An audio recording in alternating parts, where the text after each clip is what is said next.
A service of KIBMradio.com, the Internet's home for an all old-time radio.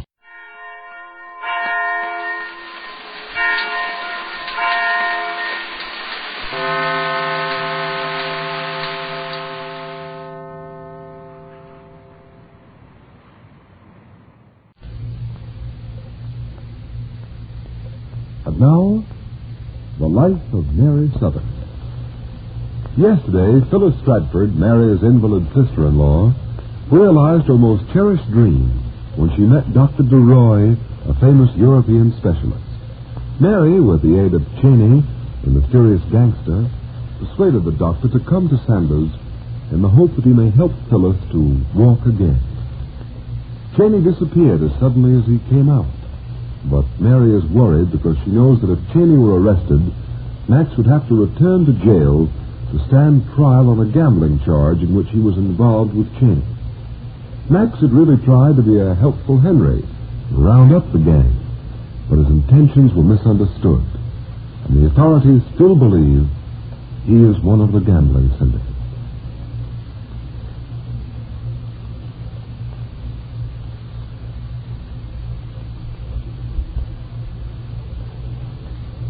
It is mid-afternoon, the day following Dr. DeRoy's meeting with Phyllis.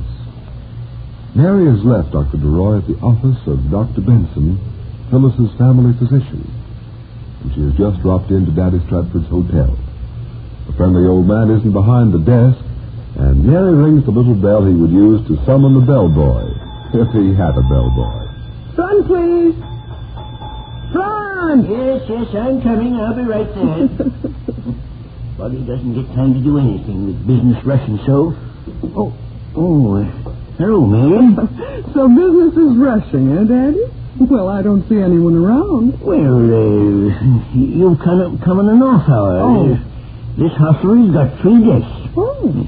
We got a Mr. Julius Wimple who's selling the elite chops and new wash goods. Mm-hmm. Billy Andrews putting up here while his kids get out of measles quarantine. And last but first, we got our big celebrity, Dr. DeRoy. Well, now, you just remember that I brought you his business. I told Dr. DeRoy that your hotel was the best in town. Well, it is. But he doesn't know it's the only one in town. No. You don't have to go and tell him that. No, I won't, Daddy. Well, aren't you going to ask me to sit down? Well, I guess maybe I will. I was a little bit mad at you, Mary, but... Why, Daddy? Come on, sit down. I'll forget it. Now, tell me, what did I do? It wasn't what you did, it's what you didn't do. You've been away to Chicago, and Lord knows what all happened, and you ain't told me hardly nothing. Well, Daddy, I hadn't had a chance. I was so busy yesterday, and Doctor had dinner with us last night. I barely had time to catch my breath. Guess maybe I'm too darn nosy anyway, Mary. Oh, no, you're just interested. And we'd all be mad if you weren't. Now, what do you want to know? Well, I'd like to know if that Cheney really kidnapped Dr. DeRoy. Max said that he was the one got him over to see you. And if that gangster did any getting over, I've got my suspicions. Oh, my story's certainly become exaggerated in the telling. No, Daddy, Cheney didn't do any actual kidnapping. And he's not a gangster. Well, I'd like to know what he is, then. He's a man who's made a few mistakes, and he acts a little hard. But he's not a gangster. You women make me sick. You're always sticking up for some fella that don't deserve it. Now, that guy got Max into a heap of trouble. He wants to give himself up. Max told you that. Yes. And this is certainly a swell time to barge into jail. Max would be out of circulation while they had the trial, and by the time he was free again, old Parrot Claude Proust would be running the new factory deal. Oh, it's one of those things where right is wrong and wrong's right. We shouldn't influence him to evade the law, and yet, as you say, Max will be in a terrible position if Mr. Cheney does get caught. Well, I guess it's mostly up to the good Lord. But the Lord ain't told me to tell the sheriff Cheney was in town the other night, and I ain't going to. We'll simply have to let Mr. Cheney work it out for himself, Daddy. We have enough on our minds right now with Phyllis. Did the doctor tell you anything yet? No, he's with Dr. Benson now, looking at the x-rays. And then he's going over and have a chat with her. Well, he ain't rushing the case, that's what I like. He's taking his time with our girl. Mm-hmm. Such valuable time, too, Daddy. I saw Mr. Barton on the way up here, and he told me that Dr. DeRoy postponed some important lectures in Europe to stay here with Phyllis. Yeah, he's a swell guy, all right. And I'm betting you'll find some way to help her. I'm sure he will. Say, Mary, darling, I wonder if you'd do me a favor. Certainly, dear. What? Well, it's a little chambermaiding. You know, I'm kind of short of help, and I've been trying to make the beds myself. I know the beds you make. Yeah. Ain't so hot. No. Well, now, you suppose you could give me a hand, especially on Dr. DeRoy's? Well, if you coax me real hard, I might. Oh, I'll do better than that. I'll come over and make up your bed sometime. I'll let you do that someday when I'm good and mad at Matt. Is the linen upstairs, Daddy? Well, use the same sheets, Mary. They just slept in them once. All right, Daddy.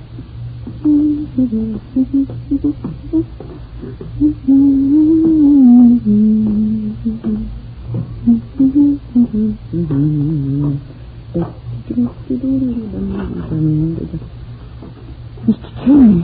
Mrs. Sanders, not so loud. Well, how did you ever... Wait a minute. Let me close this door first, then we can talk. Okay, that's more private.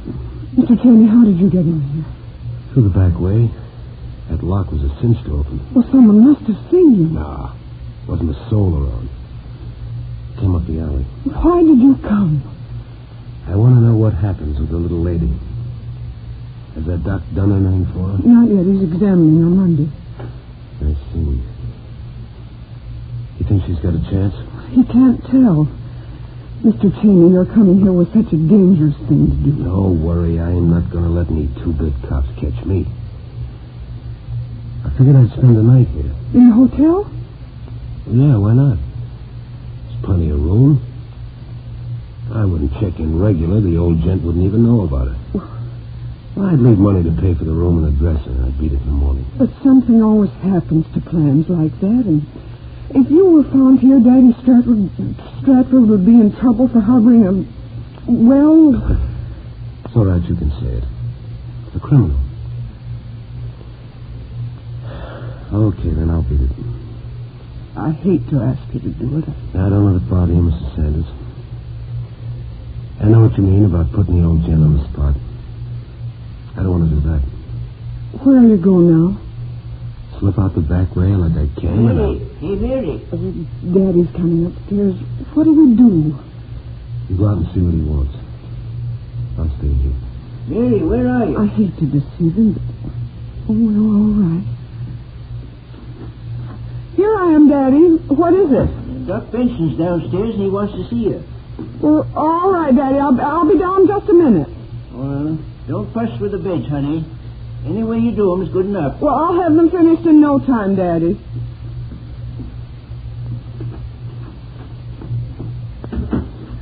What's up, Mrs. Sanders? Mr. Cheney, Dr. Benson's downstairs and wants to see me. Oh, that's swell. I'll stick around long enough to see if maybe he knows something about the little lady. Well, all right.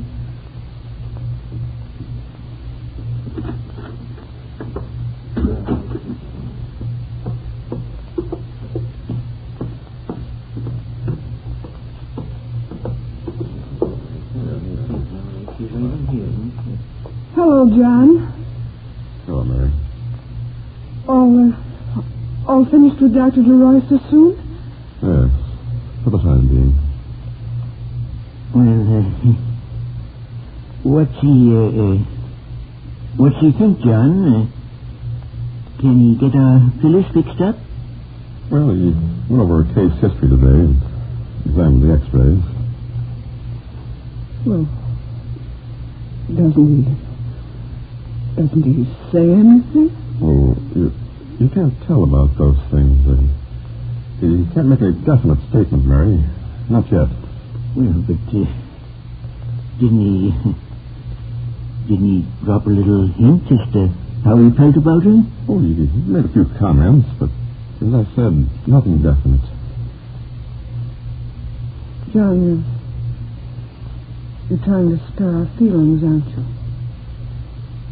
Something was said. I can see it in your face. Let's have it, son. Tell us the truth. Mary and I can take it. Well, Mary, Dr. DeRoy feels the same way as I do. How's that? He doesn't think Phyllis can be cured.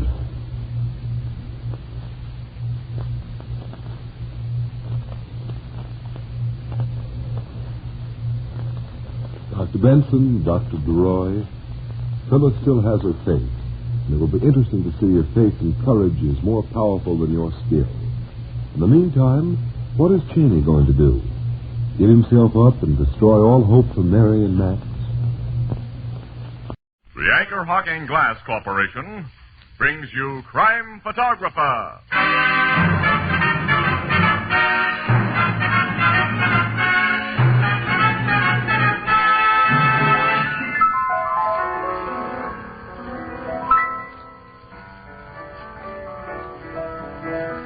Say, Ethelbert, did you hear about the latest crime wave?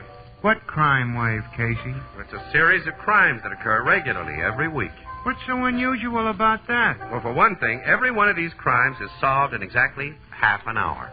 Gosh, do they have any idea who's responsible? Why, sure. It's Crime Photographer, brought to you each week by Anchor Hawking, the most famous name in glass.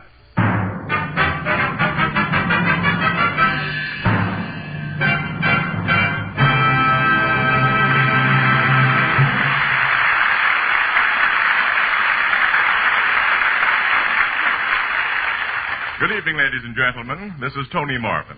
Every week at this time, the Anchor Hawking Glass Corporation of Lancaster, Ohio, and its more than 10,000 employees bring you another adventure of Casey, Crime Photographer, ace cameraman who covers the crime news of a great city.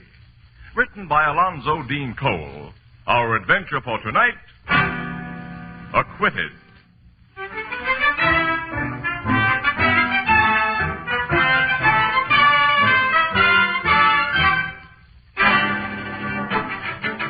Late afternoon, a sparsely filled courtroom. Opposing attorneys, witnesses, spectators, and the accused stiffen to attention as the jurors file into their box. Then the foreman is summoned to state the verdict. We, the jury, find the defendant not guilty. I told you it'd be that way, Annie. Well, you didn't have to tell me, Casey. I knew. Quiet, please. Quiet. No, Judge Lucas will deliver a few remarks. He always does. I hope they're very few, because I want to get to a telephone. Ladies and gentlemen of the jury, this court thanks you for bringing in a verdict that is altogether in accord with the evidence that was presented to you.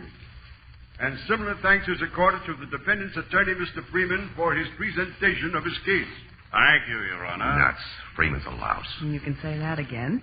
But for the police officer who has figured so prominently in this case, the court has nothing but censure. Now it comes, Annie. Mm-hmm.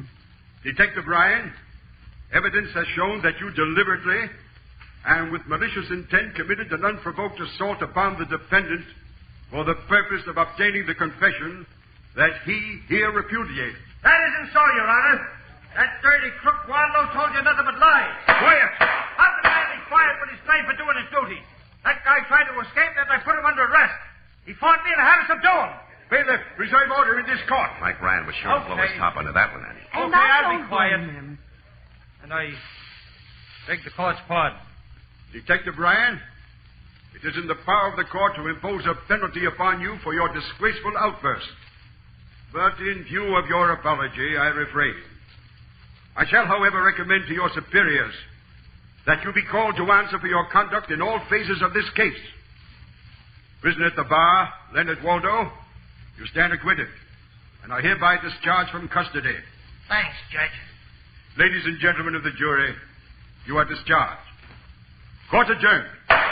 Oh, now I get to a phone and give the city desk the story. Yeah, I'll stay here, Annie, and get some pictures. Okay, I'll meet you in the car. Okay, honey. Mr. Allison. Thanks. Just wanted you to turn around so I could get a shot of it. I got it all right, thank you. What did you want a picture of me? You were the complaining witness in this case. Your property was stolen. And since this man's been acquitted, I never expect to see that property again. You failed to identify him as a thief. I couldn't be positive he was the man I surprised in front of my safe that night. and one must be positive. But you originally identified him as the guy. I said then he strongly resembled the burglar, as I said it again today. I never said more than that. I see. Excuse me, I want to say a word to the Assistant District Attorney, Mr. Yes, sure. Hey, Freeman. Hello, Casey. You and your lucky client look happy for the camera? Okay. Watch the birdie, Lenny. Yeah, sure. Thanks, I got you. But, what did you mean by lucky client? This lad was innocent as a newborn babe. Yeah, you just heard the jury and the judge agree on that, Casey. Sure, Lenny, I heard. I still say you're quite a lawyer, Freeman. Say, look ahead. Newspaper guys are naturally cynical, Lenny, in case he's right about you having a good lawyer. Yeah, you're a good one, all right. Huh? Oh, Officer Ryan. Yeah. Hello, Mike. Hello, Casey. I hope there's no hard feelings, Mike. You know there's nothing personal. What I did to you on the witness stand, that was all part of the game. Sure. You lawyers can make an honest witness look like a fool and a liar. Take it easy, Mike. I am taking it easy, Casey. I'm not going to blow my top again. I'm just telling this slick mouthpiece I think he's a crooked louse. Look here, Shut up, Ryan. Freeman. As to you, Waldo, you know I didn't beat you up to get a confession out of you. You started to play rough and I took care of you. I should let you have it right now, but, well, I won't. That's all. So long, Casey. So long, Mike. You gonna let him get away with that, Freeman? No. Hey, Ryan. Hey, you two guys aren't Keep gonna... out of this, Casey. Hey, Flatfoot. What? We're gonna tell you a few things, copper. Oh, yeah? Freeman, you're supposed to have some brains. Big Mike Ryan is dynamite when he gets started. Ryan, my client and I were going to let you off easy. But since you've decided to be nasty, we'll see that you face not only departmental charges for manhandling a prisoner, we'll slap a civil suit on you for damages resulting from assault and battery. You're not going to do that, Freeman. That's what you think, you big ape. No dirty thief like you calls me that. Mike. Let go of me, Casey. I'll kill him. Hey, Alice, help me hold this copy. Just stop it. We've got him. Hold it, Mike. Hold it, will you? These birds were only trying to make you lose your head. Don't play into their hands. Okay, take your hands off me. I promise not to sock them. What's going on here? Huh? Oh, hello, Sergeant. Nothing's going on. Nothing at all. Casey's made a slight understatement, Sergeant. Officer Ryan just tried to attack my client and me. It was a deliberately provoked attack, Sergeant. I was leaving the room holding my temper, Sergeant, when these two came up. Okay, Mike. I'll make no report on it to add to your other troubles. Other troubles? Yeah. Commissioner sent me here for you. Get a report at his office right away. Oh, well, that means... Judge Lucas just talked to him over the phone. You can guess what it means. I'm sorry, Ryan. Yeah. Oh, okay, Sarge. Let's go. So long, ex-copper. You're going to miss that badge of yours. Listen, Waldo and Freeman. I'm going to get you two for this. Just remember that. Gentlemen, you're witnesses to that man's threat. Yeah, Freeman.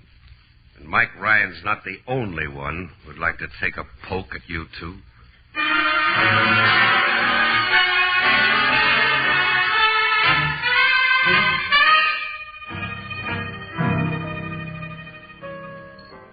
Hey, Walter, serve 2 more bottles of beer to these gentlemen. And bring up some more lemons. This is the lemon seasoning. Now, to get back to what you and Casey was relating to me, Miss Williams, what did the commissioner do to Big Mike Ryan? Suspended him. Yeah? Yeah, and it's lousy. Mike's a swell cop. He's got a swell record, too. You don't think he beat up that Lenny Waldo in order to get a confession, huh, Casey? Definitely not. In my book, the whole thing happened just like Mike said it did. I forgot the beginning of this case. It happened over 6 months ago, didn't it? Mm-hmm. Shortly after Christmas, Ethelbert.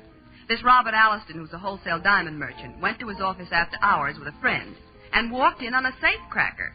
Well, the burglar blackjacked him and made a getaway with around $100,000 worth of precious stones. Alliston's friend got socked before he had a good look at the guy, but Alliston himself described him to the cops, and the description fit Lenny Waldo, who, of course, has a long record for safe cracking.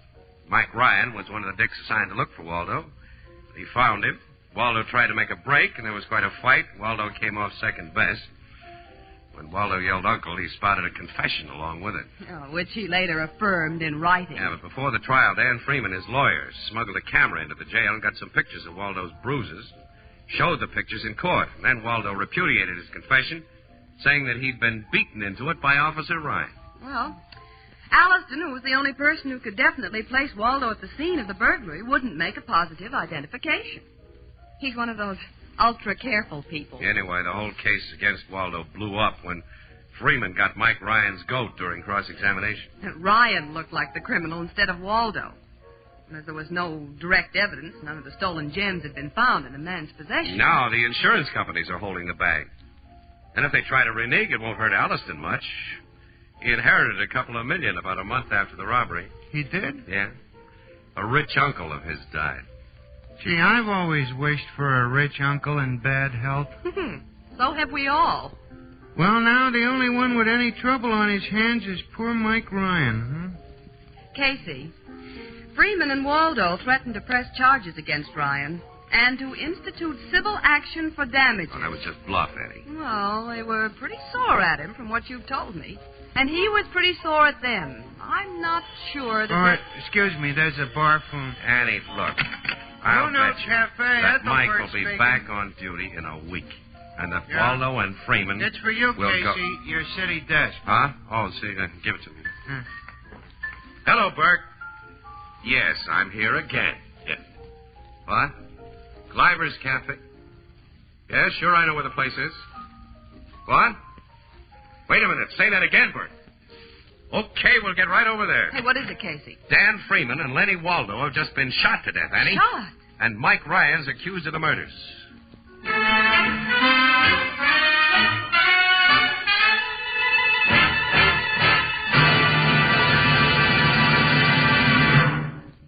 Tomorrow, all over America, cool, frosty drinks will be poured from radiant Sunburst crystal pitchers into sparkling Sunburst crystal tumblers. The radiance of this brand new kind of anchor-hocking crystal can be compared to a finely cut diamond, its beauty to the rarest hand-cut crystal. Yet Sunburst prices are incredibly low. Now, here are just a few examples. Sunburst crystal glasses for fruit juice are only 5 cents apiece. Table tumblers, 2 for 15. Big, oversized glasses for iced drinks, only 10 cents each. And to top it all, a magnificent 2-quart pitcher costs only 50 cents. Now, you'd expect to find crystal as beautiful as this only in a jewelry store. But as a matter of fact, all next week, the windows and counters of the retail stores of America will feature brilliant displays of Sunburst crystal, priced from 5 cents up, slightly more in distant cities. Now, you'll recognize Sunburst immediately by its unique Sunburst design. So look for it, ask for it. Sunburst Crystal, a product of Anchor Hocking. The most famous name in glass.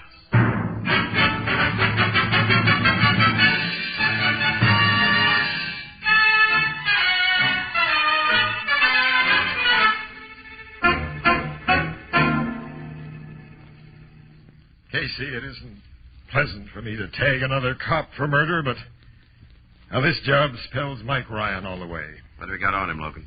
Tell us what happened, Captain. Well, Gleiber's Cafe here was a regular hangout for Freeman, Miss Williams. After he won a case, he usually brought his client here for a celebration. Yeah, I know that. So did Ryan know it, Casey. It was a cinch he'd find Freeman and Waldo together here tonight at Freeman's regular table, which is in line with that window there. You mean the 2 men were shot from that window? Yeah. Opens on a dark alley. Ryan took 2 quick shots apiece at Freeman and Waldo, scored clean hits, and then made his getaway through the alley. Did anyone see Ryan do the shooting? No, but he left convincing proof that he was the killer. Proof? Look at this. Oh, gold fountain pen. With his name engraved on it. Inspector Mulcahy gave it to Ryan a couple of years ago for being a top-notch cop. Where did you find it, Logan? In the alley. A few yards from that window, where it had fallen from Ryan's pocket. Someone may have lifted the thing from Mike and planted it there, you know. I'd like to believe that, Casey, but... Well, Ryan was seen in this neighborhood tonight. He was? Only a few blocks from here, Miss Williams. That guy lives on the other side of town, and he was under suspension, so no duty could have brought him here. Well, it's hard to picture Mike sneaking through a dark alley like a rat and shooting 2 guys in cold blood. He was awful sore, Casey, and he has a rotten temper. Well, it's an open, quick temper. It gets red hot in a few seconds and cools off almost as fast. Look, you or I or nobody knows how fast a temper cools off. Your guys found him yet? No, but they'll be bringing him in pretty soon. I'm going back to headquarters and wait till they do. You mind if I stick along with you? Come on. Thanks. Annie, take these exposed films back to the office for me, will you, honey? Mm-hmm. Yes, Casey. I'll meet you there later. Now I want to hear what Mike Ryan has to say.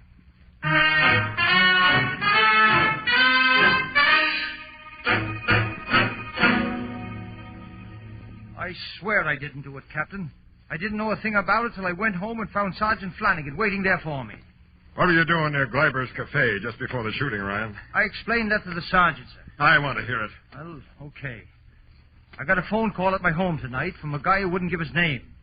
He said he'd give me a tip on the Weinstein robbery last week, if I'd meet him on Elder Street between Lexington and Grove at 10:30. Now, you've gotten that kind of calls from crooks yourself, Captain. And so have you, Casey. You know that's so, Logan. Keep out of this, Casey. Okay, sorry. So you were in the neighborhood, Ryan, only because you received this mysterious summons to be there, huh? Yes, and that's God's truth. Of course, your man showed up. Well, no, he didn't. I waited a while and then started back home. By way of the alley behind Gleiber's Cafe. I didn't go near Gleiber's. I walked in the other direction. You walked home, huh? Yes, a good part of the way, because I wanted to think. Now think up the story you've just told me. Well, what do you got to say about this fountain pen we found? Well, I lost it somewhere today. I don't know where. Captain, I've been framed for this job. You've heard that excuse from plenty of crooks yourself, haven't you? Yes, and sometimes it was true. One time in 1,000. Oh, yes, I know that. Captain, the boys gave me the dermal nitrate test right after they brought me in. It proved I haven't fired a gun for days. You know all the tricks, Ryan. You could beat the nitrate test. Well, yes, that's so. Well, where do we go from here, sir? I'm not going to confess to something I didn't do. And you know I won't let my man beat a confession out of you as you beat one out of Waldo. What's that? You heard me. I think Waldo told the truth in court. I think your story about his attempted escape was phony. And you're a cockeyed fool. I think you're a liar, Ryan, and a cold-blooded murderer. No man talks to me like that. Let me go, boys. I'll kill him. I'll kill him. You want to kill again, don't you? Kill, just as you did tonight. When something starts that temper of yours boiling, all you can think of is murder, isn't it? I get it. And I fell for your act, Captain. I know I've got a temper, but I'm not a murderer. Take him away, boys. Let him sit in a cell a while and think. Maybe he'll get wise to himself and tell the truth. Come on, Ryan. All right. Casey. Yeah, Mike? You're not a cop with a cop's way of thinking. Do you believe me? I think I do, Mike. Thanks. Let's go to that cell, boys. You really believe this story, Casey? Yeah. I think you do too, Logan. You were just putting on an act. I want to believe it, because he's another cop, which makes me unreliable. Mike's been a tough cop, and a lot of crooks hate his insides. The quarrel in that courtroom today was pretty public. And news travels fast. Yeah. Mike's threats did provide a swell setup for a frame. A perfect one for anyone who wanted Freeman and Waldo out of the way. Plenty of guys headed in for those two rats. Yeah? Yeah. Well, it's nearly midnight, Logan. I gotta get back to the office and check out and take Annie home. Yeah, after an hour of the Blue Note. Sure, that usually finishes up our day for us. Say, the only time you ever get a bright idea is when you're leaning against that bar. Will you stay there for a couple of hours tonight? Mike Ryan needs a break. Logan, if he's on the level as we're trying to believe, he'll get his break. Right guys do. In books written for children. Anyone ever tell you had a grown-up brain? Well, I had sense enough not to become a lousy press photographer. So you became a lousy cop. Get out of here. I want to think. What with? Nuts to you. So long, Mug. So long, Sap. And nuts to you.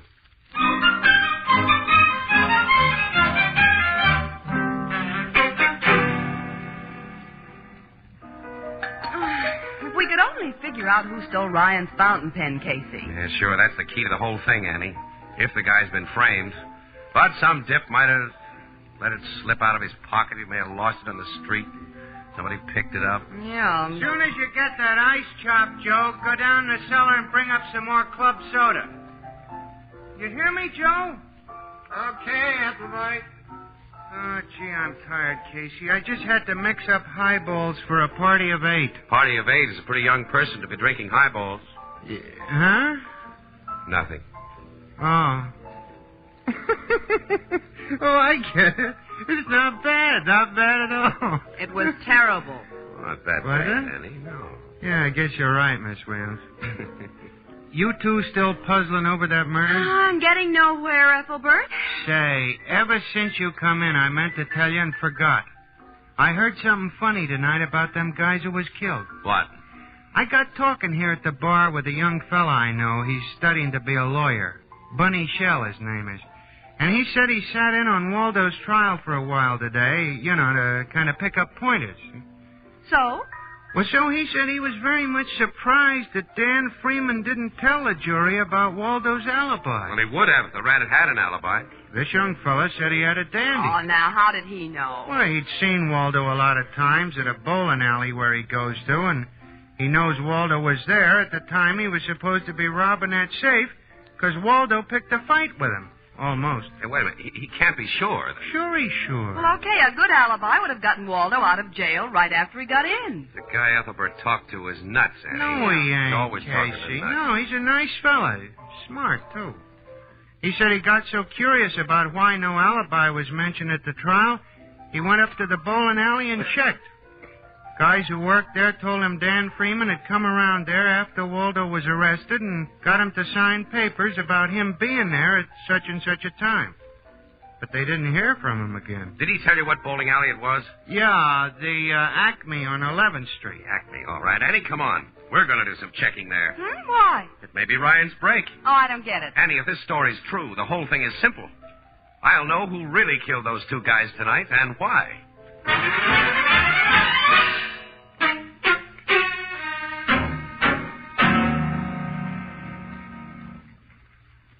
Sit down, Mr. Casey. Thanks, Mr. Alliston. To what am I indebted for this visit at this hour in the morning? Are we alone here? My servants are all in bed, if that's what you mean. Why do you ask? I think you'd prefer to hear what I have to say alone.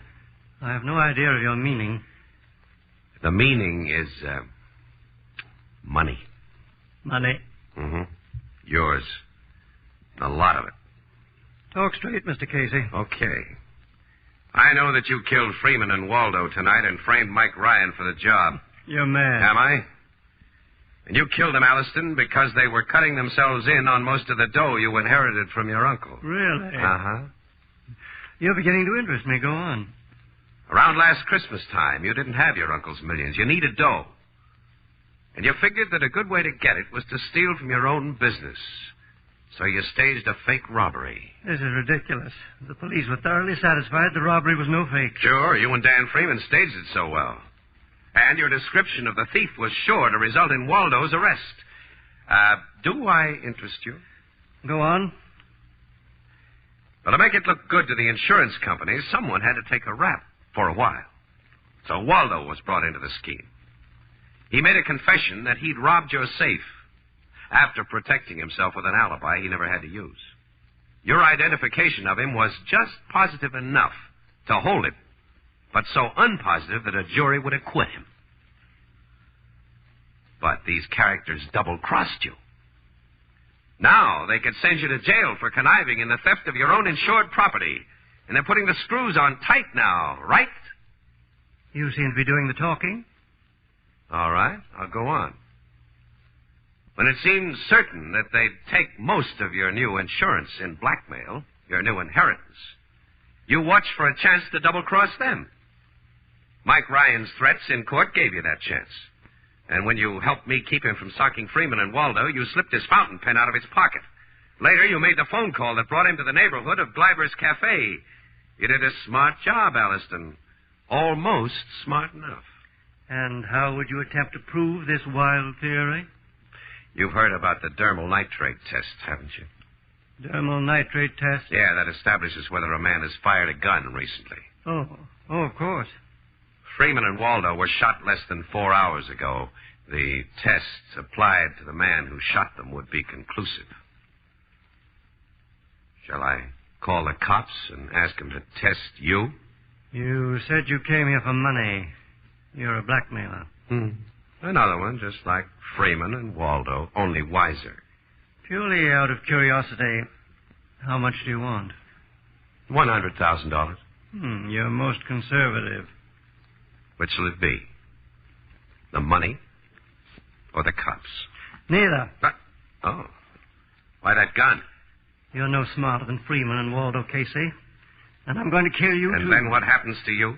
This is my house. I surprise a prowler in my home and shoot him, as anyone has a right to do.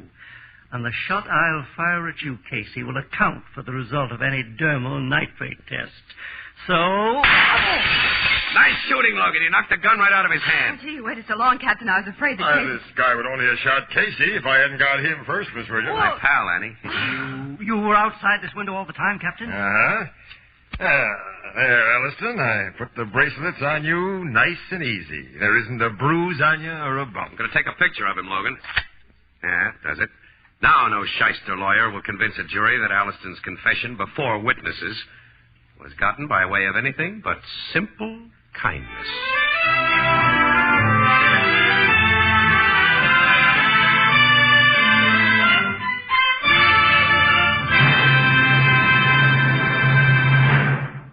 We'll join the crowd at the Blue Note in just a moment.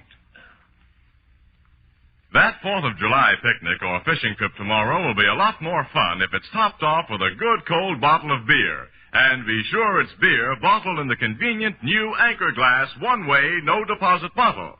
Light as a feather, compact as a watch, amazingly sturdy, these new bottles can be carried easily and safely anywhere. Yet, like ordinary bottles, they hold 12 full ounces. And best of all, Anchor Glass one-way bottles require no deposit, no return to the store. They're made to be thrown away once they've served their purpose. Of course, they're easy to open and safe to drink from. And most important of all, they bring you beer and ale protected by glass. Clean, sanitary glass. Glass that will never impart any foreign flavor. Glass that keeps beer and ale brewery bright. For enjoyable picnics, indoors or out, buy your favorite beer or ale in the new, more convenient Anchor Glass one-way bottle. Product of Anchor Hocking. The most famous name in glass.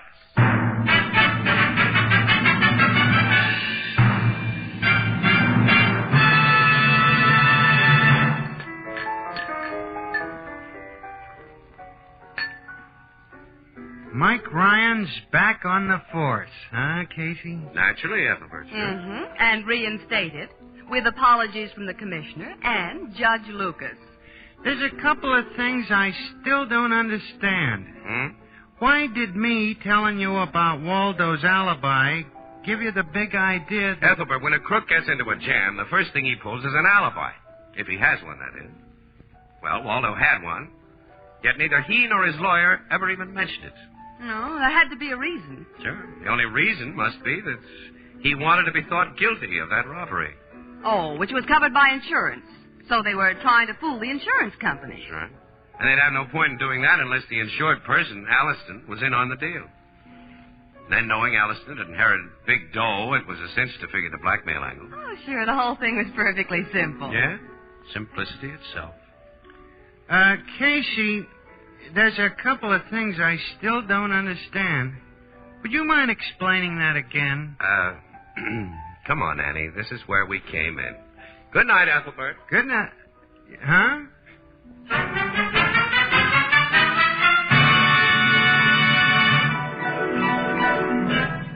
Crime Photographer, starring Stotts Cotsworth as Casey, is brought to you each Thursday by the Anchor Hocking Glass Corporation, makers of Fire King Oven Glass, Anchor Glass Containers, Anchor Caps and Closures.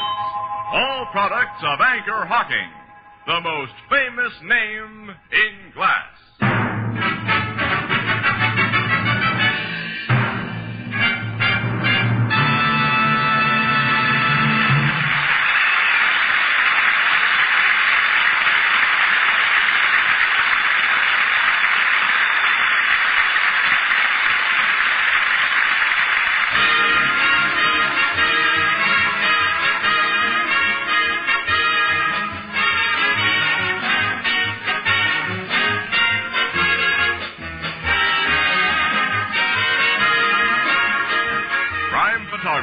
Is directed by John Dietz. The original music is by Archie Blyer, and the program features Miss Jan Miner as Anne and John Gibson as Ethelbert. This is Tony Marvin saying good night for the Anchor Hocking Glass Corporation of Lancaster, Ohio. with offices in all principal cities of the United States and Canada.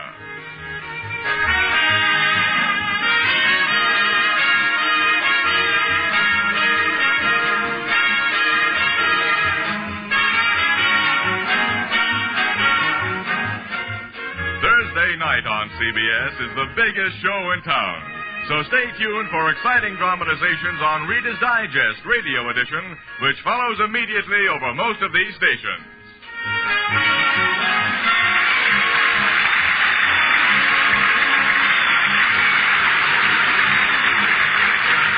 This is CBS, the Columbia Broadcasting System.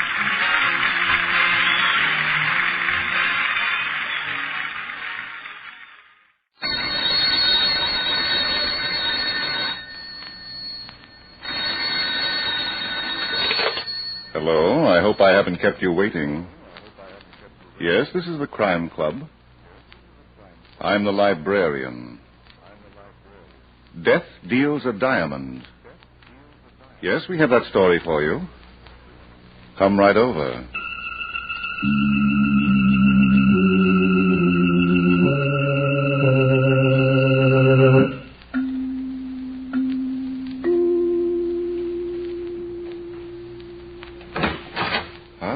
You're here. Good. Take the easy chair by the window. Comfortable? The manuscript is on this shelf. Here it is. Death Deals a Diamond. The very exciting story of a brilliant play that was finessed by murder. Let's look at it under the reading lamp. Hal Hampton had been in the diamond business, taking without paying. And then one day he heard a judge say 5 years in the state prison. And Hal Hampton was no longer in the diamond business. Our story begins early one evening, 5 years and 3 weeks later. Hal was in his room at the Midtown Hotel, trying to forget the past and wondering what to do about the future, when there came a knocking at the door. Not expecting anyone, he opened it anyway. Hello, Hal. Huh? So what's the big idea? Don't argue with me, sweetheart. I might get nervous and shoot. What do you want? Ask me in first. Oh, come on. Be a gentleman. Well, there's not much I can do about it, is there? Would you mind if we left the door open just a little bit? Company outside? I like cross-ventilation. Okay. Behave yourself and it won't be in you. What's your name? Myra Keith. Don't look so hard. You've never met me before. I wasn't exactly looking at your eyes, honey. Who sent you here?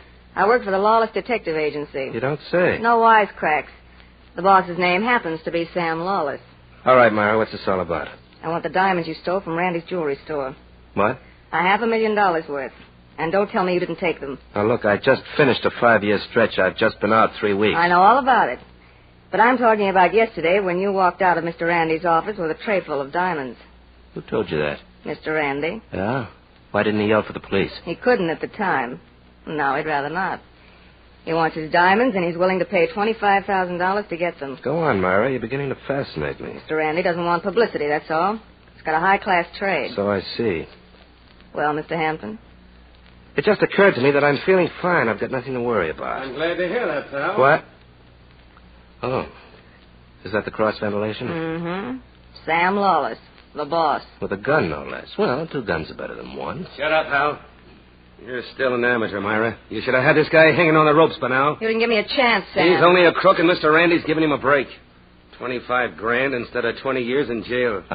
Shut up, or I'll give you the gun across the kisser. Yeah, you're a tough guy, huh? Listen, you ex-con. Sam. Okay, baby. I got plenty of time to draw blood. Let's search the room. You take that chest of drawers, and I'll pull the bed apart. Just a couple of amateurs, huh? This is only the beginning, pal. Okay, let me know when you're through, and I'll tell you where else to look. Sam, come here. You find them, baby? Let's come over here and take a look at what was under a pile of handkerchiefs. Yeah. So you don't hide things in a chest of drawers, do you, Hal? Where'd that diamond come from? Look at him, Myra. He's surprised. You're framing me. You just planted that stone in there. You tell us where you put the others, or we'll plant a stone over your head. Now, listen to me. The others, Mr. Hampton, where are they? Look around for yourself. You've got a knack for finding things. Oh, he won't cooperate, Myra. Well, there's only one thing to do. Here, Put these handcuffs on him. With pleasure. Now, wait a minute. Now, don't be a problem, child. I wouldn't like to spank the life out of you. But you're going to anyway. Not yet. First, we'll take a trip to my office. Mr. Randy is waiting for you with a lot of bad news.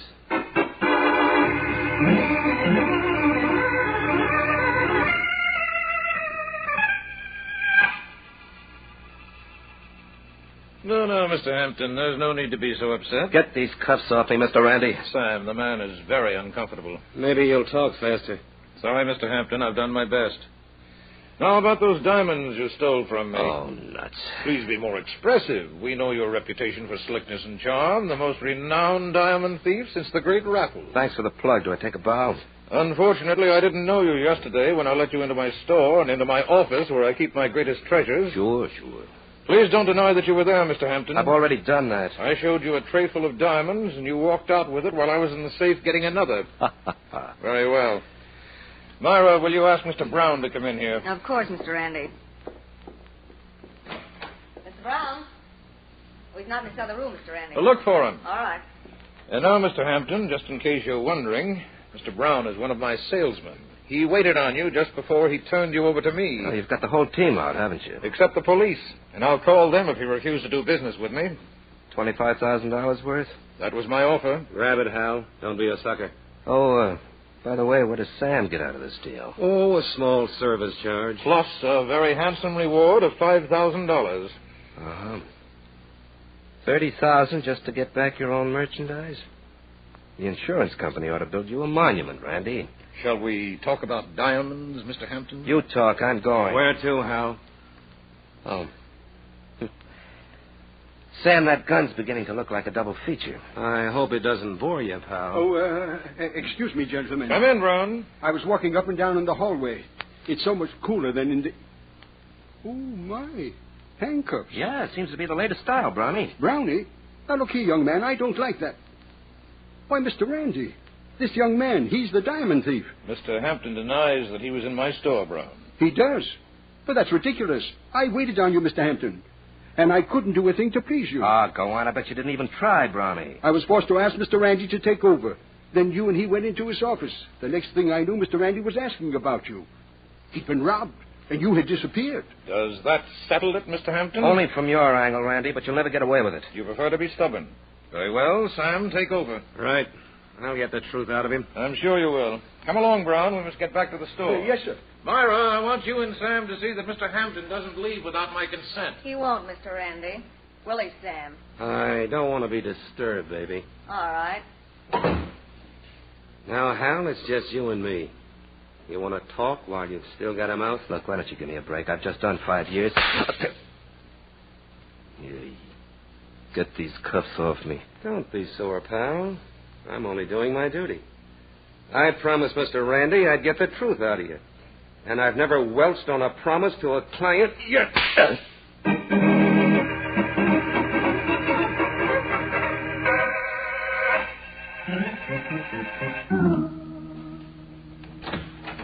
Well, Sam? It's no go, Myra. You won't open up? Nope. Why'd you quit? Listen, you can't beat an unconscious guy. That guy in the next room is out cold. Why don't you use some water on him? I've been told it works miracles. You're a pretty cold baby, Myra. I don't like crooks. Yeah? Well, I'm not so sure Hal's the crook in this case. What? No guy can take the beating I just gave him and keep his mouth shut. Not even for $500,000 in diamonds? I almost killed him, Myra. You heard him yelling. I didn't hear him yell diamonds, Sam. I tell you, he's innocent. That goes okay with hearts and flowers. But we've got $5,000 tied up in a confession from Hal. What makes you so anxious to get that confession? Well, I've been told a girl can get a pretty good mink coat for half of $5,000. That's all? Maybe if I shop around, I can get a mink coat and a pair of shoes. That confession wouldn't be tied up with a double cross, would it, baby? What do you mean? You found that diamond in Hal's room, in the chest of drawers. So? A very peculiar place for a diamond that wasn't planted. Hold your horses, Sam. Hal Hampton was one of the smartest con men in the business before he went to jail, and he's still smart. He wouldn't keep stolen property where it could be found. You get your ideas late in life, don't you? I get them when they count, honey. You palmed that stone, didn't you? You're crazy. You had it on you all the time. And when you went to that chest of drawers, you just parked it under the handkerchiefs. You're getting crazier by the word. You've got the rest of that fortune, too, baby. Do tell. And who gave it to me? Randy, maybe. For safekeeping? Yeah?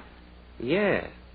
While Hal Hampton was being set up for 20 years. Oh, get yourself locked up where it's good and quiet. You're becoming a menace. I've got a better idea. What you've got, we're going to keep. That'll teach Randy never to trust anybody. Would you, double-cross a paying client? 50%, baby, of $500,000 in stones. Come on, take me to them. I'm dying for a split. You, better close that door, Sam. What for? Mr. Hampton may not be as unconscious as you think. Okay. Now. Now. Hey, put down that gun, Myra. Give me one good reason, Sam. What are you going to do? Nothing. I just want to see your apartment again. And you're going to take me there. Huh? What for? Diamonds, dear. You know what you said about me. Except this is with reverse English.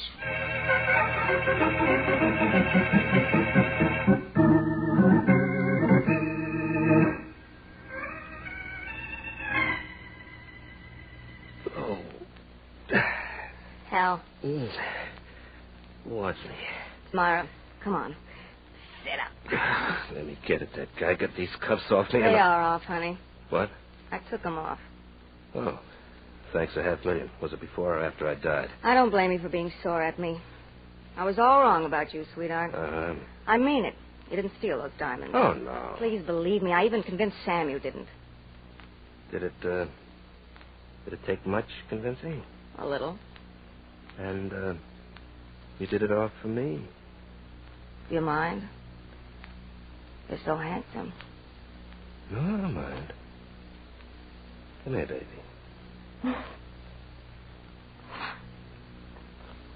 See what I mean, Hal? I see, not bad.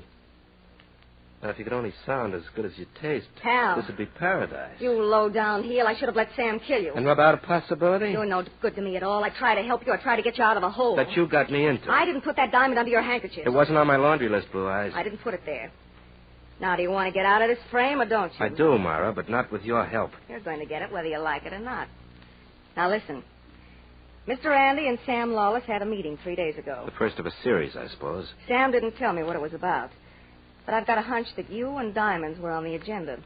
Keep going, Myra. Randy's business hasn't been all it's cracked up to be. A lot of stock and a few customers, and you know how a man sees red. Uh-huh. And you think he's shifting stock to collect insurance? I'm not to be quoted, Hal. Or keep it a state secret. Now, the diamonds. I'm not sure. But Randy's too smart to stow them where they might be found. But Sam isn't, huh? Don't count your chickens before you can buy them. Sam Lawless is very smart. But he doesn't know I suspect him, and he might be just a wee bit careless. Mm-hmm. And the logical place for that wee bit of carelessness? I don't know. Okay. We'll start with his apartment. You show me where.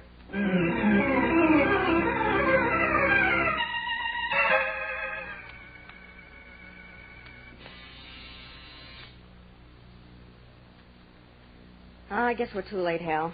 Sam's gone. Yeah. Well. No use turning the doorknob, sweetie. Sam never leaves his door unlocked. Never? Well, let's say hardly ever. I don't like it, Hal. Something's wrong. Oh. Living room looks all right. Well, the lights are on. Would that room over there be the bedroom? Hal?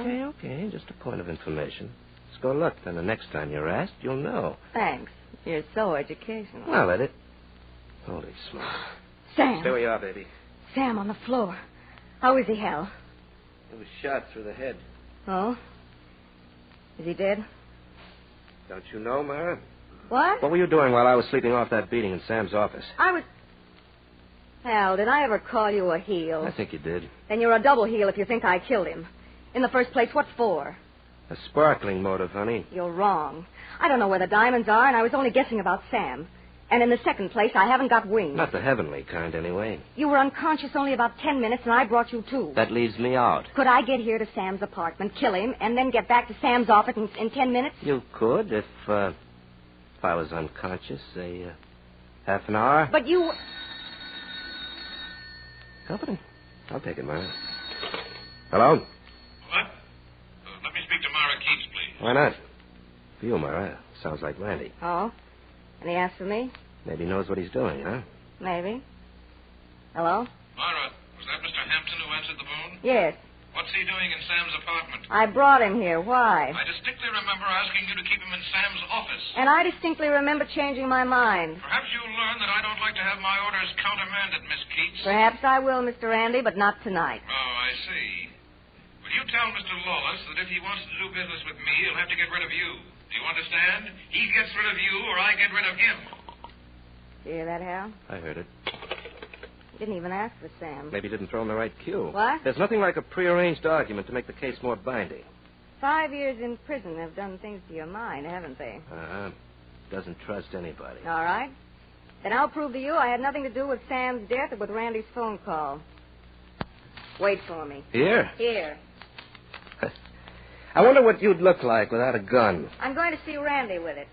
When I'm through with him, you'll be calling me lovey-dovey. Long distance. Don't kid yourself. And, Hal, don't try to use that phone to tip off Randy. I'm going to pay him a visit. Well, to tell you the truth... It's been disconnected.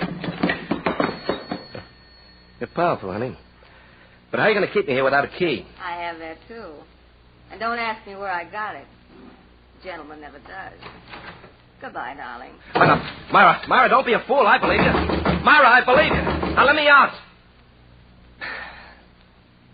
Baby, I don't want you to do anything I'll be sorry for.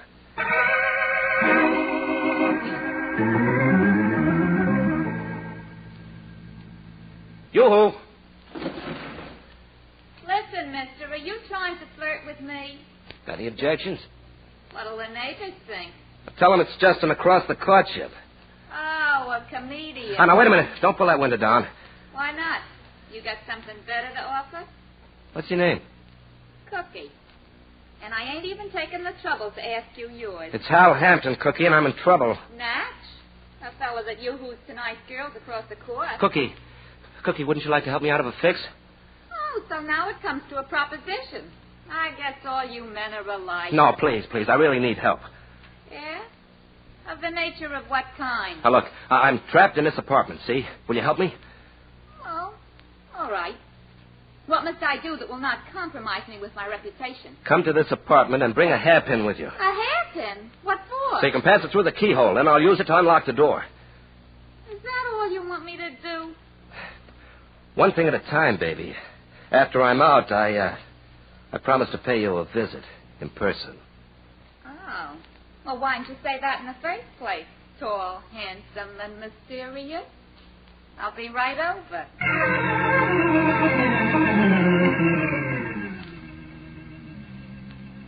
Imagine opening a door with a hairpin. Honest, Mr. Hampton, I'll never get over it. Well, you keep thinking about it, Cookie, while I use your phone, huh? I read about such things in books, but excuse me, mister. You got ideas about calling another girl? Oh, no, I wouldn't do a thing like that to you, baby. Then you're a gentleman.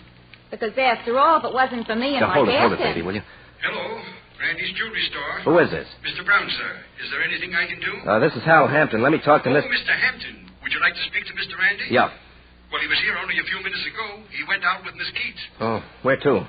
He mentioned his apartment, sir. Okay, meet me there right away. Aye. But what should I do with the store? I'll tell you some other time. Randy needs you at his apartment. Really? He said nothing to me. How could he, Brownie? He didn't know he was going to be set up for a murder. I'll get there as fast as you can. Are you going, Mr. Hampton? Yeah, I'm afraid I'll have to, Cookie. Do you mind? Well, I was sort of building myself up. I thought you were going to... You know. Well, not quite, baby. But I'll be back someday, and then you and I'll get together. Yeah? And you can draw me a nice big diagram.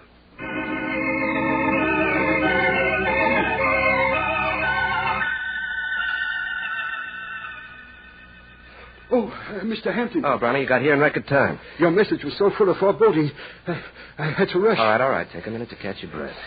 Oh, no. If Mr. Randy's in danger, we must get to him immediately. Well, you're strictly loyal, aren't you? I've been associated with him for 20 years, and I've been very happy. Is that why you lied about my having been at the store? Mr. Hampton, you've tricked me. You said Mr. Randy's life was in danger. So I did. Well, boss doesn't answer and the door's locked. How's your shoulder, Brownie? And except for a little rheumatism now and then, I never complain. Well, you're going to help me break down this door. Break it down? Oh, no, Mr. Hampton, I couldn't do that. Oh, don't tell me you've got scruples, old man. Come on now, here. Oh, Mr. Randy will never forgive me. Once more, Brownie. Well, You've done it, Mr. Hampton. If Mr. Randy should ever speak to you about I don't think he will, Brownie. Oh, please don't mention that Mr. Randy. On the floor. Uh-huh. With a bullseye in his chest. Oh, good heavens. Is he? Yes, Brownie, he is. Please, Mr. Hampton, I'm afraid I'm going to faint. Stop it, Brownie. Don't pass out now. I've never seen a dead man before. One who'd been shot. Well, look, Mr. Hampton. He's still holding the gun. Do you think it was suicide? Maybe. There's a note on the table. That's what it says. I don't know why Mr. Randy should have committed suicide. He was leading such a full life. Typewritten note, Brownie. Listen, it's addressed to the police. It'll be discovered that $500,000 in diamonds have disappeared from my store. This theft was arranged between Sam Lawless and myself for the purpose of defrauding the insurance company. I entrusted the diamonds to Mr. Lawless' keeping, but he deceived me. Now I'm left with nothing. There's no other course for me to take. What do you think, Brownie? Well, I can't believe it, Mr. Hampton. He was my employer for 20 years. The note's a phony, pal. What? Randy was murdered. Oh, no. The safety catch is on this gun. Is on?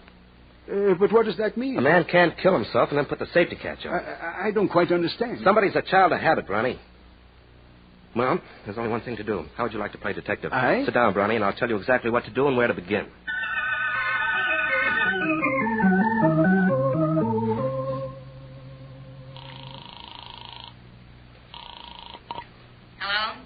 Myra Keith's talking. Oh, thank you. This is Mr. Brown. Is that my fault? Mr. Randy's assistant. Oh, what do you want? I think you and I should meet someplace for a very long talk, Miss Keats. Why, Mr. Brown, have you been taking lessons? I've just come from Mr. Randy's apartment. Uh-huh. I was very much surprised to find Mr. Randy's body there and a suicide note. What? What are you talking about? I took the suicide note. You see, Miss Keats, I don't want the police to be misled by it. Mr. Randy did not commit suicide. Now, wait a minute, Brown. I've got a little catching up to do. You shot and killed my employer, and I'm prepared to tell the police why.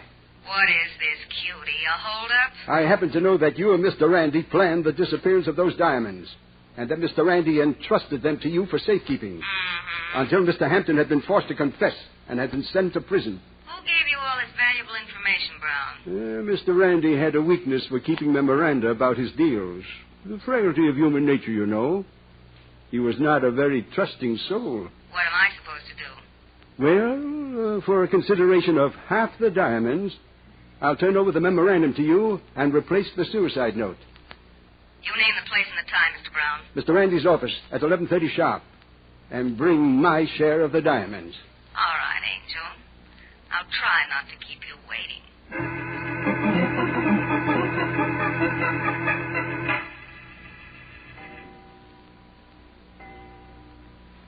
It's 12 o'clock, Mr. Hampton. Midnight. Brownie, are you sure you told her everything? Exactly as you laid it out for me. I did not rearrange one word. Okay. All we can do is wait. Well, suppose she doesn't come. Is that the front door? Yes. And she's here. Now remember, be tough. I'll do the best I can, Mr. Hampton. I'll be behind those drapes listening to every word. Oh, I hope my courage doesn't fail me. Oh, Miss Keats. All right, Brown. May I see the diamonds, please? Wouldn't you rather look at this? A gun. Surprise? You're going to kill me. Oh, I should have known that I couldn't trust a murderer. Let me see that suicide note and that memorandum. Why, I haven't got them with me. Brownie, you did a lot of talking on the phone. I'm going to give you exactly 1 minute to prove what you said. Those papers are at my home. Now, if you'll come with me. Oh, you must have been a cute baby, Brown. But not as cute as you were, I'll bet. Huh? Don't turn around, Myra. I'm loaded, too. Why, you double-crossing little weasel. Just put the gun on the table and don't call my friend any names. Thanks, honey. You know, this is the nicest present I've had since I met you. Why, you didn't have a gun at all. I have one now, baby. You dirty Don't double-crossing... be so beautiful. You just learned something. Hindsight isn't always better than foresight. Shall we talk now? You're a heel. While I've been chasing all over town looking for you, you've been busy with a double cross. Brownie tells me you've been chasing around with Randy. What? You came here to get him, didn't you? Well, yes, but he never gave me the chance. Is that so? You went to Mr. Randy's apartment with him, Miss Keats. I saw you leave. But you also saw Randy come back, didn't you, Brownie? I did not. Listen, Hal, this guy's lying. When Randy and I got outside, there was a cop in front of the store. Randy didn't say anything to him about my gun, but he ducked back into the store. And that was the last I saw of him. Shall we believe it, Brownie? Of course not. Well, she's as guilty as... Well, she's just too guilty for words. You two make quite a team, don't you? 2 pitchers and 1 catcher. Oh, why don't you be sensible, Miss Keats? We know you're guilty. You have the jewels, and you committed 2 murders to keep them. You can't possibly get away. He's right, Mara. He's never been so right in his life. Yeah. Take a look at this suicide note. You'll see what I mean. And you had it all the time. Read it, honey. Yeah. It will be discovered that... Hal, this note mentions Sam. Mm-hmm.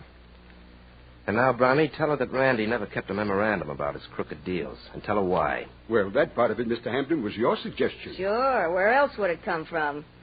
Hal, if I only had that gun now for 1 second... You'd commit murder, baby, and that'd be very foolish. Because then, Brownie wouldn't get lonesome in a death house. What? What did you say, Mr. Hampton? Let me break it down for you. You killed Sam Lawless and Mr. Randy. Hal, you mean him? Yes, darling, he. And all he wanted was to keep the diamonds Randy let him hold for a while. Now, look here, Mr. Hampton. Perhaps you don't realize what you're saying. You were the trusted employee, the man who could take orders. Now, shall we go to your apartment and see if it sparkles? Very well. If you must be convinced. Get your hand out of your pocket, Mr. Brown. Yes, with this. Oh. Hal, you shot him. Only in the gun hand, baby. From now on and until death do him part, his aim won't be so good.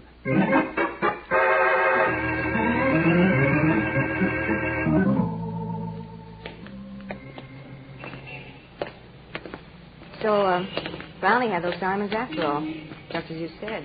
Were you doubtful, Mara? Well, to tell you the truth, Hal, But why did he kill Sam? To frame you. Me? I thought you were it. I was. Until Brownie heard Sam accuse you, remember? In Sam's office while I was in the other room, unconscious. But how? Now, don't argue with me. It's in his confession. Randy sent him back with a message, and he listened at the door. Wow. So did I. What? I wasn't quite as unconscious as you and Sam thought. Oh. And you heard Sam accuse me of palming that stone. The one I found in your chest of drawers. And I believed him. But I know better now. Yeah? That's in Brownie's confession, too. He came while I was out. He knew his way around, didn't he? Yeah, but he didn't know when to stop talking. He should never have mentioned 2 murders. But there were 2, Hal. Mm-hmm. But he only knew about 1. That is, he should have known only about 1. Well, didn't you tell him about Sam? No. Did you? Not a word. Hal. You were once a pretty famous diamond thief. So? Do you think you'll ever go back to it? Oh, no, dear. Not after I spent 5 years in prison breaking stones. Hal. Yeah? I'm so glad I met you tonight. Oh. Prove it. Prove it. If, you know what I mean. And, I do hope you do.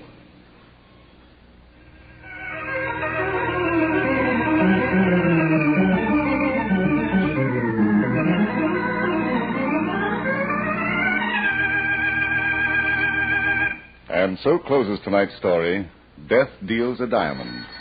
Stedman Coles wrote the radio script. Roger Bauer produced and directed. Larry Haynes played the part of Hal Hampton. Charlotte Lawrence was Myra Keats. Maurice Franklin was Brown. King Calder was heard as Sam Lawless. Reese Taylor played Randy. And Joan Tompkins was Cookie. Oh, I beg your pardon. Hello, I hope I haven't kept you waiting. Yes, this is the Crime Club. I'm the librarian. Yes, come over a week from tonight. Good. We have a very unusual story of a circus lion that was trained for murder. It's called Serenade Macabre. In the meantime? Well, in the meantime, there's a new Crime Club book available this week, and every week at bookstores everywhere. Yes, it's available now. Fine. And we'll look for you next week.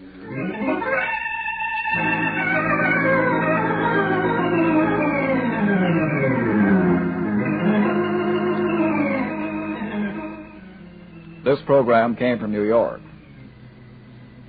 This is the Mutual Broadcasting System.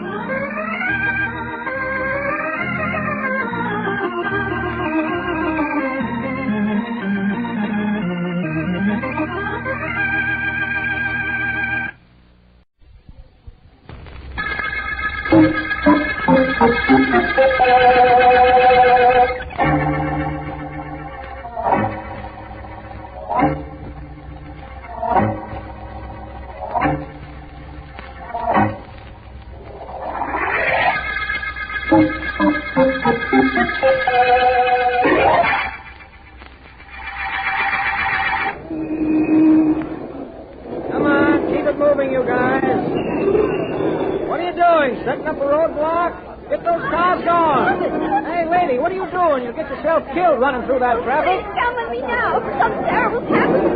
Hurry. Now, what is it that's so terrible, Chickadee? Manicures in the barber shop right over there. Man came in for manicure about 20 minutes ago. Oh, is that so awful, little one? Well, he seemed to be in pain. Well, I was almost finished. He seemed to be trying to stay conscious, but he kept telling me to hurry. Well? A minute ago, he keeled over in the chair. I think he's dying. And what makes you think so, may I ask? I noticed blood in his coat. He was bleeding to death. Said he'd been shot. So I ran over to get you. He was dying and he insisted on getting a manicure? We'll see what this is all about. Is this the shop? Yeah. All right now. Where's this fella who's supposed to be dying? He isn't supposed to be dying anymore, officer. He's dead.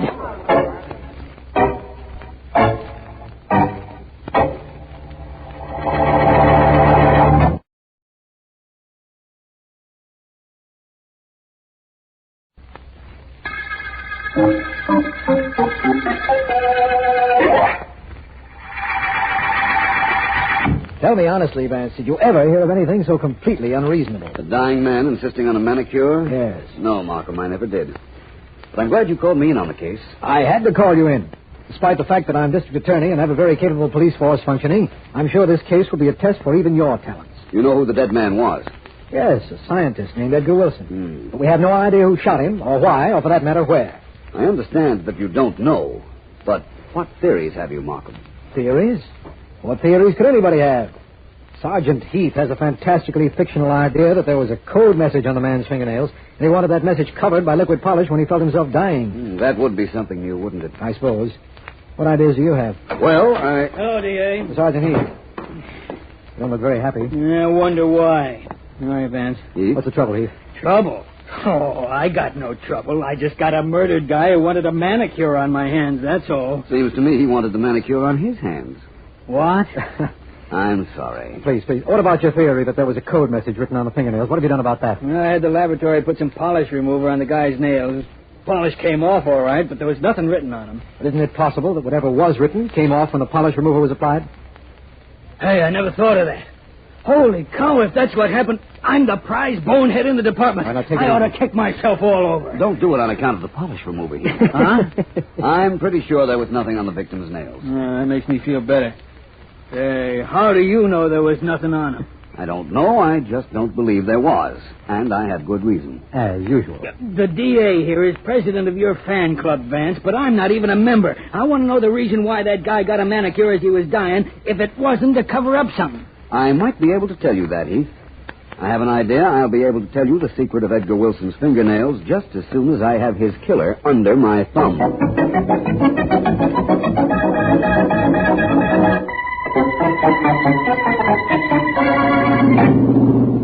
All I gotta say is...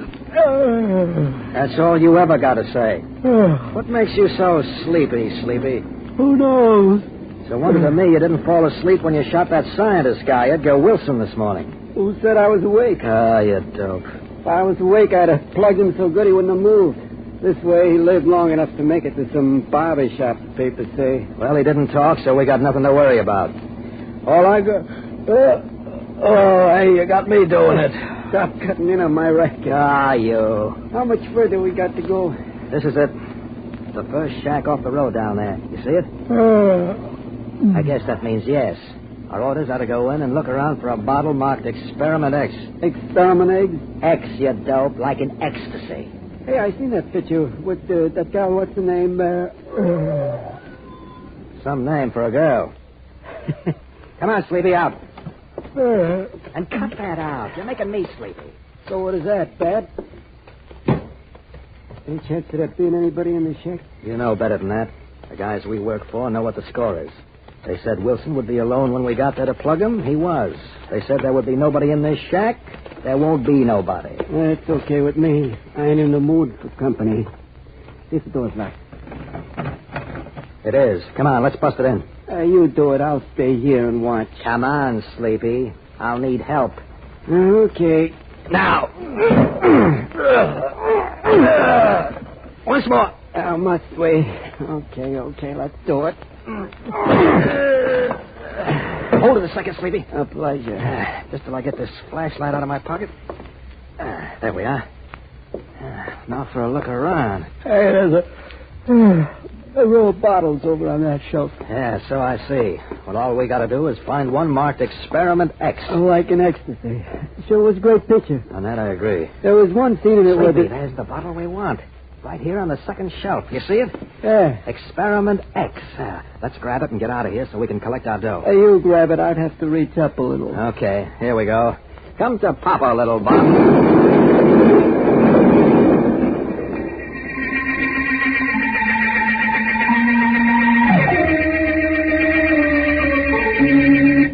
Well, tell me, you fool. Tell me exactly what happened. Oh, it was like this. I did what you told me. When the Miller brothers killed Professor Wilson for you, I followed them to make sure there was no slip-up. What happened when they went after the explosive? I'm trying to tell you. I followed their car. I saw them stop. I saw them break down the door and go into the shack. They found Wilson's laboratory. Good.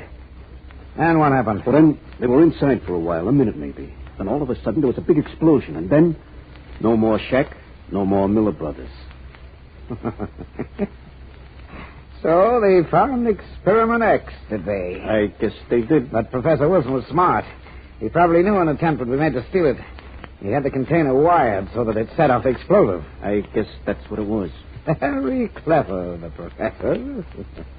Even after he was dead, he managed to take care of the men who shot him. Oh, well, I have another plan. What's that? I must find out about Experiment X. And I think I know who can tell me. Professor Wilson had an assistant. I wonder how she's going to like assisting me.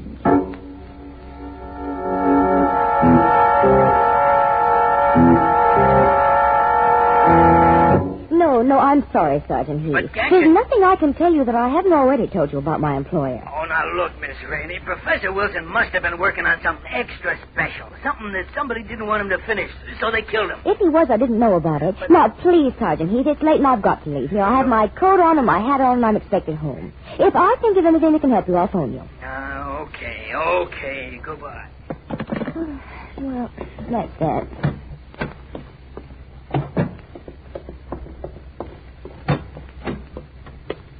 I beg your pardon. I'm sorry I startled you. My name is Vance. Philo Vance. I'm a private investigator. Oh, yes, I know about you. Oh? Are you working on Professor Wilson's murder? I will work on it when I can find something tangible to start with. Do you mind if I walk a little way with you? All right. It's a dark street, and I'm glad of the company. Is there something I can tell you that will help you? You'd know that better than I.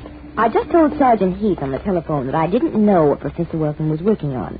If that's what you mean. But you must know. You were his assistant, as I understand. Yes, but that doesn't mean that I know... Just stop right where you are. Well, What's the Please idea? do not turn around, either of you. That's good.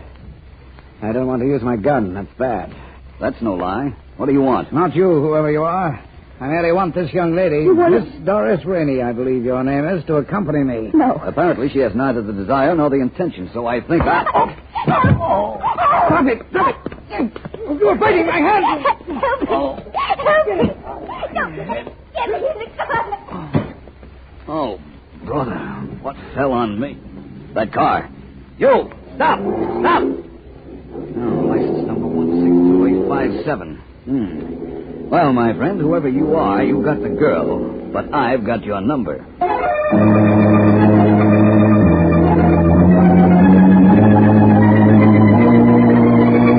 Yes, Vance, I'm having the license number you gave me checked right now. You're sure you're not hurt badly? I have a slight headache, but I'll be all right, and I guarantee I'll be a bigger headache to whoever hit me on the head. Sergeant Heath is checking the number. He'll buzz me in a minute. You say they kidnapped the girl who was walking with you? Yes, but I'm sure they won't harm her for a while anyway. By that time, with the help of the license checkup, I ought to have found them. You're lucky you got a look at the plates. Markham, I always get at least one lucky break on a case. Otherwise, I'd fail dismally in most of them. I think otherwise. Just a minute, Vance. That's probably Heath now. I'll hold on. Right. Yes? This is Heath, DA. Yes, Heath. I have Vance on the phone now waiting for the name and address of the owner of that license number. Well, he's going to have a long wait. What do you mean? There's no such number listed, that's what I mean. What? Vance either got the number wrong or the car had phony plates. If it's one of those two possibilities, I'm sure the plates were counterfeit. Thanks, Heath. Hello, Vance. Yes, I heard Heath, Markham. All I can say is that maybe I do always get one lucky break on a case. But apparently, that license number isn't it.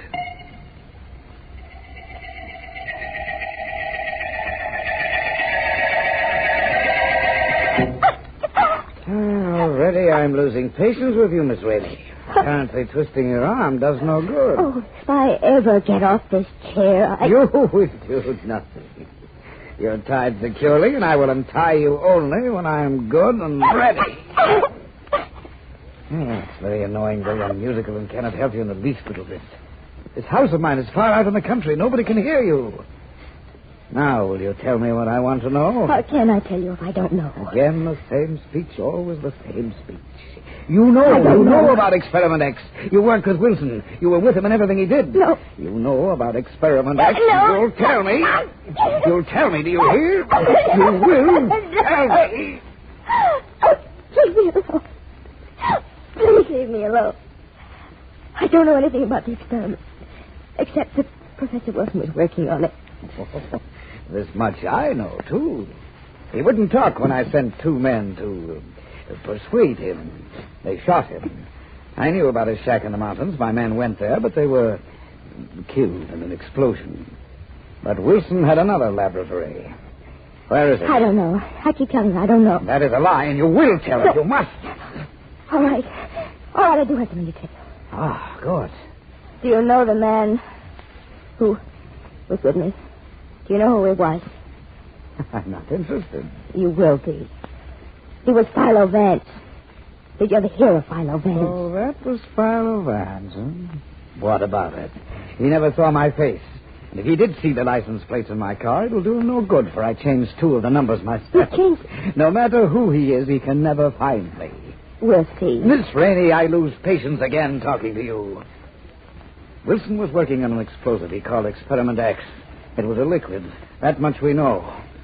What was the formula? I never knew the formula. That is possible, but you know where there is some of that liquid. No, I don't. Some that my chemist can analyze. No. Where is that place? Where? I never tell you. Brave words. But you've been here only a few hours. All I've done so far is to twist your arm a little. That is nothing compared to what will happen to you, Miss Rainey. Don't forget, nobody has any idea where you are. Nobody can possibly rescue you. What about it? I have an idea how to make you tell me what I want to know. Miss Rainey, it's my suggestion that you talk. While you still have a tongue to talk with.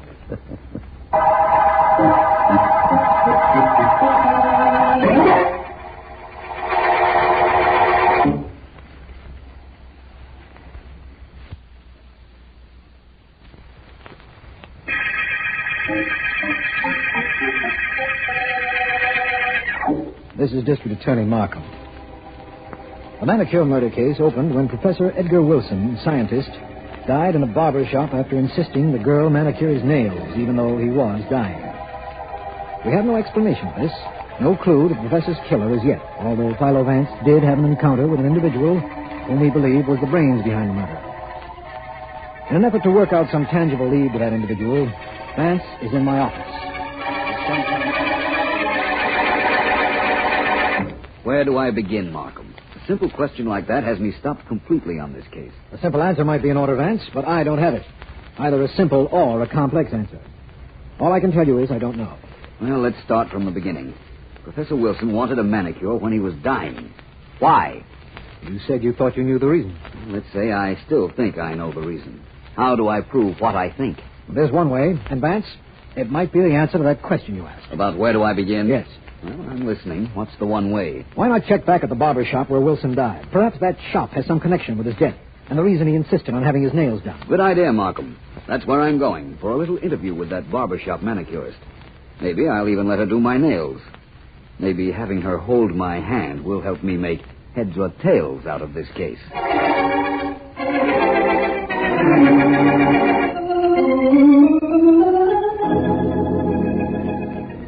How do you like him? Long, short, or half and half? Suit yourself. Mister, if I suited myself, I'd pack you in right now. Well. I'm tired. And you don't need no manicure. Really? What you come in for? Keep out of the rain? It's not raining. And you don't need no manicure. So, here we are back where we started. Maybe I'd better introduce myself. I'm Philo Vance. Oh, it's okay. I'm swooning. It takes me a little time to faint. So you're Vance. So what? So I understand you're the young lady who manicured Professor Wilson's nails as he was dying. That's right. You ain't figuring on kicking off, are you? Not just yet. I want to know what he told you when he came in. When he came in, he sat down, stuck out his hand, and said, give me a manicure fast. There was colorless liquid polish on his nails. You put it on? Sure. Like I said, he said, give me a manicure fast. I said, long, short, or in between. He said, short. So, file them and finish them up. About all. Except when I see he's about to pass out, I beat it out of the shop and pick up the traffic cop in the corner. Thank you very much. Hey, where you going? Manicure you didn't need ain't finished. I know, and neither is the case I'm working on. But after what you've told me, it will be finished. And very soon.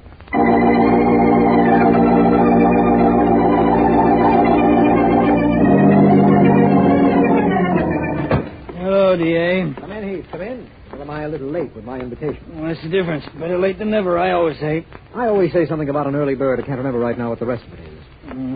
What's on your mind, Heath? All right if I sit down? Apparently. What's that paper in your hand? This?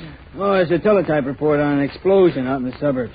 2 men were killed when a shack blew up. We checked on the car they were driving. We think we know who they were. Yes? Yeah, Miller brothers. Sleepy and Joe. Hired killers. We can't figure... Excuse me, Heath. Yeah. Is it Attorney Markham speaking? Vance, Markham. Hello there. Markham, I just left the barber shop where Professor Wilson had his nails manicured. Yes? You remember I thought I knew why he had them done as he was dying? You had an idea about it, yes. It's now a conviction. I want you to find out for me if the professor was working on some new invention that was in a liquid form. A new process, an explosive, something along those lines. I don't know how I can, Vance. As you know, Wilson's girl assistant was kidnapped, and he left no records. Wait a minute. Yes? There were 2 men, hired killers, who met their death in an explosion in a shack in the suburbs, Sergeant Heath just told me. You think that might tie up with our case? It might, and it's worth a gamble. Right. We've got to work fast now, or that girl assistant might be killed by whoever is responsible for Wilson's death. You won't believe she doesn't know what the professor was working on. What do we do about it? We'll take one long shot, Markham. I'll need your help. All right. Did you know Professor Wilson had an assistant named Dr. Blake? No, I didn't. Well, he didn't have. But I don't believe anybody knows that. Or the fact that I'm going to be in touch with Dr. Blake, who is going to make a killer take his medicine.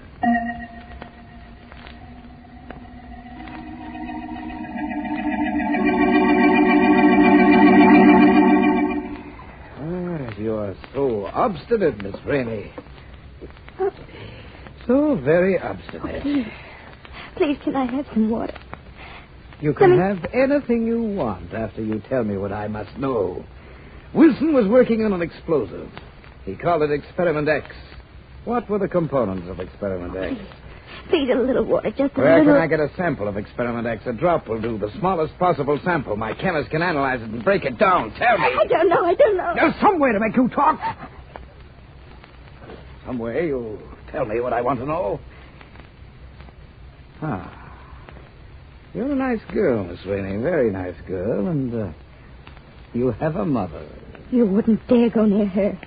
The police will be protecting her. Philo Vance will figure that you'll try to make me talk to her. You leave my mother alone. Oh, so that is the way. Good. Now I can... Who is it? It's me, Andy. Come. What is it? Look, this newspaper. Look at it. Let me have it. What is it I'm to look for? On the first page, the item in the corner. Dead scientist assistant arrives tonight. This one? Yeah, read it. Dr. William Blake, noted scientist in his own right and former assistant to the late Professor Edgar Wilson, arrives at Main Street Station at midnight tonight. Dr. Blake announced when leaving his hometown that he was coming here to continue the experiment started by Professor Wilson. Mm-hmm. Dr. Blake declared that he has a complete knowledge of him, having been in constant contact via long-distance phone with Professor Wilson for months. You, Dr. Blake, Miss Rainey? I don't know what you're talking about. For a girl who was smart enough to be Professor Wilson's assistant, you have a terrible memory. Perhaps now we don't need you, eh? Andy. Yeah? I think we should be ready to leave here very shortly. You and I have to meet the midnight train. And Dr. William Blake.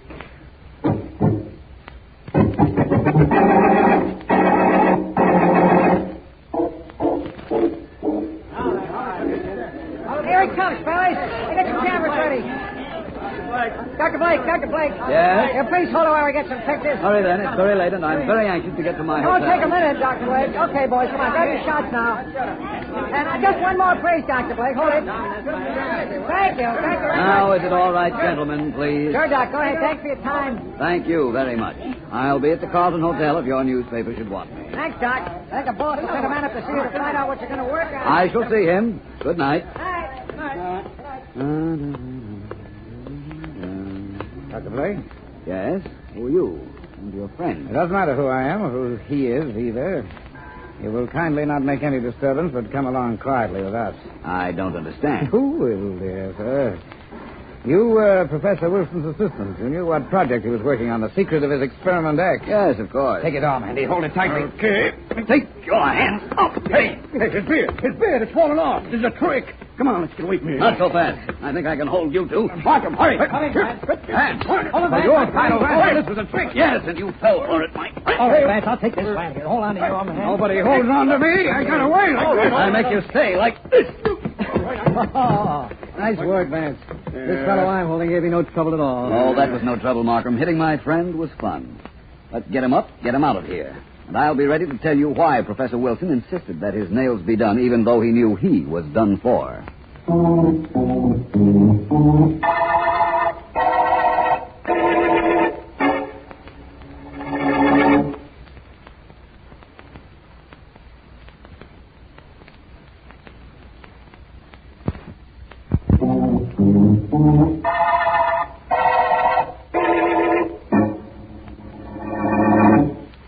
Markham, my friend, I'm beginning to believe you're a very persuasive young man. What do you mean, Vance? You persuaded those men we picked up at the railroad station to tell you where they were holding Professor Wilson's assistant, Doris Rainey. That was relatively easy. Besides, I wouldn't have had a chance to work on them if you hadn't found them for me. They found me, Markham, just as I hoped they would when we had the newspapers print the arrival of the entirely fictitious Dr. Blake. It certainly did. You know, of course, if my beard hadn't come loose, I'd have gone along with them. Yes, and I would have followed you as per our plan. Yes. Vance, you said that I was persuasive. That's right. Well, could I persuade you to get around to telling me why Professor Wilson wanted his nails manicured? Certainly. Let's go back a little, though. All right. Wilson was working on his Experiment X, an explosive. Yes. We know that now. It was a liquid. We know that, too. The man who kidnapped Miss Rainey hired two men to shoot him, which they did. But they didn't kill him. He ran from them and got to the barber shop. I know that much. Markham, Wilson had some of his Experiment X under his fingernails. The manicurist told me his nails were long. We know he was working with a liquid. The smallest quantity of Experiment X, if it fell into the wrong hands, would be sufficient for his killers to find its formula. I see. He had his nails filed so any evidence of the formula that might have been under them would be lost. Exactly. Oh. Sergeant Heath's theory that something might have been written on the fingernails was an impractical one. If Wilson had had time to write anything on his nails, he would have had time to tell what he had written to the manicurist or the barber. Yes, yes. I knew it wasn't that. So you said at the beginning of this little adventure. Yes, I did. And now I say it's the end of our little adventure. The end of the Manicure murder case.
Calling all detectives.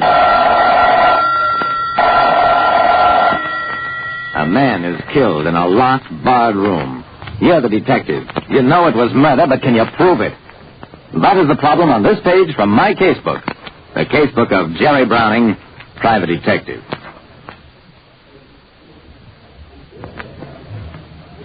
Let me, Jerry Browning, private detective, tell you something. There are killers so clever that they defeat themselves. I left police headquarters, walked to my car, got in, and drove straight to the Claymore Arms Hotel, where Stephen Holly lived.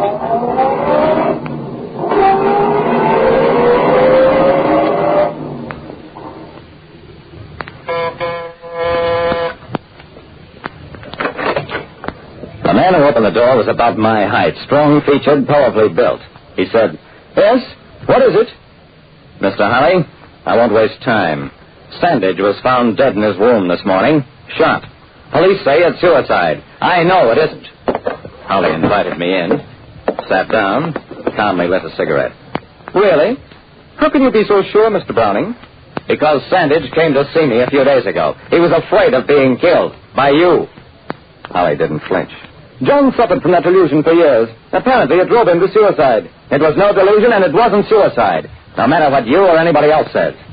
Holly smiled. "You intend to prove that I killed him?" I smiled too. "Yes, unless you want to save time by confessing." "No, I'm afraid I can't accommodate you, Mr. Browning. And even if I did kill John, which, mind you, I don't admit, I doubt very much that you could prove it." I got up. "Mr. Holly, that's the most foolish thing you ever said in your life."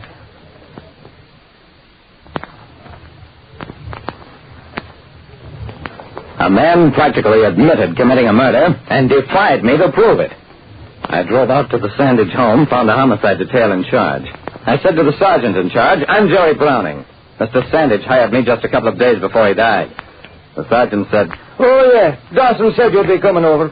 Want to take a look around?" I nodded. "If you don't mind." The sergeant waved his hand. "Go right ahead. Plainest case of suicide I ever saw."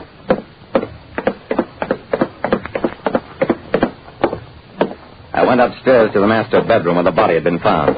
The first thing I noticed was that the bedroom door had been removed and was propped up against the wall. It was a very heavy, massive oak door, as were all the doors of the house. While I was standing there, I heard footsteps behind me. It was the sergeant. He said, "Looking at the door, Browning. Well, we had to take it off the hinges, only way we could get in." I nodded. "Locked from the inside, eh?" "And how? Locked and on a chain beside. And look inside. Bars over the windows, a straight drop to the ground, no trees nearby, no other windows in line with this one. And we found the gun on the floor by the bed." "You still think it was murder?" "Did you check the room for strange fingerprints?" The sergeant was amused. "Sure. As soon as Dawson phoned, telling us you were at headquarters making a fuss. And we didn't find any fingerprints. What else do you want to know?" "Something you can't tell me. How the murder was committed." I spent the rest of the day in and around the Sandage house. The sergeant was right about one thing. There was absolutely no way anybody could have shot Sandage from outside the room. And no way for anybody to get into the room once Sandage had locked himself in. As I was leaving, the sergeant said, "By the way, what was the man so afraid of?" "He and another man were once in love with the same woman, Sergeant. She married Sandage years ago while he was a poor man, and she died before Sandage ever got a break. Sandage felt that his rival always blamed him for the woman's death." Well, thanks for your cooperation, Sergeant.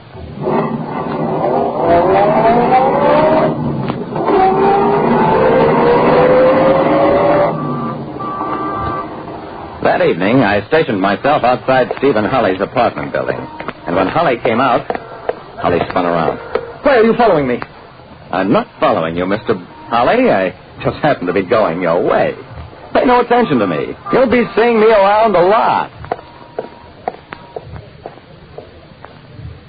For the next week, when I wasn't prowling around the Sandage house, I was trailing Holly and making no attempt to conceal it. And late one evening, I followed Holly around the corner, found him waiting for me when I turned it. He said, "Browning, this is intolerable. I will not be followed by you." I shrugged. "Better get used to it, Mr. Holly, because I'll never let up until I get you." Holly tried to find a reserve of calm. "Browning, you have to make a living. How much do you want to leave me alone?" I shook my head slowly. Holly shouted, "I'll kill you! That's what you wanted me to say, isn't it? Don't worry. I'll never lose my control again. You'll never get me, Browning." "Come on, let's walk." "Mr. Holly, you worked out some kind of a trick in that matter. A locked door stump. It doesn't mean anything. It's like a puzzle. You know there's a solution, and if you're patient enough, sooner or later you find it. Good night, Mr. Holly. It was 2 a.m. I'd been asleep for hours when the inspiration hit me. I sat up in bed, grabbed the phone, made 2 calls before I located the homicide sergeant, also home and in bed. I said, I know it's late, but this is important.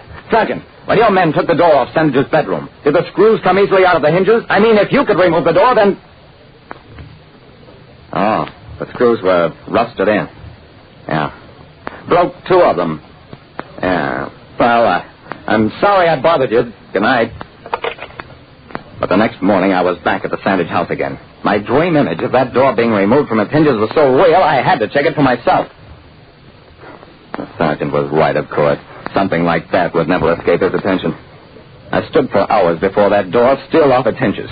I rapped it, tested, practically beat my head against it because I knew that door held the answer. And then it came to me. My idea had been right, removing screws not from the hinge but from the lock. It was just a question of shifting attention, and I had it. I got the sergeant on the phone again. Come on over to the Sandage place. Yeah, I've solved it, but I don't want to touch anything without a witness. The door had a big ornate handle in keeping with its methodness. The screws came out of the lock at a touch, and behind the lock was a hole big enough to put a man's fist through. Or a revolver. That evening, I was waiting for Holly as usual. When he came out, I fell into step with him. I said, "Well, Mr. Holly, I finally solved the puzzle, the trick with the lock. Now that I know how you did it, I'm satisfied. And I'm willing to talk money." Holly said, "I'll give you $500. I shook my head. $5,000. But I'll take the $500 as first payment. Holly took out his wallet, removed some bills, handed them to me. And as he did, "Hey, take that money. Honey, you're under arrest for murder." Yeah? Trapping him was as easy as that, once we knew his murder mechanism. Like I said, the trickier a murder, the easier it is to solve. Because when you figure out the trick, you've generally figured out everything there is to know about it.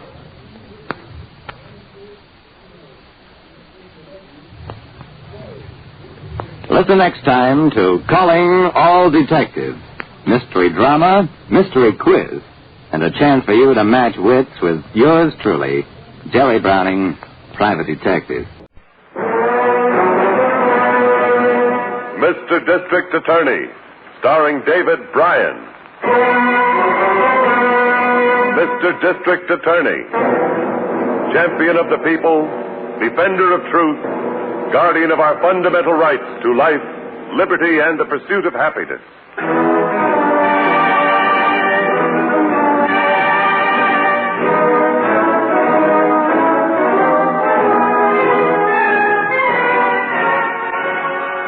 And it shall be my duty as district attorney not only to prosecute to the limit of the law all persons accused of crimes perpetrated within this county, but to defend with equal vigor the rights and privileges of all its citizens.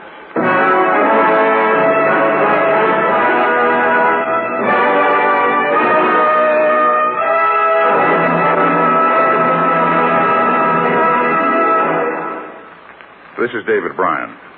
In a moment, we'll bring you another case from the files of Mr. District Attorney. But first, a word from our sponsor.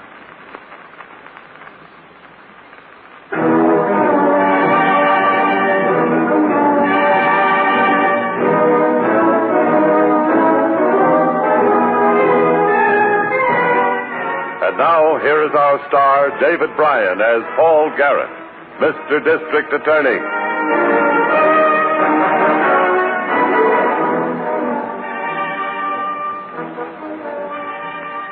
One crime often breeds another, frequently a far deadlier offense. A simple burglary may end in murder, as in the case you're about to hear.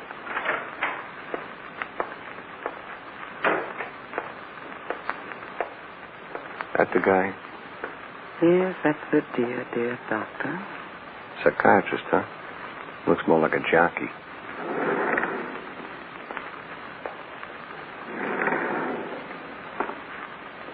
Let's go.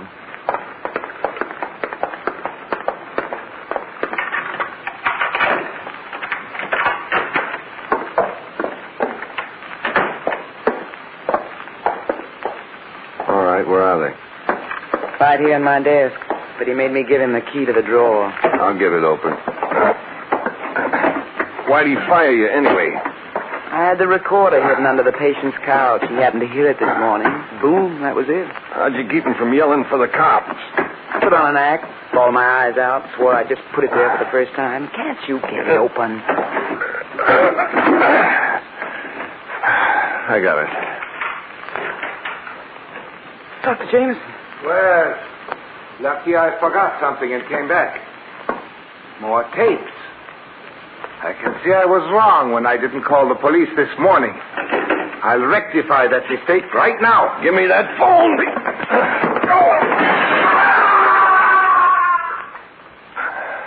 Bo, you knocked him through the window. Grab up those tapes and let's get out of here.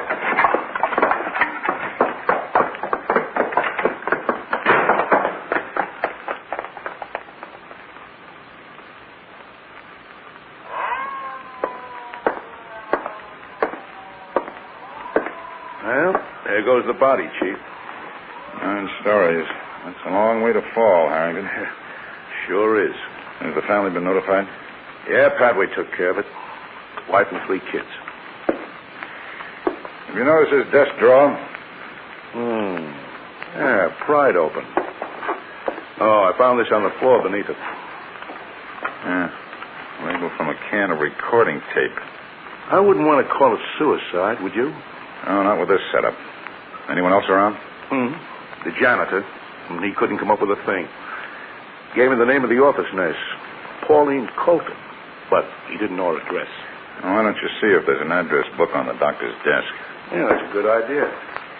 The lab boys get any prints off this drawer? Yeah, I picked up something. Oh, here. Here's the doctor's book. Now, let's see, Colton. Here it is. Pauline Colton, 1436 Carrington Street, apartment 12. Evergreen 34221. Shall I call her? No, why not ride out and see her? Let's go.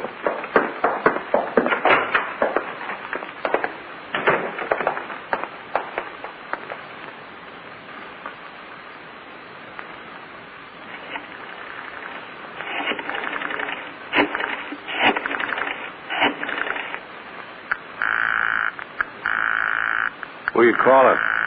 Mrs. Charles Francis Palmer. Now, listen, chick, you got some real juicy stuff on these tapes. But I'm going to argue with you about something. Your idea of what you're going to do with it just don't make sense. What do I have to do, draw pictures? Mrs. Charles Francis Palmer's going to give me $500 for the recording of what her husband said during his psychoanalysis. I told you that. Okay. She figures it'll help her get a divorce from the guy, but this thing's worth a lot more than $500. We got to make it pay off, chick. We got to make it pay off big. How? We ain't going to let Mrs. Charles Francis Palmer hear this tape. We're going to let her husband listen to it. Or another recording of it. I won't do it, Bo. Blackmail's too risky. What are you talking about? We knocked the doc out the window, didn't we? That's homicide. Don't say that, Bo. It was an accident. Try to tell the cops it was an accident. Well, they don't know we had anything to do with it. I don't care. We're going to get a lot more than $500 out of this, and we're going to do it my way. No, Bo. This is my deal. We're doing it my way. Hey, what do you think you're doing? I'm going to burn these other tapes. Give me those. Stop me, Bo. I'll let go of you. You lousy gorilla. Well, that'll teach you not to argue with me, chick. I'm a guy that likes his own way. Where are you going with those? I'm taking them with me. When you get some sense in your head, call me. You know the number.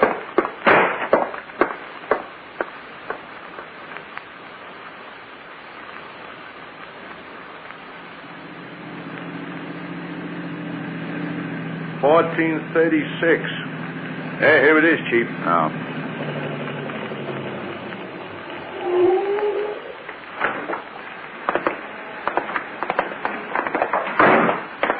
Apartment 12. Must be on the first floor. Yes.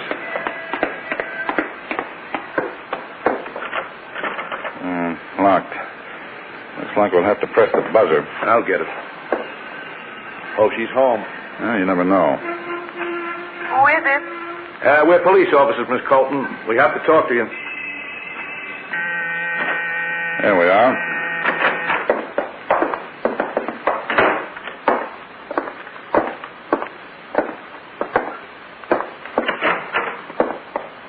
Miss Colton? Yes, I'm Miss Colton, but I don't understand this. You work for Dr. Leland Jameson? Yes. Dr. Jameson was killed in his office this evening. We're pretty sure he was pushed through the window. We thought you might be able to help us on a few things. Pushed through a window? Oh, that's right. We're pretty sure it was murder. Well, but we'd better not talk out here. Will you come in? Well, thank you. Well, incidentally, I'm Paul Garrett, district attorney. This is Mr. Harrington, my assistant. Gosh, I don't know what to say. Dr. Jameson dead. I'm numb. Are you hurt, Miss Colton? You've got blood on your face. That's a bad bruise. Oh, no. It's really nothing. I fell against a chair just now. Oh, in here? Yes, as I was running for the buzzer. No, I'm very sorry. Well, don't worry about it. I'll be all right. Miss Colton, do you mind if we look through your apartment? Why would you want to do that? Well, I must tell you, we can't do this without your permission. That is, not without a warrant. And you don't have a warrant? Not at the moment. You don't need one. I don't know what you expect to find, but go ahead and look. Harrington? Okay, Chief. I just don't get this. You were Dr. Jameson's nurse, weren't you, Miss Colton? Oh, that's right. Nurse and receptionist. Well, how long have you worked for him? Let's see. About 4 months. Dr. Jameson was a psychiatrist. Yes. I imagine he did quite a lot of psychoanalysis. Oh, yes, he was in private practice. Was it his custom to use a tape recorder during these sessions with his patients? Oh, no. But he did use a tape recorder. Well, yes, but only for dictating letters and notes that he wanted typed out. These letters and notes that Dr. Jameson dictated on the recorder, was it your job to type them up? Yes, it was. And where did you keep the tapes? In my desk. Locked up? Yes. Did you keep the key to the drawer? I usually left it on the desk in case Dr. Jameson wanted to refer to anything. Well, there's nothing here, Chief. Okay, Harrington. Miss Colton, I appreciate your cooperation. Well, that's perfectly all right. I've got nothing to hide. Well, we might want to talk to you again. Anytime. I tried not to disturb anything, miss. Oh, well, that's all right. Good night, Miss Colton. Good night. Real nice and ladylike, Chief. And she acted as if she wanted to help us. But there's one thing that bothers me. She said she cut her face by falling against a chair. And the only chairs she had in the room were all overstuffed. Right. So she was telling a lie. Why? Well, we'll put a tail on her. And tomorrow morning, I'd like you to call on several other psychiatrists in that building. Find out if they use tape recorders and psychoanalysis. I'll get on it first thing.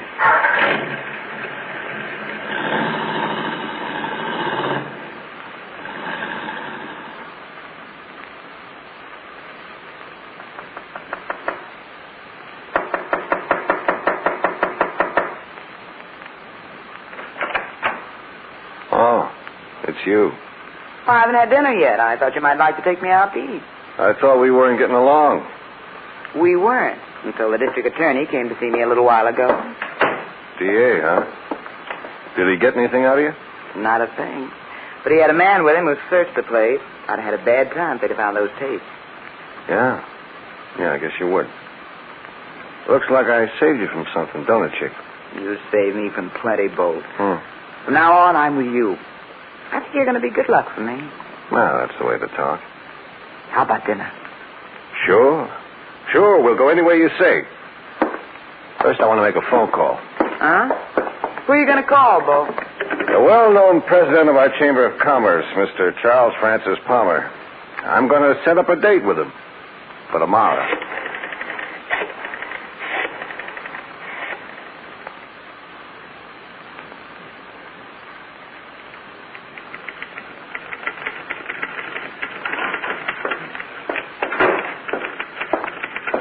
Hi, Miss Miller. Chief gone to lunch yet? Oh, no, he's still in his office, Harrington. Oh, good.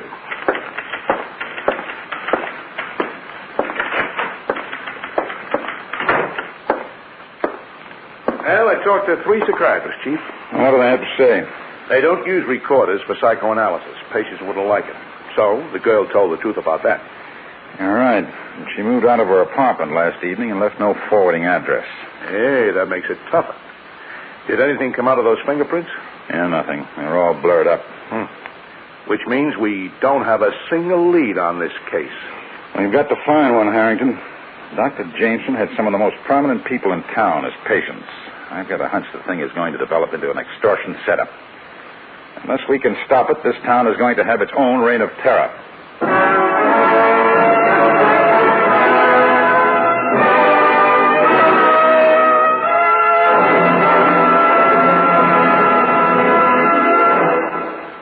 This is David Bryan. Before we continue with Mr. District Attorney in the case of the blackmail killer, here is an important message I'd like you to hear.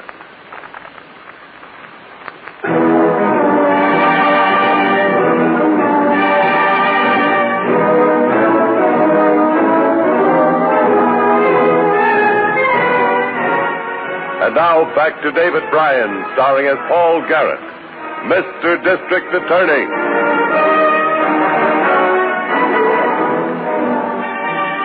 A psychiatrist had been murdered in his office, knocked through a window to the street 9 floors below. Tapes from a recording machine had been taken from the office, and we felt sure they were going to be used for blackmail. And the crooks proved us right in a hurry. They went to work without losing a bit of time. Accomplished what I had to do and started toward my next appointment. This, of course, made it necessary to take extra precautions. Well, Mr. Palmer? I never agreed to let anything like this be recorded. How did you get this tape? What difference does it make? We got it, and we got copies of it. I suppose you expect me to pay you something to keep this quiet. You're lucky, Mr. Palmer. Your wife wants that tape. She wants to use it to get a divorce. This is fiendish. With that for evidence, she'd make a real monkey out of you in court. When her lawyers got through, you wouldn't have enough left to pay the tax on a movie ticket. Dirty blackmailer! Okay, mister, you're asking for it? Now, you better stay down there, Palmer, or you'll really get hurt. You can't do this to me. You can't do this to me. Take it easy. You'll kill him. I'm just knocking some sense into him. That's all.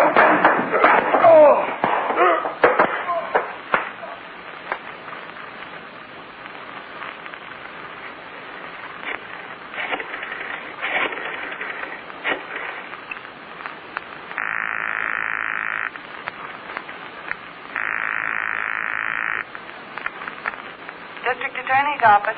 Harrington, Miss Miller. Chief there? Oh, yes, he is. Just a minute. Oh, Harrington. Chief, I'm down at Central Station in Captain Marr's office. They just got a report here I thought you should know about. Charles Francis Palmer was beaten up at his home this morning. Hey, wasn't his name on that list of Dr. Jameson's patients? Oh, that's right.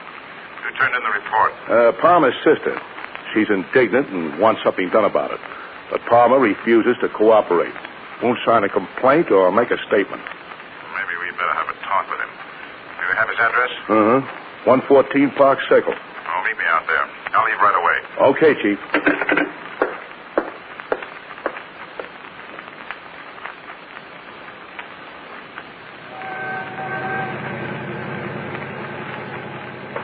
There's a spot. Right in front of the bank, too. Well, that's a loading zone, Bold. Who cares? Suppose a cop comes along. So we get a ticket. Oh, shut up. Here comes Palmer. I've been waiting for you. You got the dough? I'll have to talk to you about that. What's there to talk about? All I want's the dough. I've got 5,000 here. The deal is 10. I can't get that much. Go back there and get the rest of it. I tell you, I can't. I'm not as wealthy as you think. Oh, look, Palmer. Wait a second, Bold. Give me the 5,000, Mr. Palmer. That'll be all right. Thanks. Here. You're dealing with me, Palmer. I don't care what she says. Go on, Mr. Palmer. I'll talk to him. Yes. All right. What are you trying to do? Be the mastermind again? We're pushing him too far, Bold. We got 5,000 out of Palmer. Let's start working on the other people on our list.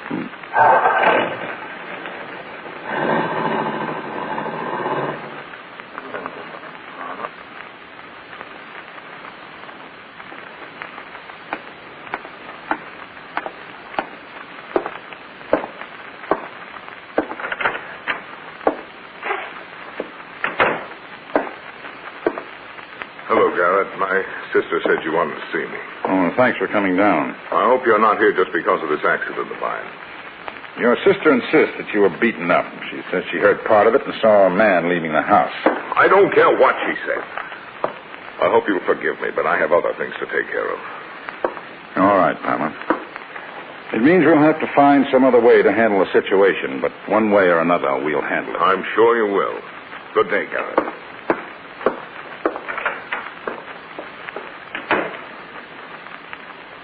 That's a frightened man, Chief.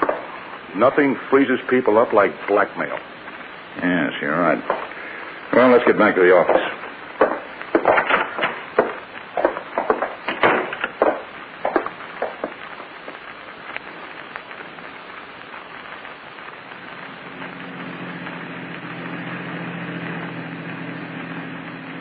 Where are we going now, Bolt?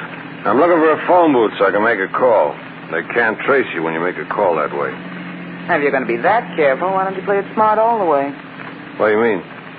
Going to Palmer's house yesterday, we could have walked right into a trap. Yeah, I thought of that. But how else are you going to do it? You got to let him hear the tape. Why not mail him a piece of the tape? Hey. Kid, you're a real brain. Now, we meet him somewhere. That's it. Be a lot safer. Sure would. And that's the way we'll do it from now on.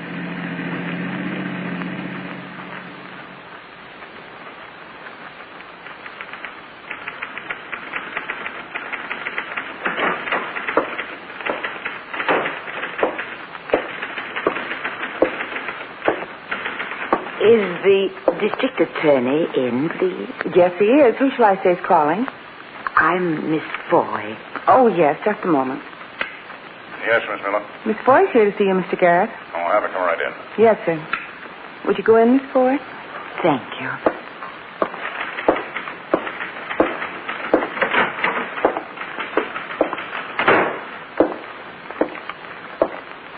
Mr. Garrett. Won't you sit down, Miss Foy? Thank you. I came in as you suggested, Mr. Garrett. Trouble? Yes, a man called me on the phone last night. He told me he was mailing me a piece of tape recording. I got it this morning. I'm frightened, Mr. Garrett. Miss Foy, if it makes you feel better to have a good cry, you go right ahead. But if you're willing to help us on this case, I don't think you have anything to worry about. You really think so?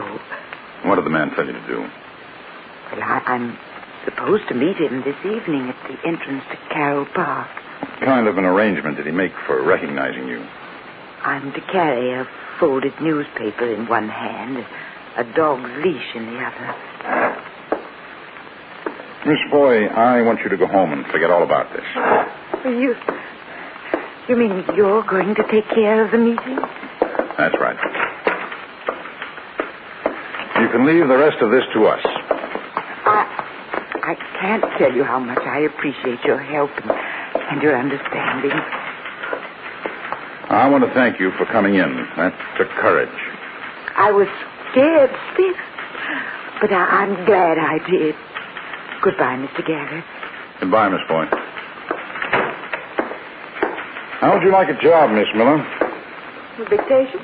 Something more to your liking. How would you like to play decoy for us? For the blackmailers, I'd love it. Yeah, I thought so. Well, where's Harrington? He said he'd be at the doctor's for the next hour. Call him and tell him to check in here as soon as he's through. Okay.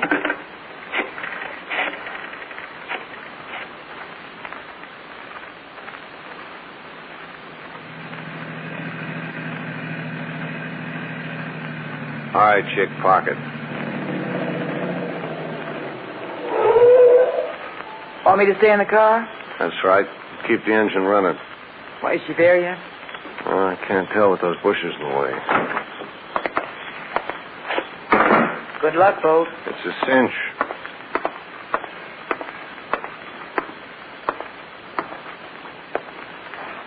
Miss Foy?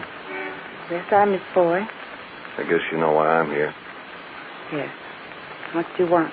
3,000. Cash. Meet me here with her tomorrow night, same time. All right. And don't bring anyone with you, understand? I understand perfectly. Okay. I'll be seeing you.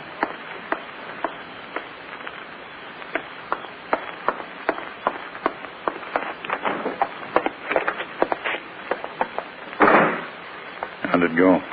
It was a man, Mr. Garrett. He wants me to be here tomorrow night with $3,000. Now, that's what we want. You'll have the $3,000, all right. Marked money. The moment he accepts it, we'll grab him.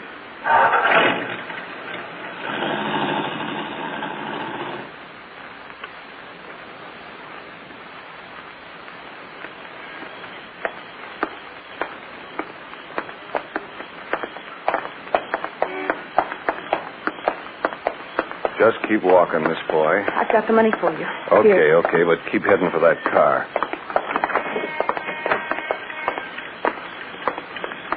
Take a look, chick. That's not Miss Boy. Get in the car, you! Get going, chick, fast!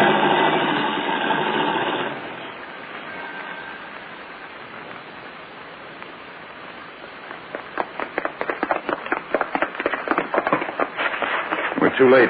That guy slugged her. One tail light and they're heading through the park. Let's get back to the car.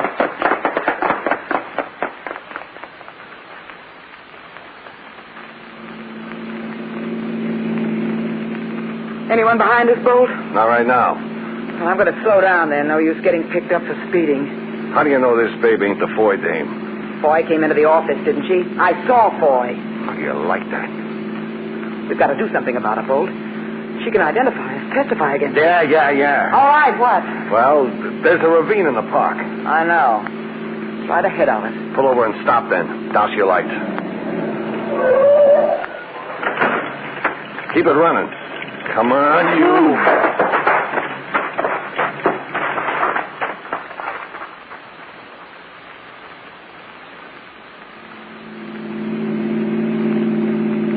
We've got to come up with them, Harrington, and fast. I'm wide open. Lucky it's late and there's no traffic. Car parked up ahead. Kill the lights and get in behind. Yeah.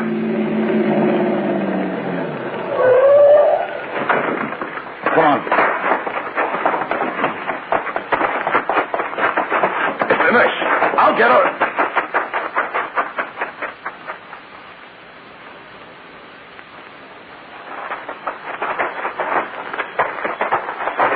All right. This will do it.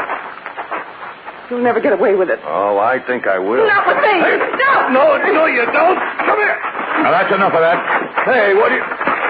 You're all through, mister. Who are you? Watch it, Steve. He's got a knife. I'll take care of that. Had enough, mister? Yeah, just let me alone. On your feet. All right. All right, head for the car. You all right, Miss Miller? I'm fine. I'm sorry I didn't get here sooner. Oh, you got here just right. Hey, this looks like a long week. I've got the other one, Chief. Good. Now we can take them both downtown where they can dictate their memoirs to a police stenographer. Get in the car, both of you. I want a lawyer. You'll get one. But don't expect too much from him. With you, he'll actually be wasting his time.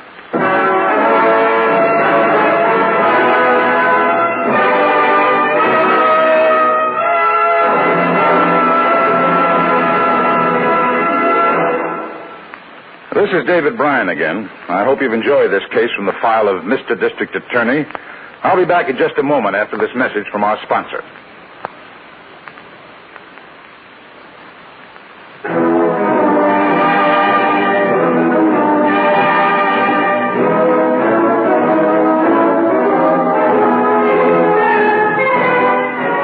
Now, here's the star of Mr. District Attorney, David Bryan, with a word about the program you have just heard. I'm sure you read about this one in your newspapers. The people we call Bolt and Pauline were tried and convicted on counts of burglary, extortion, assault with intent to kill, and with murder in the first degree. Both are now serving long sentences for their crimes. And now this is David Bryan inviting you to join us when we present our next case based on the facts of crime from the file of Mr. District Attorney. Mr. District Attorney was originated by Phillips H. Lawrence.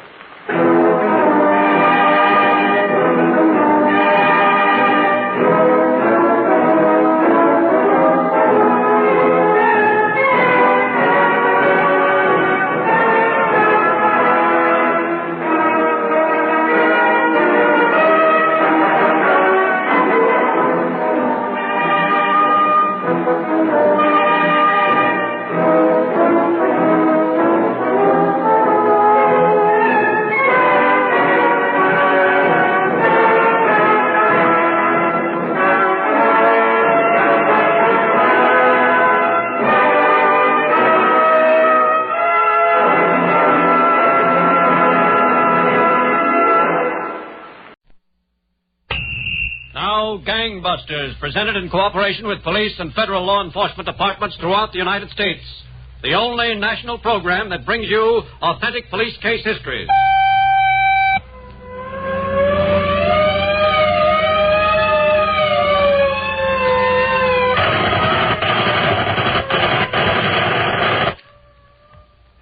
My name is Ernest Gaither Jr. I'm here in the Cook County Jail with only 29 hours to live before I go to the elected chair. Listen later to the rest of this amazing statement of a murderer who died in the electric chair only a few hours ago. A statement recorded inside the death cell especially for gangbusters. And now to Gangbusters and facts that show the operation of our law enforcement officials in their war against the underworld.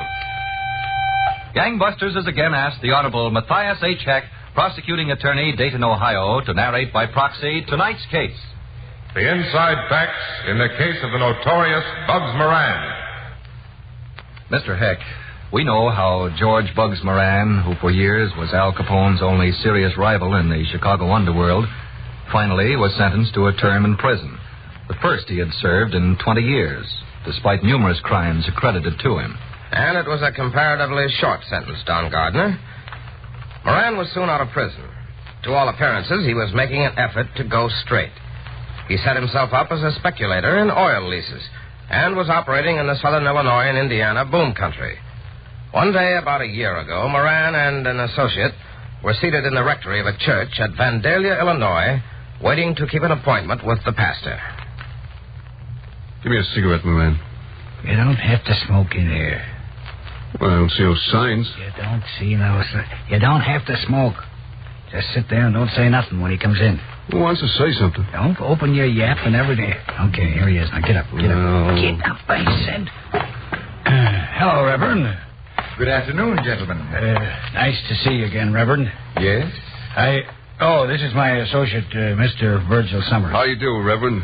Virgil is a name with a heritage. Everybody calls me Doc. Sit down. Thanks. Well, Reverend, did you talk over our proposition with the elders? I did, Mr. Moran. And? The matter was left undecided until I brought them the answers to a few more questions. Well, anything they want to know, Reverend.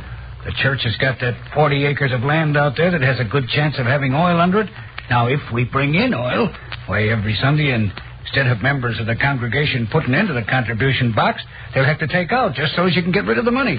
That's how rich the church will be. I doubt, Mr. Moran, that such an extreme measure would be necessary. Well, I can't for the life of me see what you're hesitating for. Can you, Mr. Summers? I cannot, Mr. Well, as Moran. you know, gentlemen, the first consideration is whether under the terms of the late Mr. Baker's will, we can use the property for this purpose. Mr. Baker bequeathed it to us as a cemetery, you know. Now, Reverend, However, the elders agree that we may be able to obtain a liberal interpretation of Mr. Baker's generous will. Now we're getting someplace. But there is one other consideration, Mr. Moran. Anything, Reverend, anything at all. It has come to our attention that you are also the notorious Bugs Moran of Chicago. The name is George Moran. It never was Bugs Moran. But you are from Chicago. Well, what difference does it make where I come from or what I was? I'm here with a legitimate business proposition, and that ought to be enough. I'm afraid, Mr. Moran, the elders would prefer to deal with someone longer established in the oil business. Come on, Doctor, let's go. Wait a minute, Moran. Maybe the Reverend wants another kind of business. Come on. Okay, I'm coming. Good day, gentlemen. So long, Reverend. I'll see you in church.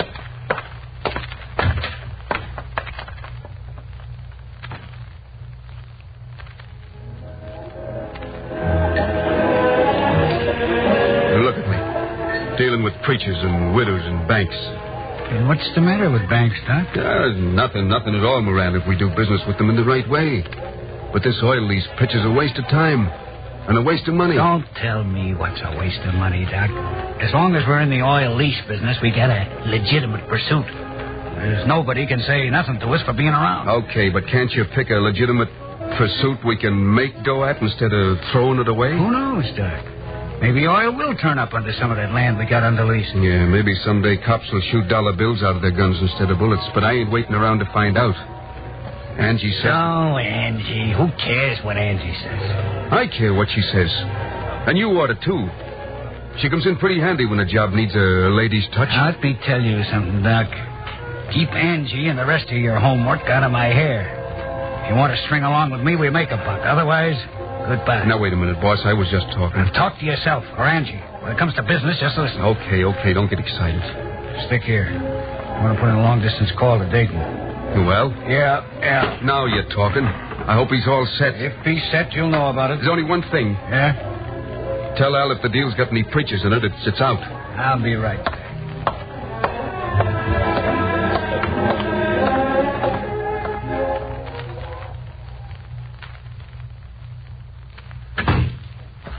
Yes? Did you want to see me? Reverend Thomas? That's right. My name's Dixon. I'm a special agent of the Federal Bureau of Investigation. Oh, yes. Sit down. Sit down. Mr. Dixon, you said? Dixon, yes. Thanks. Well, Mr. Dixon, I suppose you hear from a lot of old cranks like me. No one's a crank, Reverend. No one that has something that might turn into a legitimate lead. Well, as a matter of fact, Mr. Dixon, after thinking the whole thing over and losing no little sleep, I'm sorry that I phoned you. I'm not, Reverend. It comes down to this. Bugs Moran, or no Bugs Moran, the man approached me on what was a legitimate enterprise. I had no right to treat him so shabbily. He's probably making every effort to live a better life. And he should be encouraged, especially by a minister of the gospel. This is Bugs Moran you're talking about? Bugs Moran or any other man. Reverend, we've been following Bugs Moran for weeks, since long before he approached you. Well... His oil lease business may be legitimate, but we think it's only a blind. What, Mr. Dixon? A blind. Camouflage for something else. Oh. I suppose you've read about the several bank robberies in southern Illinois and Missouri and Indiana in the last year. Read about them. I preached a sermon on the subject. So, you think Moran is the bank robber? We're watching him, Reverend. Well... We haven't been able to prove it yet, but we think we will.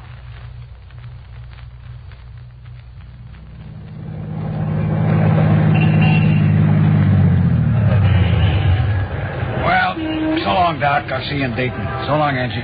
Toodaloo, Moran. You want me to walk to the train with you? What's the matter? Don't you think he can find the train himself?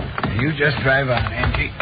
Doc, get this car in shape. Sounds like it hasn't been greased in a year. So long. Bon voyage. Give my best to Al. Huh? Yeah.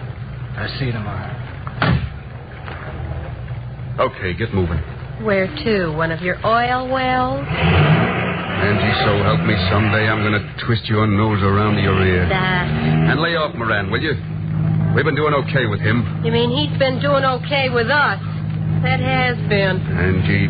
Bugs Moran, who needs him? We got him. That's all there is to it. Now shut up about it. Doc? Yeah?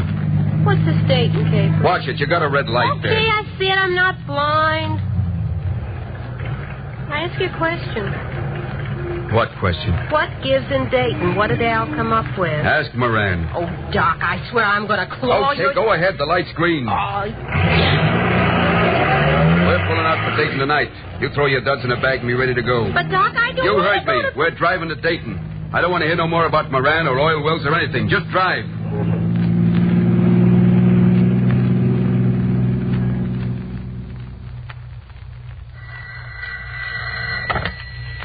Special Agent Haynes. Mr. Haynes, Special Agent Dixon's on long distance from Vandale, Illinois. Oh, good. Put him on. Yes, sir. Hello, Haynes. What's up, Dixon? Moran bought a ticket to Dayton, and he's on the train now. I sent Greer along to keep him company. Okay. We'll take over on this end when the train gets in. What's in Dayton? I haven't any idea, but it must be a deal. Oh? It looks like he's coming alone to avoid suspicion. I think Doc Summers and the woman are getting ready to make the drive there. They're having the car serviced. Are you going to stay with them? I'll be right behind them wherever they head. If it's Dayton, I'll see you. Okay, Dixon. We'll be looking for you. And keep your fingers crossed, Haynes. Before this is over, I think we'll have Moran where he'll never be able to squeeze his way out again. So, Don, as the notorious Bugs Moran and his henchmen were about to pull a deal, as they termed it, in Dayton, Ohio, they were unaware that agents of the Federal Bureau of Investigation were maintaining a constant surveillance of the mob, hoping to catch them in the act of committing a crime. Now, back to Gangbusters. You were telling us, Mr. Heck, how agents of the Federal Bureau of Investigation suspected the deposed Chicago racketeer Bugs Moran as the leader of a gang of bank robbers. That's right, Don. And Moran had been followed to Dayton, Ohio, in the hope of catching him and his confederates in the act of committing a crime. Later, the criminal Doc Summers and the woman Angie arrived by car from Illinois and rang the bell at the house where Moran was staying. Fine reception.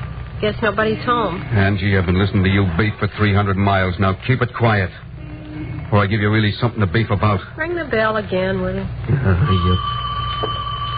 Running all over the country like a bunch of bums. Angie, I swear. Here comes somebody. Okay, then get a smile on your puss. I'll smile when I want to. Hello, Al. Doc, come in. Did you have a good ride? Yeah, considering. I had a good ride, too. That's nice. Moran's in the parlor, Doc. He wants to see you. Yeah? Where, in here? Yeah, this is it. Come on, Angie. I'll show you where you bunked. Well, maybe I got something to say to Moran, too. If you have, you can say it later. Go on in with Al. Now, listen. Come on. I'm coming. Don't push me around. I'm not your mother. Hi, boss. Hello, Doc. Nice layout here, Moran. It'll do. Sit down and pour yourself a drink. Thanks. How is the trip? Well, okay. Angie? She's getting to be a pain where it hurts. Yeah, I heard her just now. But, like you say, Doc, sometimes she comes in handy. Pour you one, too, boss? No, I'll stick with it. But, you gotta straighten her out, Doc. Her dame around's okay with me until she gets to a point where she's liable to queer the caper. Yeah, what about the caper? What's Al got set? It's good for $10,000. Not bad. Another bank? No. Tavern owner. Hey, I quit heisting saloons years ago. All right, now, wait a minute. Besides, what saloon has $10,000? Will you listen? Okay. It's a pretty good deal. Oh? This tavern's right near the big frigid airplane. Every payday, the workers come in the joint to cash the checks. So every Friday, this tavern owner goes downtown to the bank and gets $10,000. No more, no less. $10,000. Now it begins to sound like something. Guy rides back alone from the bank. We nail him on the way. Good enough. Now, the thing we gotta do is know that bank inside out, the tavern, and the streets in between. Sounds like a cinch. Tell Angie to get ready. But Moran, I know, but I want to show you that tavern and get a better look for myself. You'll take Angie along for the ride. All the way to Dayton to knock over a tavern guard. I'm warning you, Angie. You better shut up or you're going back home. And if I send you home, it'll be on your back. Now remember that. She'll be all right. Yeah, I'll be all right. Saloon bandits. Okay, now that's enough. This sounds too easy, Moran. Somebody goes to the bank with him. They got to. Al's been watching him 3 weeks. He goes alone. Well, then he sure carries a gun. If he don't, he ought to. What if he does? There'll be enough of us. Yeah, it's a big deal. I heard enough out of you, Angie. Go on home. That's a good idea. Why didn't I think of it? Moran, she better stay. And suppose I don't want to. Go on. Get out. Well, good night. I think I'll pick up a guy. Maybe 2 guys. Pick up whoever you like. Those 2 over there ought to do me fine. Hey, Angie, you go on home now. Nighty-night.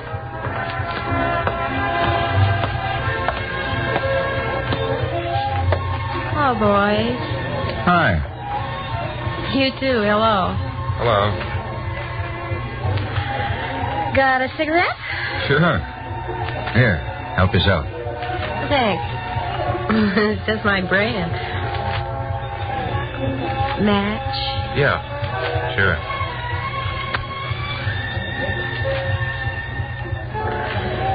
Much obliged. Don't mention it. You wouldn't like to buy me a drink, would you? We'd love to. I like rye, straight rye. But we're expecting our wife. Oh, Yeah, any minute. some other time. That's a date. Well, I guess I'll toddle along home. That's as good a place as any. Thanks for the cigarette. What do you think, Haynes? It was an accident. They didn't send her over. I don't care for that kind of accident. Maybe we're too close to her. Maybe. But we've got to take our chances. Come on, let's get out to the car.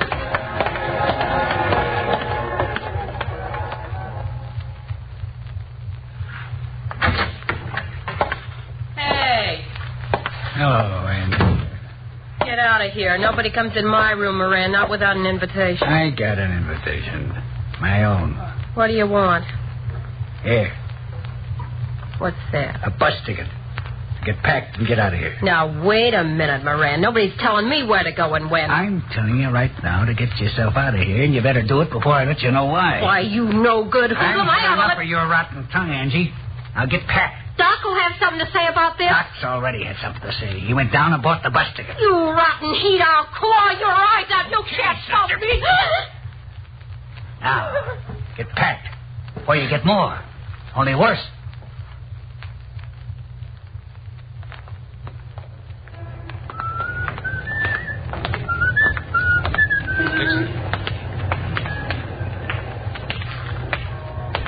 Nice night, huh, Dixon? Beautiful. The girl got on a bus home. A ticket at St. Louis. Okay, we'll have her picked up at Cincinnati. Yeah. That's the car, the Buick. Got a lot of nerve leaving a stolen car parked right in front of the house. Not so much. Hasn't even been reported stolen yet. Oh. The doctor it belongs to is in Chicago at a convention. Well, it's a cinch they don't want a hot car around too long. Maybe tomorrow's the day. A month's pay says it is. Yeah, I'd make the same bet. The lights are still on in the house. Moran makes his boys study late.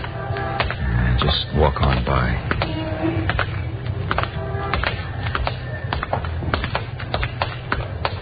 I hope we can stick with them tomorrow. We will.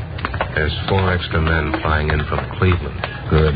We'll need them. I don't think Moran will give up so easily, even when he's through. Now, we'll turn left at the next corner.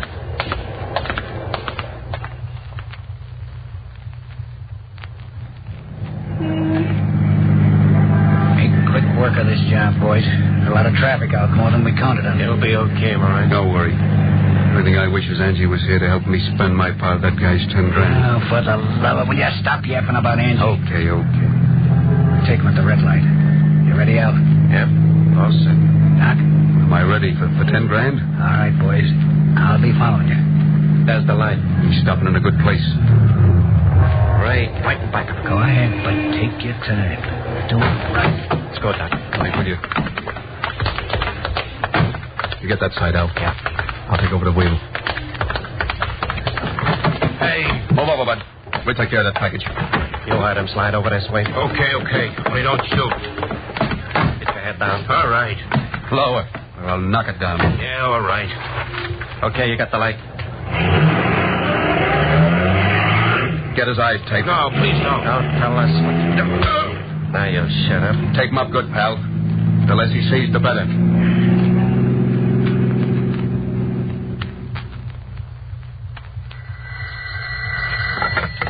Special Agent Haynes. This is Dixon. We got a bad break, Haynes. We lost Moran in traffic. No. It couldn't be helped. And they may be pulling the job right now. Well, no reports have come in yet. Well, look, Haynes, get out an alarm on that stolen Buick. At least we'll have that to hang on him, if nothing else. All right. I'll put it on the teletype right away. Go ahead. Walk. Faster. I can't see. That's the idea of the tape, so you can't see. Go ahead. All right. How much farther? Walk, I said.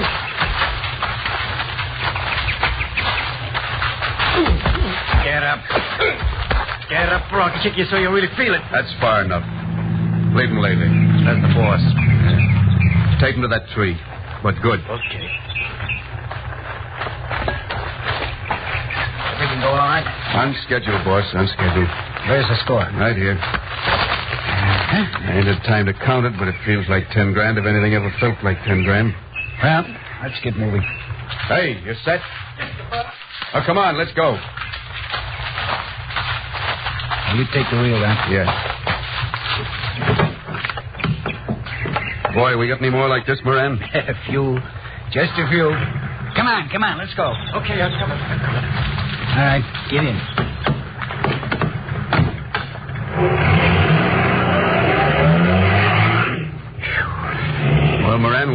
Back to the joint. But, boss, we ought to move.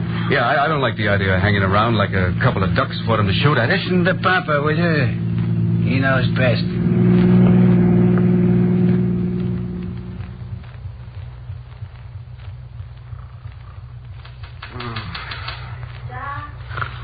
Hey, Doc.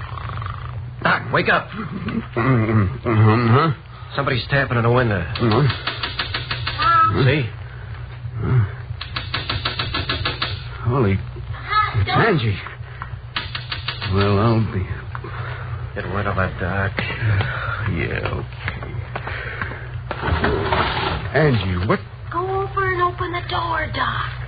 It's 4 o'clock in the morning. I know it. If it wasn't, would I be banging on the window? Why ain't you in St. Louis? I'm not, that's all. Open the door. Oh, Moran knew you were here. He cut my head off. Open the door. Okay, but be quiet, will you? Get rid of that, Doc. It ran of a plane. Yeah, okay. You believe one thing with her, it's another. Never anybody... Oh, well... Now, look here, Angie. What's the idea that... FBI, don't move. FBI? Just keep still and you'll be all right. Listen, guys. Where's Moran sleeping? In there. And Al? There, but he's not sleeping. You. Take Al. But watch him. Okay. You hold this one here. Come on, Haynes. Right.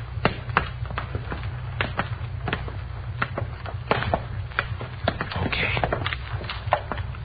All right. Open the door. Easy. Come on. The light. Yeah. Okay. Let's wake him. All right, Moran. Sit up. Hey, what's the idea? I said sit up. Hey, now, wait a minute. You... FBI, Moran. Here's your pants. Get them on. You guys got no right coming in here and hearing me. I got a right to my privacy. This isn't 20 years ago, Moran. Get those pants on or we'll take you in without them. So, Don, after nearly 25 years, the notorious Bugs Moran, once one of the most feared gangsters in the country, was finally convicted as a common bandit. Moran and his accomplices, Virgil Doc Summers and Al Fouts, were all given maximum terms of 25 years, which they are now serving in Ohio State Penitentiary. Well, thank you, Matthias H. Heck, prosecuting attorney, Dayton, Ohio, for giving us the inside facts into the amazing case history of George Bugs Moran. And Gangbusters, congratulations to all the agents of the Federal Bureau of Investigation and Dayton, Ohio detectives who participated in the investigation and prosecution of this notorious criminal. Now, a special Gangbusters presentation. Late Thursday night, a murderer was led down a dimly lit corridor in the Cook County Jail at Chicago. This murderer had a message to leave behind him, and a special Gangbusters crew went into his cell to record that message. Here it is. My name is Ernest Gaither Jr. I'm here in the Cook County Jail with only 29 hours to live before I go to the electric chair. I was a stick-up man. That's what I was at the age of 16. I was a boss of a gang. I thought I was a big shot to $3,000 in my pocket at all times. But it was a great mistake I made for thinking that. You are not tough when you put a gun in a man's face and take what he has worked hard for. It don't take guts to do that. Any fool can put a gun in his hand and do wrong, but it takes a man with guts to get a job and work for what he wants.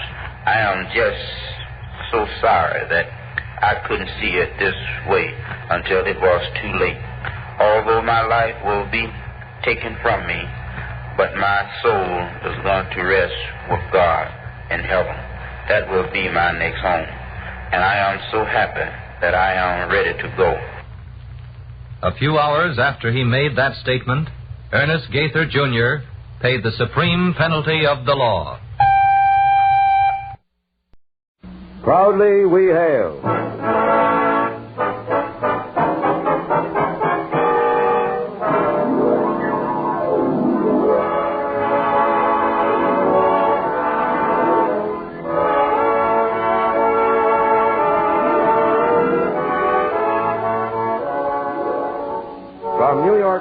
where the American stage begins, here is another program with a cast of outstanding players and featuring Les Davis. Public service time has been made available by this station for your Army and your Air Force to bring you this story, as proudly we hail our men in the Air Force.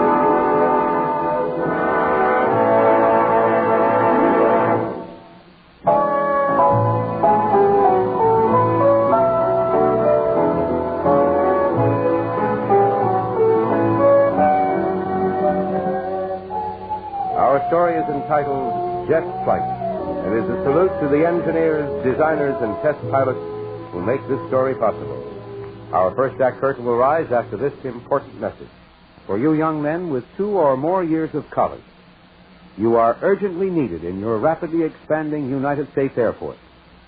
The Air Force needs men today to be the leaders of tomorrow. Men who will follow in the tradition of the Air Force and its great leaders. If you are between 19 and 26 and a half years of age and can qualify, you are urged to join the ranks of modern air pioneers by becoming an aviation cadet. Stop in at your nearest United States Army and United States Air Force recruiting station today. Or write to Aviation Cadet Branch, Headquarters, United States Air Force, Washington 25, D.C. That's Aviation Cadet Branch, Headquarters, United States Air Force, Washington 25, D.C.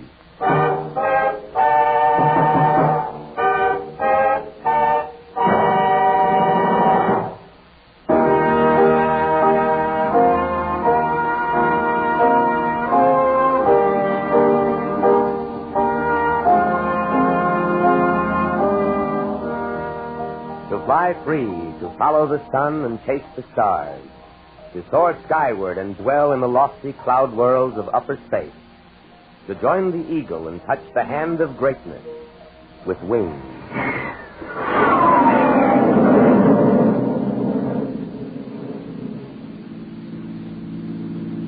The quiet reddish dawn light is growing about you as you top the final crest, and before you the road's long finger stretches out to touch the airport below.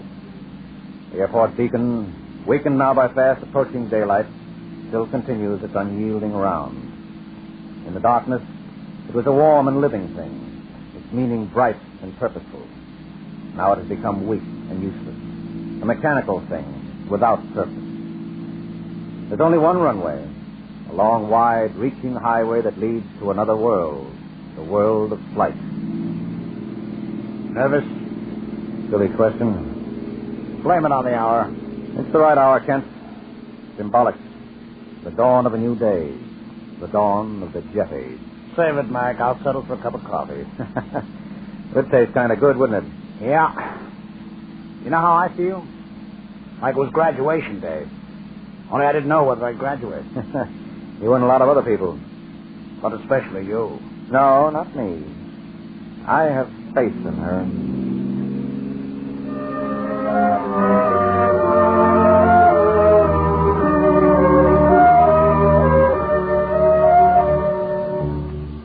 By the time you drive through the airport gate, the light of a new day has washed clean the sky, erasing all vestiges of darkness. You drive on down the tarmac, past the hangars, the shops, the offices, past an orderly line of planes, and come at last to a smaller hangar where you pull up and stop. Hey, look. They're bringing her out. All right, you're clear. Take it easy. This far enough? Yeah, that'll do. Hi, guys. Top of the morning to you. Looks mighty pretty, doesn't she? Okay, you can unhook her now. How do you feel, Mac? Like a bird. She's a bird, all right. But any bird I know to shame. You walk out to where she sits waiting. The force of her beauty drawing you like a magnet. There's a sharp, arrow-like quality to her sleekness. The wings, swept back and tapering, silently proclaim great speed. The tail fin juts thinly upward, away from her graceful, pointed body, whose silvered skin covers but does not hide the latent feeling of power within her. She's new.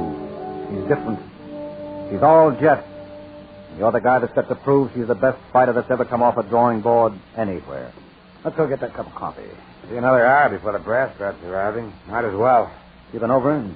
You kidding? We've been at her all night. You got the easy job. All you got to do is to fly her. Ha ha. The man's a comedian. I tell you, we let Kent fly her.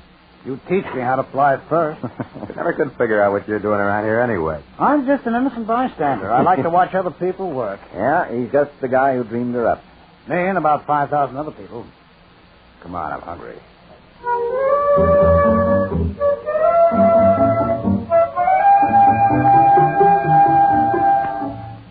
The guy who dreamed her up.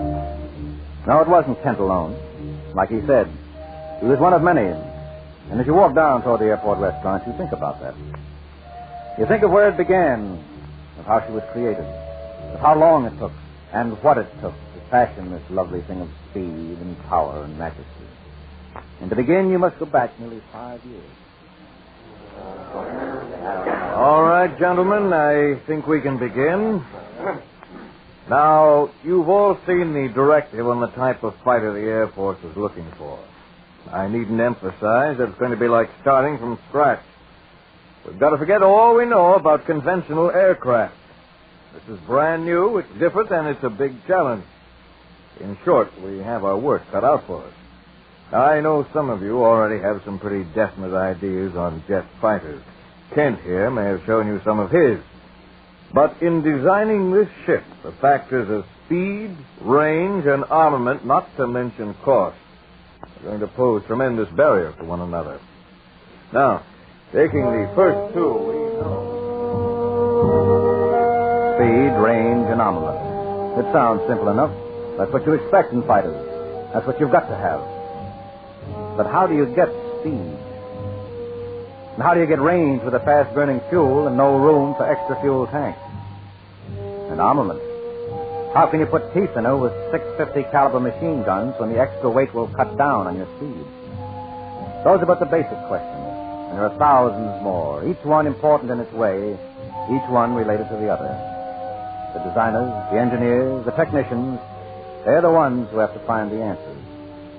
It might look good on paper, but if it won't do what it's supposed to do, you'd better start again. One of our first jobs is to provide a way for the pilot to bail out while traveling at transonic speed. You've got to eject him fast enough so he'll clear the vertical stabilizer. It's much too bulky that way. Far too heavy. You'll have to cut it down. Too bulky, too heavy, cut it down. Put a half dozen men to work on the job, and in 8 or 10 months' time, you've got your pilot's seat. Just fine, but that's only a beginning. Because before the pilot can leave the plane, his plexiglass covering has got to go. And then, when you finally got that one licked, you find... Oh, it's just dandy. Peachy. The only trouble is we found the pilot's feet won't clear the instrument panel. Oh. What do we do now? Only one thing to do. We can't redesign the pilot's feet. So we redesign the instrument panel. Simple as that. Only it's not simple. And more thousands of hours of work go into the single task alone. It begins to sound like you're not building a new fighter, you're building a new planet. The question arises from another angle. The temperatures in the tailpipe will range around 1,200 degrees centigrade. And what would happen if you got a bullet hole in the tailpipe? Good question. And the answer? Your tailpipe would become a welding torch that would melt the support frames for your vertical and horizontal stabilizers. And goodbye, airplane. Well, how do you get around that one? We'll have to make the parts out of stainless steel. The only trouble is we've never tried the process before. And to try the process, you find that in the blueprint stage alone, it takes about 25,000 additional man-hours.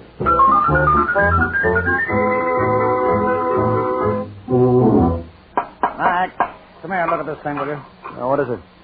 Well, you know, we've decided to increase the elevator surface, but we know this would increase the pressure on the elevator. That's right. Make it even tougher to move the stick at high speed. Yep. That's what this gimmick takes care of. It's a motor that'll move the elevator control for you. Move it for you? How do you mean? Well, this motor would be hooked up here like this. Wouldn't matter how fast you were going, you'd just move the stick and it would do the job. Well, what about feel? What do you mean? Well, a pilot's got to be able to judge his maneuvers by the feel of the controls. Take that away, how's he going to know how to handle it, say, in a high-speed pull-out? I hate to say it, but I'm afraid you've got something, man. We'll have to figure a way around it. Figure a way around it, or over it, or through it. but figure it. And how many figures do you get from the day you start until the day she's an actual creation? Over 5,000 blueprints go into her building. Nearly 1 million man-hours of work and sweat and ingenuity add up to the finished product. And then it's your job to find out if she'll do what she's supposed to. How does she taxi? Well, so far, so good. What about on the runway? No, I haven't really let her out yet. She gets going fast. I'll have a full report for you in the morning. Any date set for first flight test? No, we're not going to rush her. Let's be sure of her on the ground first. She looks like she could jump up and fly just standing there. And I'll tell you a secret, Kent. That's the way she feels.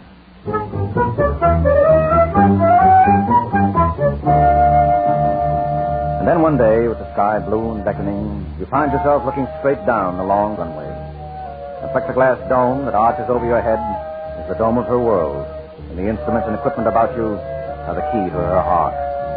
You look out at the gentle curve of her wings, and with your throat dry and your stomach empty, you know you are about to fly a plane that no one has ever flown before. What's he sitting out there waiting for? Well, maybe you'd wait, too, if you were out there. It's almost 5 years to get this far. What's the hurry? Think anything's wrong? Relax, Kent. Mac will make her go when he's ready. He's ready. Keep your fingers crossed.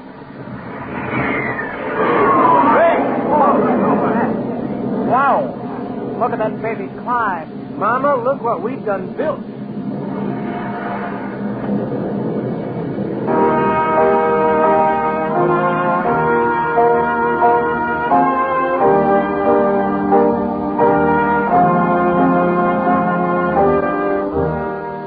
And so for you, the real work begins.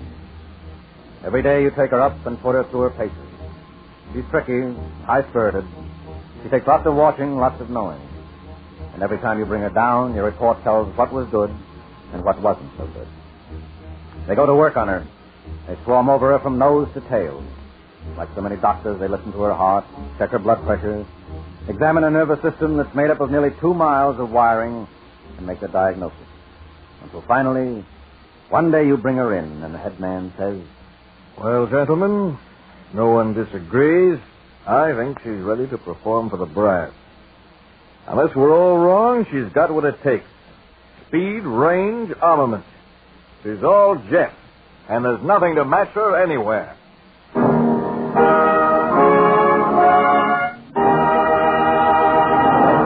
With Les Damon in the featured role, the proudly rehailed production Jet Fight will continue in just a moment with the second act.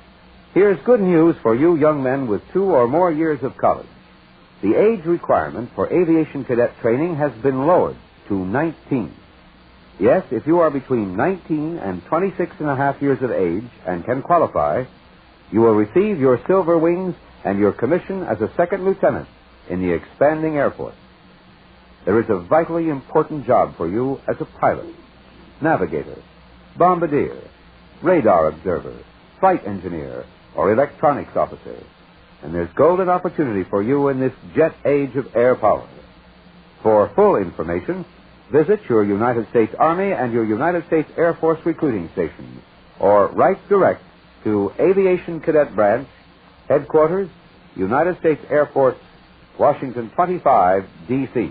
That's Aviation Cadet Branch, Headquarters, United States Air Force, Washington 25, D.C.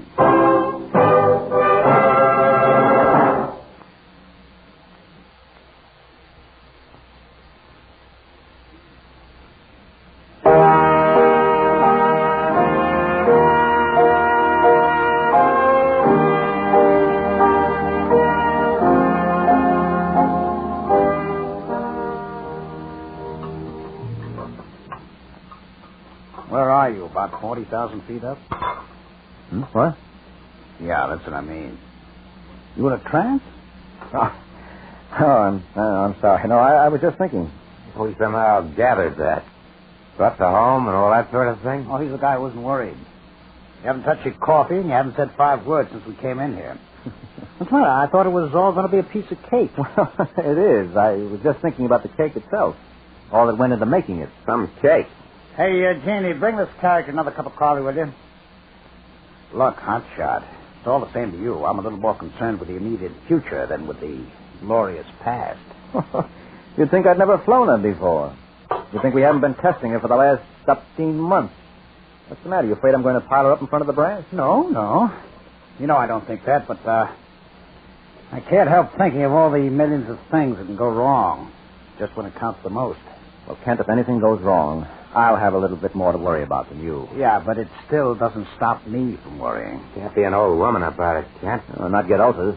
The trouble with you is you don't have any nerves at all. You'd think the guy would have a little more confidence in something he helped to build, wouldn't you? Look, I've got just as many nerves as you. But if I didn't believe in that baby, I wouldn't go out and fly her for the brass today. So you just relax and enjoy the show. Sure, be stout-hearted, like me. Maybe I'll bring my knitting along. There are millions of things that can go wrong. It's a nasty thought that's bad enough in a designer's head and absolutely poison in a pilot. If you leave the restaurant and start back, you force its dirty feet out of your head and look skyward. The solid, untouched early morning blue of it goes right through your eyes into your heart. Suddenly you're impatient to get up there. Kiss the earth goodbye and go dwell in a limitless world of flight. Testing and its importance becomes secondary to what lies ahead. Got everything? No. I need my snowshoes, laundry basket, and toothbrush. If you could see yourself. I'm beginning to think you don't think much of your own work. Okay, so I'm nervous. That's my business, isn't it? Well, sure, but I don't want any of it to spill off on me. Now, take your nervousness off somewhere where it won't bother anyone.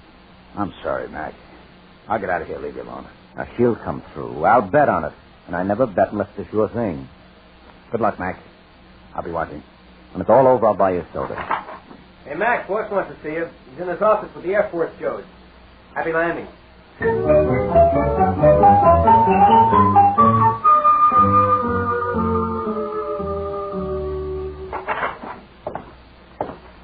Morning, Mac. Morning, boss. Well, you feel like going in there, meeting the Air Force? Well, I'd rather go fly an airplane. Plenty of time to meet them afterwards. They brought a couple of their own test pilots. When it's over, you can start briefing them. They'll want to check her out as soon as possible. Well, they must be eager. Well, I think it has more to do with time than eagerness. Just as soon as they put their stamp of approval on her, we go into production. Big rush, eh? Mighty big. Well, the sooner I get flying, the sooner we get into production. How do you feel? Fine. How about you? Well, I like eating cigars. They help digest my breakfast. Let's save one for Kent. He's about ready to pop his button. Well, I guess maybe we all are. It's a big day, Mac. Sure. Well, there's not much I can say. But, good luck and take it easy. Thanks, boss. See you later.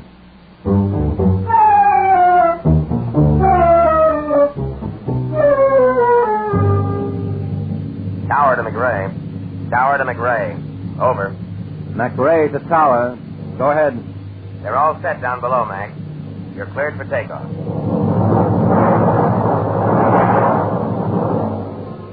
Cleared for takeoff. You've got your passport to the stars. In the cockpit, the sound of her voice was muted and hushed. She purrs like a cat. And once you start moving, you leave her voice behind altogether. The sunlight gleams on the canopy, warm and assuring. The runway invites you to follow its course. It's time to go.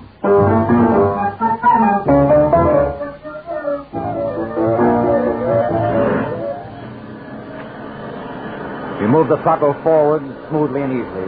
Your head back against the rest, the sudden pressure pushing hard at you.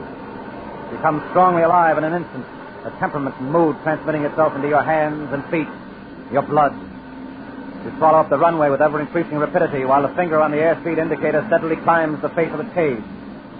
And you need no indicators, no mechanical dials to announce her readiness to slip the chains of Earth, for she tells you so herself. She proclaims it to the whole universe, and so gently you give her her head and lift her free.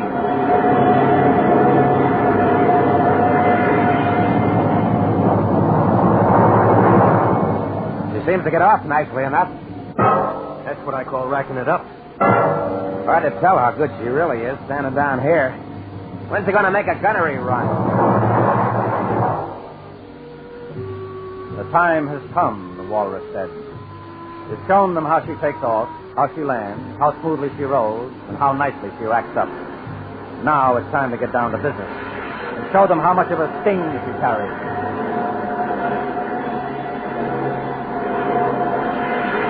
You watch your wing wave a lazy goodbye to the sun, and then the speed is building up and the target is a glowing dot that lies ahead. You'll have 2, maybe 3 seconds to cut loose. The gun sight, an instrument of great ingenuity and remarkable precision, is your guide. You glue your eye to it as the target looms larger and the speed builds up. You flatten out and come roaring for the kill.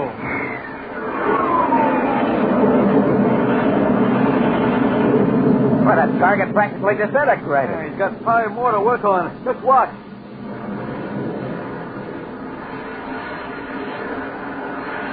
Now they know the kind of a whip she carries. She's a nice girl, but deadly on trespassers. Next on the list is speed. You level off, get lined up, and pour the coal to her, pressing the throttle against the steps. If you were to put a covering over the canopy and block out the hypnotic swing of the airspeed indicator, you might think you were sitting in an armchair at home, where you hear nothing and you feel quite normal. But as the earth flashes beneath you in a confused blur, and the needle swings ever higher, the sweat pours off you in rivers. Every nerve in you is keyed to the bolt of lightning you ride. One minute error on your part. Steady. She's starting to vibrate. You've caught the speed of sound. Hold on now. Hold on, brother. You've left the speed of sound behind and the track's clear ahead. You don't know just when you pass the clocking point, but after a while you throttle back, slow down, turn her around, and go back and do it all over again.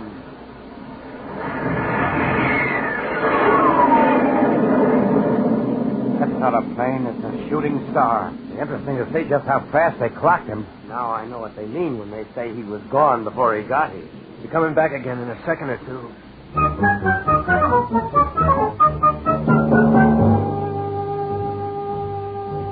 And so the show is almost over. Her range, her maximum ceiling, her rate of climb, those are statistics that were known before this final test. The Air Force pilots will have plenty of chance to check and prove them.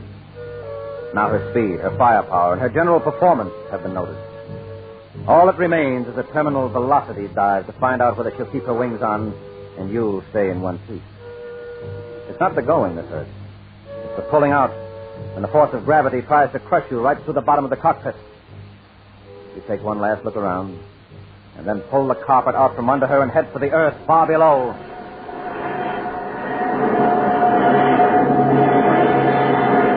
The altimeter unwinds faster and faster. The safety margin of height is whittled away and a banshee wails. You wait for the airspeed indicator to hit a certain mark. That's when you'll start to pull out. You see that mark and you'll never pass through the hell that lies before you.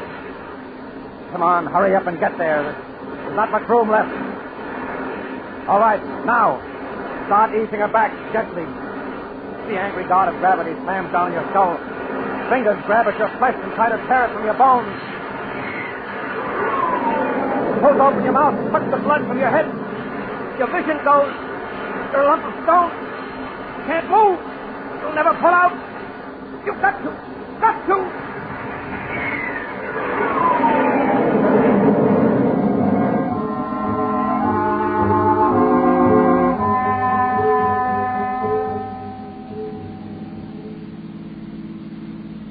Speed, range, armament.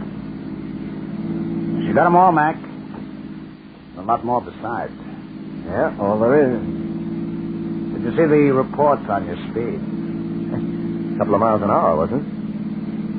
Hey. Been a big day. A real big one. Yeah, I'm glad you enjoyed it.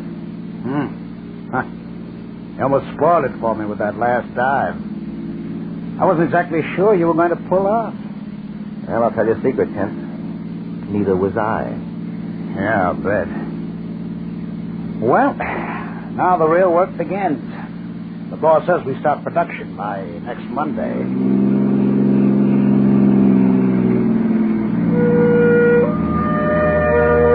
You build it, you fly it, and then you produce it. Make it by 50s, by 100s, by 1,000. You modify it, you improve it. You start with Model A, and before long you're turning out Model D. Each model a little bit better than the previous. But to do it, and do it right, you need machines, you need manpower, and you need skill. Greater skill than ever before. Because this is a new job with more complexities and more demanding exactness than any fighter plane ever built. And the thought comes to you that with so many people putting their brains and energy to work on the same project, working for the same goal, you can't miss. And so with darkness once again sweeping in over the land, you leave the airport with your friend and drive on toward home, the humming wheels echoing a refrain over and over in your head. She's all jet, Mr. N, and you built her for young men to fly.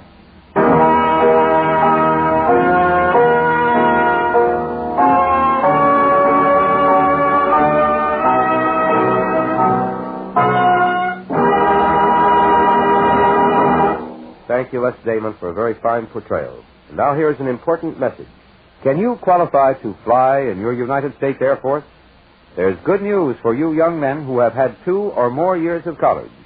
Yes, because today, the age requirement has been lowered to include you fellows who are just 19. If you can qualify and are between the ages of 19 and 26 and a half, you can fly the mighty bombers and speedy jets of today's expanding Air Force. There's an important job to be done, and there's an important future for you in Air Force Blue.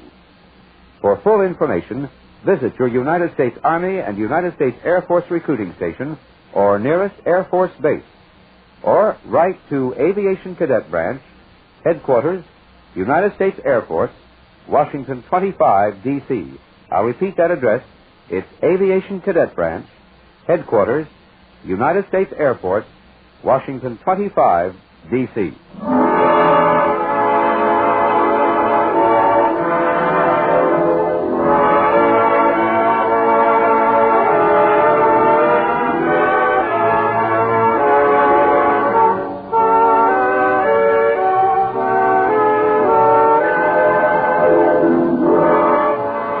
This has been another program on Proudly We Hail, presented transcribed in cooperation with this station by the United States Army and the United States Air Force Recruiting Service. This program featured Les Damon. This is Kenneth Banghart speaking and inviting you to tune in the same station next week for another interesting story on Proudly We Hail.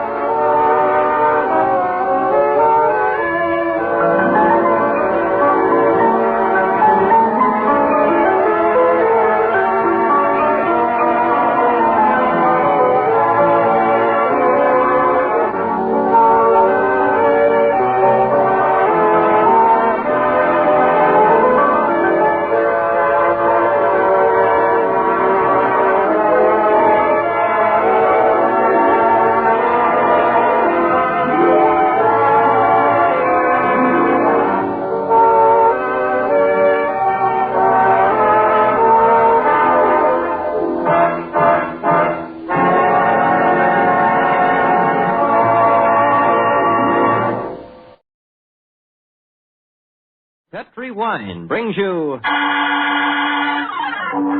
Basil Rathbone and Nigel Bruce in the new adventures of Sherlock Holmes.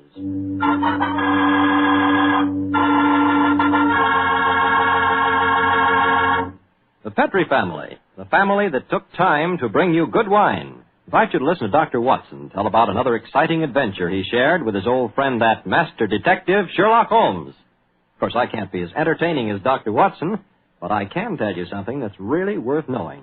Simply this. The best beginning a good meal ever had is a glass of Petri California Sherry. Petri Sherry is the perfect before-dinner wine. While you're waiting for dinner to be put on the table, pour yourself a glass of that clear, amber-colored Petri Sherry. Now just sit back and sip it slowly. Take your time so you can thoroughly enjoy every single drop of that wonderful Petri flavor. And what a flavor that sherry has. Comes right from the sun-ripened heart of wonderful California grapes. Now, you may be a real wine expert and know all about sherry wine, but believe me, until you've tried a Petri sherry, you're really missing something, and no kidding. Serve Petri sherry alone, or serve it with canopies or appetizers. And by all means, serve it proudly. You can, because the letters P-E-T-R-I spell the proudest name in the history of American wines. Petri.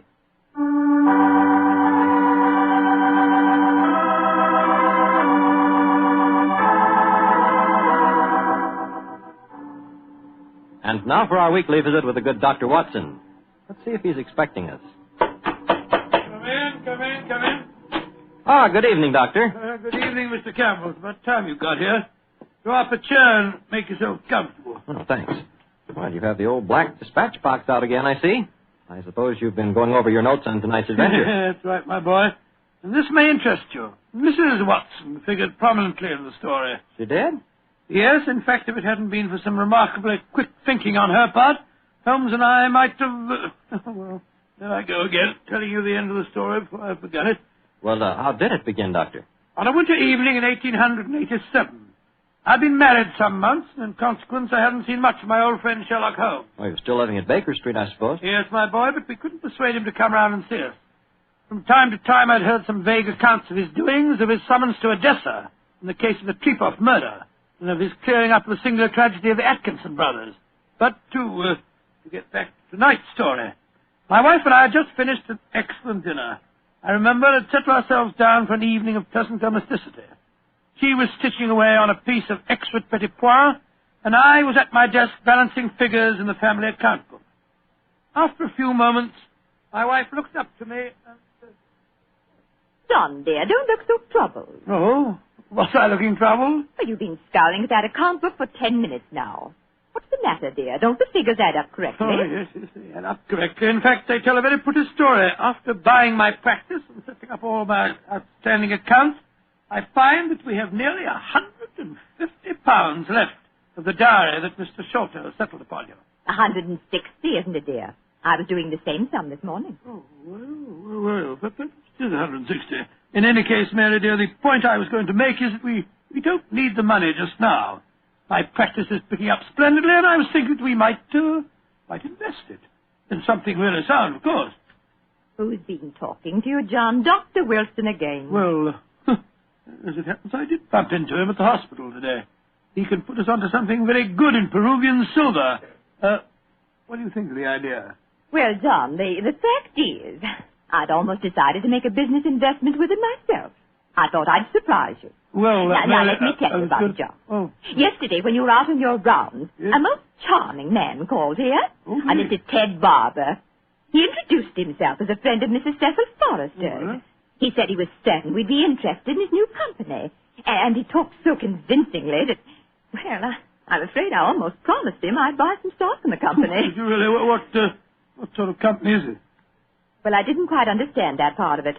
But it sounded wonderful. He left a prospectus. It's in the right-hand drawer of the desk.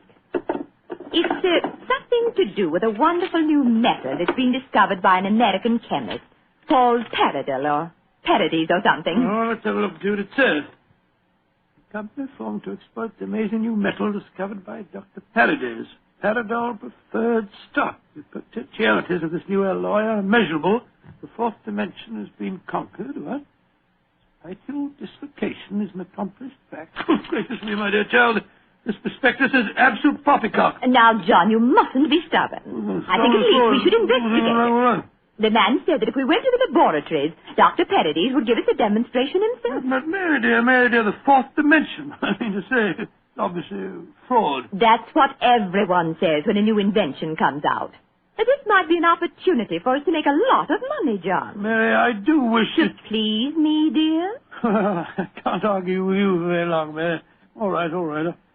I'll take you to the laboratory in the morning, but I warn you, I'll show this Dr. Paradis up for the charlatan that he is.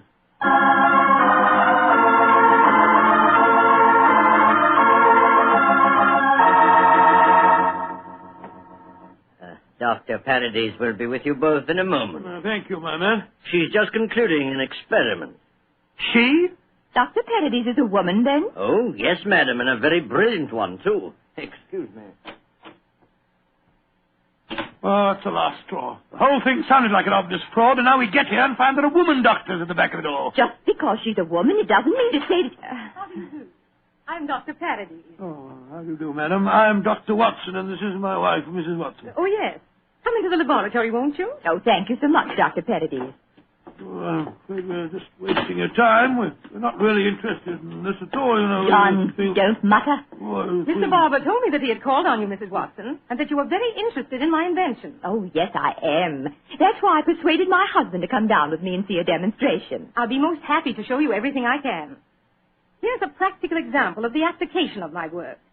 This chamber you see in front of you is made completely of my new alloy. Oh, what's the thing do? It's just a great metal box with a lot of dials and switches and things. Why is it so big? Do people get inside it? They can. What? Though if they do, they're liable to find themselves transported many miles from here. Come inside, won't you? Oh, what a lot of nonsense. Now, John. I'll give you a demonstration. I want you both to see that there is no exit from inside this chamber. No trapdoors or anything. The only exit is the door we just came through. Yes, it's just like an airtight metal room. Stuffy in here, isn't it? Now let's go outside again. I'll show you how the machine operates. Albert! Yes, Dr. Paradise. I'm going to demonstrate the Paradol Chamber to Dr. and Mrs. Watson. Oh, very well. The usual time? Yes, please, Albert. Now, my assistant goes inside the chamber. I close this metal door on him, so. What are you going to do with him? Within a matter of seconds, he will be 7 miles from here. Really, madam, you Please, can't Dr. expect Watson, us to believe. you're a scientific man. At least give me the opportunity of demonstrating my work. I'm sorry. Now, I adjust these dials, turn on the electrical generator, and...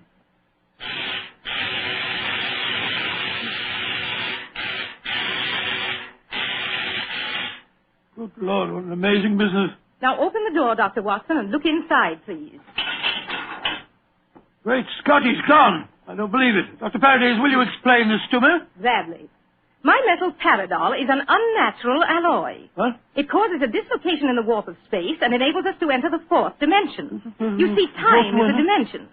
Any object in the past, present, or future can be described precisely in 3 dimensions of space and 1 of time. Yes, but this machine of yours... The alloy of Paradol, combined with the great forces of electricity, has created a new force. This element is controlled by these dials, and it is possible to move in 4 dimensions at once.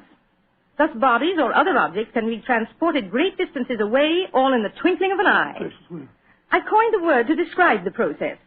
Teleportation, I call it. Teleportation? Well, I'm completely confused. All my scientific training tells me this is impossible, and yet... I wonder if you'd give us another demonstration. Certainly. Perhaps you yourself would like to be teleported somewhere. Certainly not. Good gracious me, no. No, I think John would be very unhappy in the 4th dimension. He wouldn't belong. Yes, you said that any objects could be moved. How about that brown paper parcel on the table over there? Certainly. It only contains some company circulars. I suggest you write your initials on it so that you can identify it later. Oh, very well. J.H.W. There you are. Where do you want it dispatched to? Send it to my house. I'll give you the address. That won't be necessary. Mary, this is an amazing business. Isn't it, John? Exciting, too. There we are.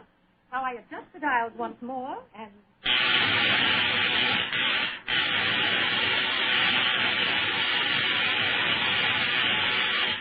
The parcel is already at your house. Oh, it's impossible. Come on, Mary. Let's get a cab and race back there as fast as we can. Well, Yes, goodbye, dear. Doctor. Goodbye, Doctor. Bye.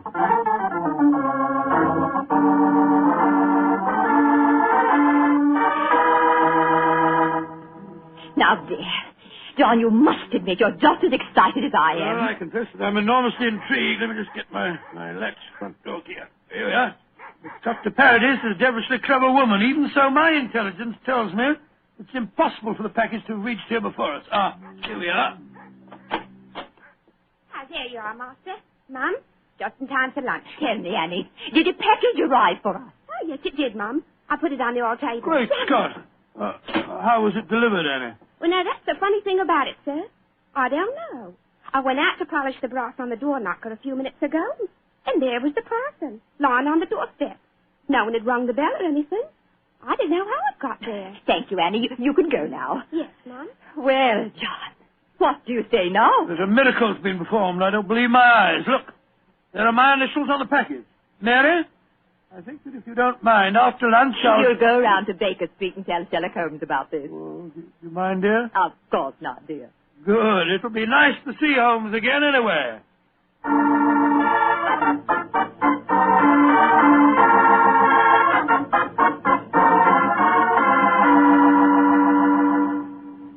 Dr. Watson, how nice to see you again. Hello, Mrs. Hudson. How are you, my dear? Oh, I'm just fine.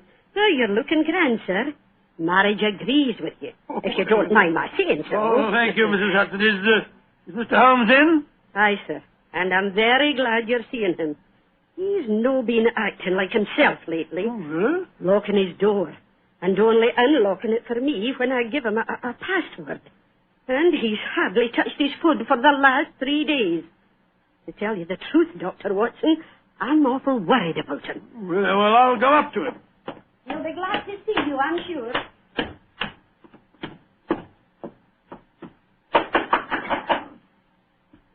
Yes? Who is it? It's me, Watson. Watson? Oh, possibly. I'm not taking any chances. Holmes, this is ridiculous. Surely you know my voice after all these years? John H. Watson. Tell me what your middle initial stands for, and I'll let you in. It stands for Hamish. Watson, my dear fellow. How are you? I'm fine and delighted to see you again, Holmes. Incidentally, why all this rigmarole about locked doors and passwords? Well, Professor Moriarty has decided that it's high time to settle his score with me. There have been several attempts on my life lately. Twice I've been attacked in the streets, and only yesterday a shot was fired at me through the window you see broken there. Lord Holmes, you must be careful. I am being very careful. That's why I indulged in what you refer to as all this rigmarole. But, well, enough of my problems. What's on your mind? There's a sparkle in your eye and an air of excitement that tells me that you've some news to impart. Well, I must say there is something. Of course there is, my dear fellow. Come on, tell me about it. You ever hear of a new metal called Paradol and its inventor, Dr. Paradis? Oh, yes, indeed I have. I received a prospectus concerning it the other day. Well, what do you think of the idea? Oh, obviously it's rubbish designed to fool a gullible public into buying shares. Don't tell me that you were taking advice. Oh, no, of course not, Holmes. Naturally, as a scientific man, I knew it was rubbish. My wife, however, had got a little involved in the concern, and so today, to prove to her that the whole thing was a fraud, we went down to the laboratory and met this Dr. Paradis. Oh, did you indeed? In the first place, let me tell you, this Dr. Paradis is a woman. Oh, a woman? As you can imagine, I didn't have any difficulty in discrediting her theories. In fact, I'm afraid I made her seem rather stupid. However, we did stay there long enough for her to give us a demonstration.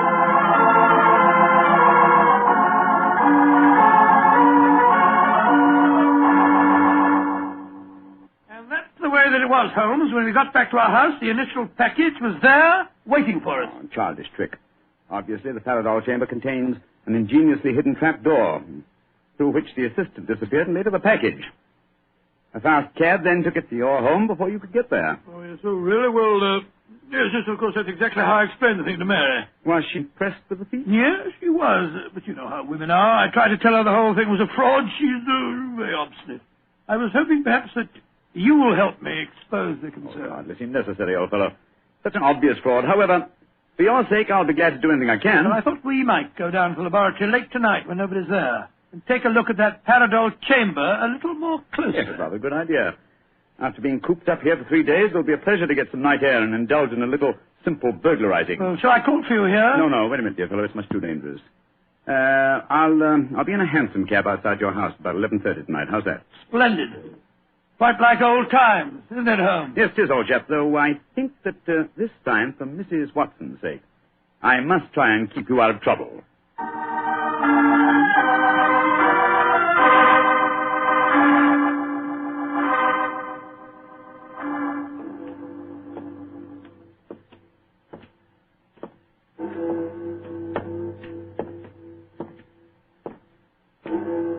Midnight, Holmes? Yes, Watson. Time that only confirmed old bachelors like myself should be wandering the streets of London. Oh, rubbish, Holmes. You talk as if Mary was a tyrant. Now, don't get angry with me, old chap. I was only being facetious. Is this, Dr. Paradis' laboratory? Yes. Like to be seen. I don't imagine it'll be very hard to break in, though. Strike a match, will you? I took the precaution of bringing this lantern. There you are. Thanks, old fellow. Is the door locked? Yes, but I think the skeleton key will do the trick. Hold this lantern for a second, will you? Yeah. Oh, this is child's play so far. Come on. There's the Paradol Chamber over there. Uh-huh. Give me the lantern again, old chap, will you? Thanks. Quite an elaborate contraption. The door's been left open. Let's go in and take a look at the inside of it. Not both of us, Watson. If this is the only entrance, and the two of us walked in, it'd be too easy to slam the door shut on us. I suppose so. You go in and I'll keep watch out here. All right. Oh, I trust that in a few minutes I won't find myself lying on your doorstep. Holmes, there are times when your sense of humor is a little strained.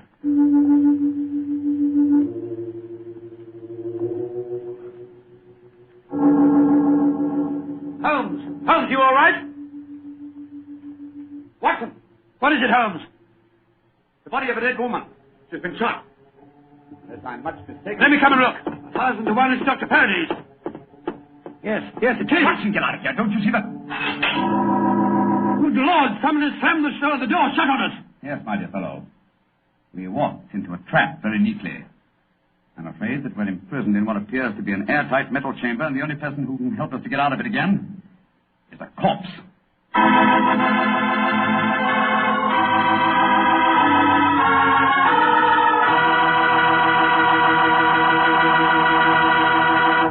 Dr. Watson's story will continue in just a few seconds. It's time for me to remind you that good food always tastes better when served together with good wine.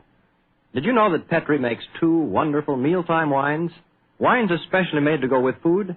Well, they do. Petri California Burgundy and Petri California Sothern. You want a rich, hearty red wine, a wine that's great with any meat or meat dish, you just try a Petri Burgundy.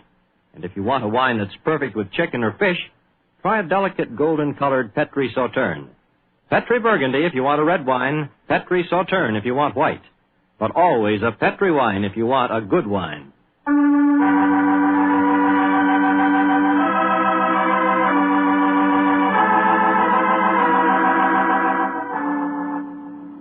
Now back to tonight's new Sherlock Holmes adventure. It was in the early hours of a winter's morning in 1887. The famous pair, while investigating the mysteries of a scientific laboratory in the East End of London, had been trapped in an airtight metal cabinet, their only companion being the dead body of a woman scientist. As we rejoin our story, Sherlock Holmes and his old friend Dr. Watson are listening intently as footsteps approach what appears to be their metal coffin. There's someone outside. They're sliding back the metal panel. Good evening, gentlemen. That voice, it's Dr. Paradis' assistant. Let us out of here. Or should I be more precise, Mr. Holmes, and say good morning? Hello, Moriarty. Moriarty, you scoundrel. If I can just get my hands on him. Dr. Watson, I wish you could get over your dislike for me. For my own part, I'm genuinely sorry that my trap had to catch you, too. I've often felt unhappy that you're not on my side. Such slavish admiration of you given your friend Sherlock Holmes must be highly gratifying. Never mind about all that. What do you think you're up to? It's obvious, my dear Watson. The whole scheme was a plan to lure me out of my safe hiding by presenting an intriguing problem, and one that victimized the wife of my old friend. You knew it would get back to my ears, didn't you, Moriarty? Yes, exactly. But why did you murder this Paradis woman? That's equally obvious, my dear Watson. It served her purpose in presenting a most convincing scientific front. As soon as the trap was baited, she was a liability. She might tell tales, and so she was killed. Like so many other of your accomplices, my dear Professor. Precisely. Now, my dear fellows, I'm afraid that I must close this panel and say goodbye. Quite sorry to have to kill you, but you're becoming dreadfully in my way. And how do you plan to kill us, Moriarty? By doing nothing more than closing this panel. Oh, I could be frightfully dramatic and release deadly gases into the chamber, or poisonous snakes, or something equally colorful. But quite frankly, it seems so much simpler just to shut you in. Our oxygen supply won't last very long, you know. And for your benefit, Dr. Watson, I may tell you that Paradol, whatever its other shortcomings as a metal, is bulletproof. Goodbye, you meddling fools! Oh. There seems nothing for us to do but look around and ascertain our chances of escape. Holmes, I don't like this. We're in a very nasty situation. My dear Watson, sometimes you're a master of understatement. Aha, just as I thought. What have you found, Holmes? Sliding panel, just behind the dead woman. It leads us to a passageway. A passageway that has been bricked up only within the last few hours. But long enough, I'm afraid, to make it impossible. No, there's no escape here. Hold the lantern a little higher, will you, Jack? Yeah. That's it. Well, what are we going to do now? I was just estimating the cubic capacity of this chamber. The air supply should last comfortably for at least another 8 hours. I recommend a brief sleep to refresh us and also to conserve our oxygen supply. Sleep? Who could sleep at a time like this? I can and you can, old chap, if you discipline yourself. Well, I'll try, Holmes, but I know perfectly well I shan't close my eyes.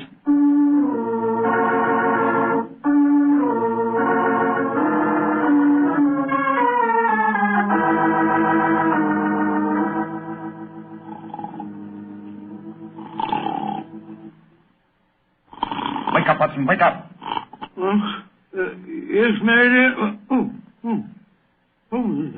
It's you. We're still in this infernal trap. I'm afraid so, old chap. What time is it? Just after 7 in the morning. How long did you estimate our oxygen supply would last? Probably about another hour. Well, it's just possible that some worker will come to the laboratory early and let us out. I shouldn't count too much on that if I were you. I suppose not. I say, Holmes, I'm famished. Yes, I thought you would be, my dear chap, so I saved you this half of a bar of chocolate. I ate my own share just before you awakened. Oh, thanks, my dear fellow. Did you sleep too, Holmes? No, I didn't, Watson. I employed my time in conducting a minute examination of this chamber. I was trying to find some possible way of getting out. And you failed, eh? I'm afraid so. Holmes, this looks like the end, doesn't it? Well, if it is my time to die, I'm glad that we're together again. Although I blame myself entirely for letting you into the trap. Come now, my dear fellow. Don't take it as badly as that. But you admitted you're defeated and that there's no possible way out of this destiny. I meant that there's no way out from the inside. So my plan worked. Good gracious me, what on earth? The stars, there you are. Mary! Mary, you dear little thing, you must have been frightened to death. Hello, Donald. Poor dear, you must have spent a miserable night. Well. Mr. Sherlock Holmes and Dr. Watson have been getting themselves in trouble again, eh? Sir, this is no time for your heavy-handed badinage. There's the body of a murdered woman inside that chamber. She was killed by Professor Moriarty. Professor Moriarty? It's too bad you didn't get my message sooner. Your message? Oh, bless my soul, Holmes. I wish you'd tell me how you got your message to Scotland Yard. Well, ever since these recent attacks on my life, I've had my delightful band of ragamuffins, the Baker Street Irregulars, watching my house in fixed watches, 2 at a time. I gave the boys instructions to follow me whenever I went out. And if ever I did not reappear within 3 hours, they were to report to our friend Lestrade at Scotland Yard. Holmes, you're amazing. You think of everything. Just a minute, gentlemen, just a minute. I didn't get no message from any of your Baker Street irregulars. Oh, you didn't? No, sir. Though I did find a couple of the boys tied up when we came in here just now. If you didn't get a message from them, how did you come here so opportunely? That's an easy one. Because Mrs. Watson here came and fetched me. You did, Mary? But how on earth? Go on, Mom. Tell them. Well, it's really very simple. When John came back from seeing you yesterday, Mr. Holmes, he was over elaborately casual in his references to the Paradol Chamber. So, of course, I knew at once the two of you were going to investigate the matter. I also caught him oiling his revolver after dinner. I didn't know that you slipped out last night, John. But as soon as I woke up this morning, I realized what had happened. So I went straight to Scotland Yard for Inspector Lestrade and brought him here with me. Why, Mary, you clever little thing. Isn't she a clever darling, Holmes? Mrs. Watson, this has been a salutary experience. Will you allow me to congratulate you on your deductive ability? Well, that's very nice of you, Mr. Holmes, but I really don't deserve any compliments, if you don't mind my saying so. It was elementary, my dear Mr. Holmes. Elementary.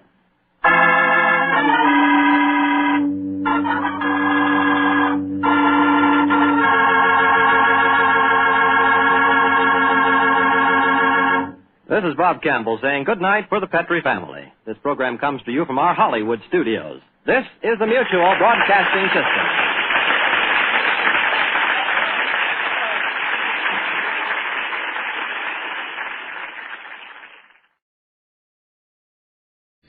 Portions of the following are transcribed.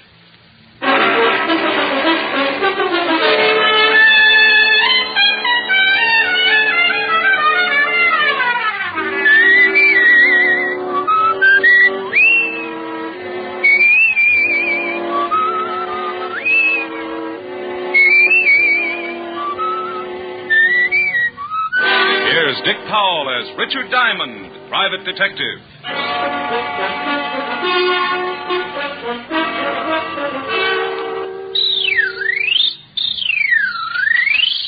Is this the Diamond Detective Agency? Yeah. Down, up, round, and down. Mr. Diamond, I presume? Yes, and maybe no. Down, up, round, and round.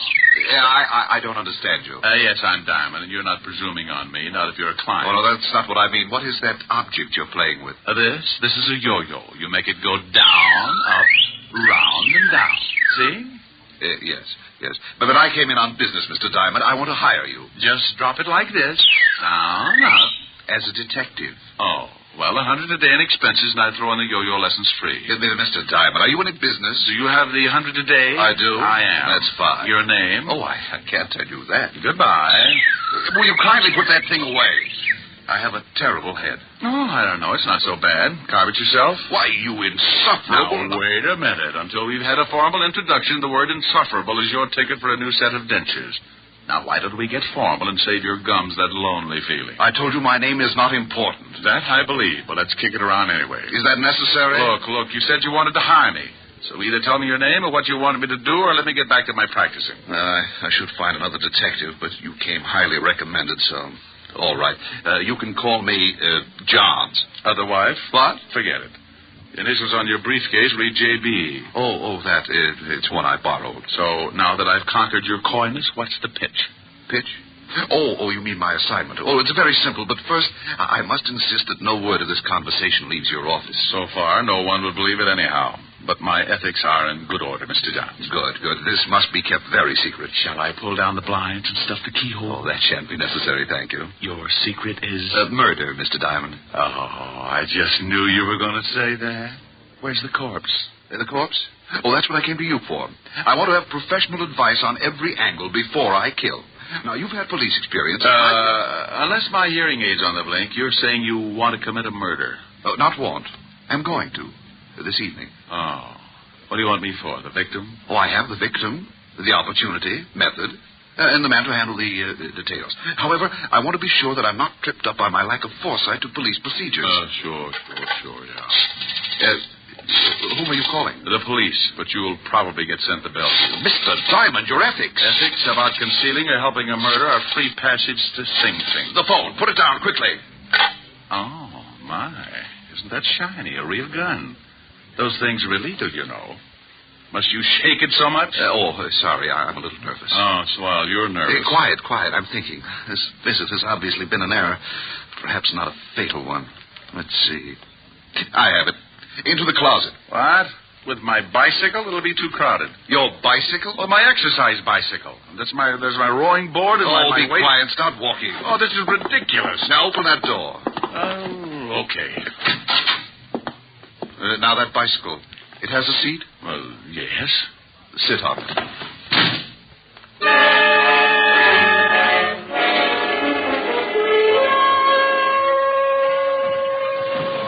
So the Diamond Detective Agency sat in the stuffy closet listening to the sound of the desk being pulled over and jammed against the door. Not having anything better to do except call myself names, I rode. On my fifth lap around the world, I gave birth to a brainchild and began applying the art of leverage against the blockaded door, using both legs and the flat of my back. Result? A Charlie horse. On the third lap following, I came up with something more substantial. A heavy barbell.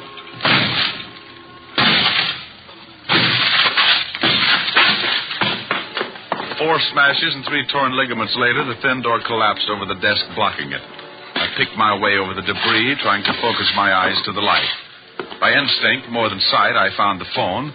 But as I reached to pick it up, I suddenly realized I was shaking hands with someone. Back up, Diamond. Oh, this is getting ridiculous. All my clients waving guns at me. I'm no client, Diamond.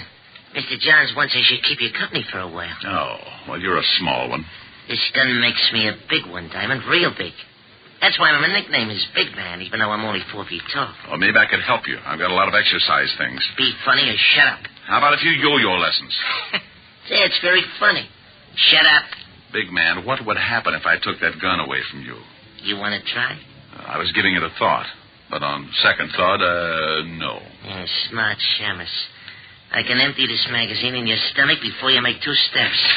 Rick, I didn't know you had a client. Take it easy, Diamond. I got a gun in my pocket. Helen, baby, come in. Meet Big Man McCarthy, an old pal from PS 69. Big Man, this is Miss Asher. Oh, yes, delighted, Mr. McCarthy. Hey, same here, chick. Say, pal, you got good taste. Some built. Oh, such a flatterer. Rick, what happened to your closet? The termites broke my non-aggression pact. What's on your mind, baby? Well, I came to see if you were ready for the benefit tonight. You are, aren't you? Oh, well, am I? Just watch this new yo-yo trick. They call it round the world. Oh, wonderful. Oh, Rick, you know so many things. Where'd you learn that? The PS69, of course. Where else? Mr. McCarthy. Do it again, Rick. I want to see how you do it. Sure, baby. Just watch. You take it in your hand like this and throw it out like this. Rick, you struck that poor little man. No. Well, that poor little man had a big, nasty gun in his pocket, and it was pointed right at my breakfast. Why, that's horrible. Why didn't you hit him harder? He might have hurt you. Oh, darling, are you sure you're all right? I'm sure, baby. Will you send for the police? He should be behind... Now, look, Helen, this is my department. You go along with your errands. Rick, he's dangerous. Helen, will you go away? I have a few questions I want to ask this little hood, and you'll be of no help, believe me. Well, all right, but you be careful. Oh, and about tonight. It's not at my apartment, but the Parker's penthouse up above in the same building. Now, come early and help Francis and me get things ready. Stop pushing. I'll see you tonight, baby. Oh, Rick, are you sure I can't stay? Go, scat. Now, for you, Mr. Big Man. Come here. Wake up. Wake up. The mule train went that way. Come on, come out of it. That's you, huh? Yeah, me. Now, what's the real name of your boss? Who's he going to kill? You can stop the questions, Diamond. I'm not going to talk. Want to wring it out of you like a wet wash? Who is Mr. Johns? You know, there's a big advantage in being Little Diamond. Yeah, you can hide under smaller rocks. Who's your boss? There's another advantage, too. A man my size can be awfully hard to catch. What? Hey, come back here.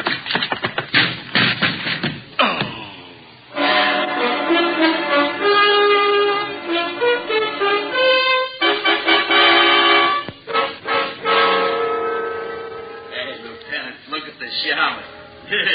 He never looked so good. Shut up, Otis. He's really been worked over. Wonder what gang did this to him. Rick, snap out of it. Oh. Rick, what happened? Oh, it just came through the door. Oh. What? Coming through the door couldn't wreck you like that? Oh, without opening it? You mean... Oh, no. You got that shiner by running into the door? Shut up, Otis. Okay, Rick, where's the body? Beside you. That's Otis. I mean, where's the corpse? The corpse isn't a corpse yet. Otis, get my bicarbonate. Yellowton. Go on, Rick. The corpse isn't a corpse. Tell me, what is it, a ghost? Exactly. Otis? Yellowton. Now, Rick, do me a favor. Please tell me what you're talking about. Oh, you aren't trying, Walt. All I said was that the corpse isn't a corpse yet and that it's a ghost, because I don't know who's going to be the corpse. Rick, before I go stark raving mad, will you tell me what you're talking about? Well, a man came into my office this morning, said he was going to commit a murder. Threw a gun on me when I started to call you. Locked me in a closet. I broke out only to find he left this little man, Big Man, the midget who just ran out of here. Stop, please. So Helen came in. I turned the tables on Big Man. She left. I asked questions, drew a blank. Big Man started to run. Why didn't you nab him? He ran through the door. I ran into it. You're up to date.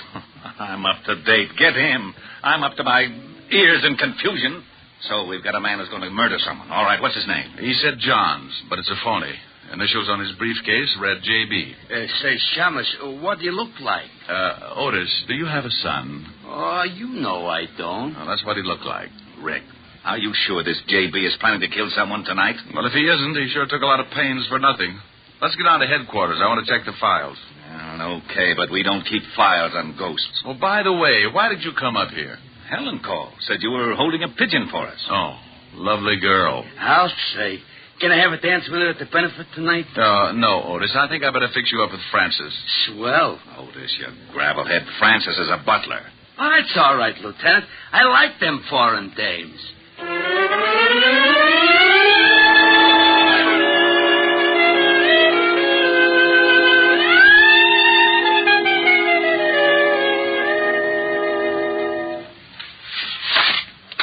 Well, that's all the pictures, Walt. I've looked them all. Johns doesn't have a record, neither does Big Man. Yeah, they wouldn't. The one time we get a chance to stop a murder before it's committed, and we've even got a good description of the potential killer. No bum. Not even an ordinary working man. His clothes are expensive, and the briefcase he carried probably cost more than your weekly salary. Now, it's an even bet he belongs to the social upper crust. That or close to it. Well, that would narrow the field a lot, but still... How about the newspapers, Walt? They have society reporters who know anyone who is anyone. It's a long shot, but name me a better. Go through the newspaper logs. They might have a picture of some... No, Walt, no pictures. I'm nearly blind from looking at pictures now. Thanks, but I'll try the reporters with a description. Sounds like you're going to search for a needle in a haystack. Oh, Otis, please. Your cliche is showing. Ah, that's screwy. You can't kid me. Only dames wear cliches.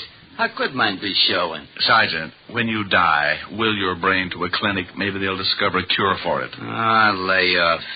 Besides, I got a good idea for your investigation. I wouldn't miss hearing this for my next 2 issues of Batman. Yeah, I was thinking you could maybe save a lot of time if you got an artist to draw a picture from your description. They do it in all the movies and catch crooks easy. Otis, how would you like a transfer to Staten? Wait a minute. He may have an idea. I know where there's an artist who could sketch J.B. from a description. It's crazy, but you may as well try it, Rick. Otis, you can drive him there. Lieutenant. Tell him yes, Walt. I can't stand to see him cry. All right, Otis. You can use the siren.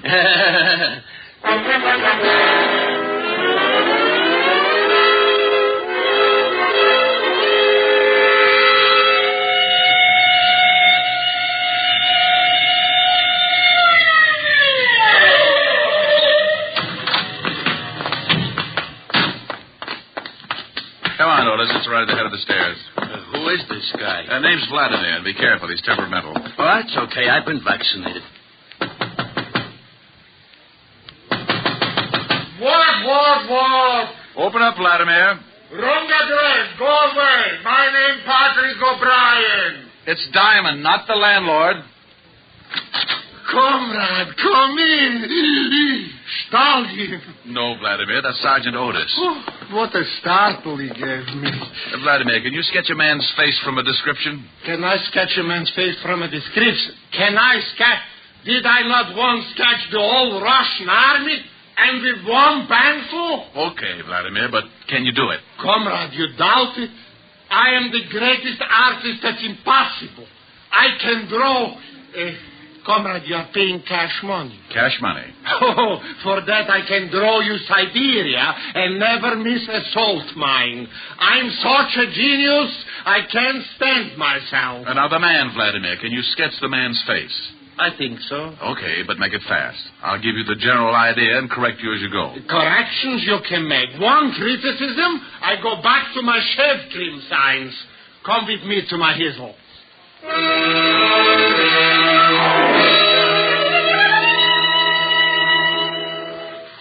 Well, almost, Vladimir, but the nose still isn't quite right. Make it look a little more like a pickle. Sweet? Bill. Off that side, just a pinch. Oh, like this? Yeah, you've done it. That's him. Now, how much do I owe you? For you, comrade, $100. What? $50. $1. Sell my genius for $1? I die first. $1.25. Comrade, please, I'm a capitalist now. $1.50. Last price. I wouldn't... Last price, I take it. But I may die. If you do, give me a call. It's a good job, Vladimir. Of course. Was I not the artist to sketch the Tsar himself? Of course, it didn't pay so well, but it was great honor. Looks pretty fuzzy to me. Comrade Diamond, your patronage I appreciate. But if you must bring along this peasant, don't. Even his face makes me sick with the repulse. Otis, come on. You have to pardon him, Vladimir. Whenever his shoelaces come untied, his brains slip out. See you later. Chichornia, comrade.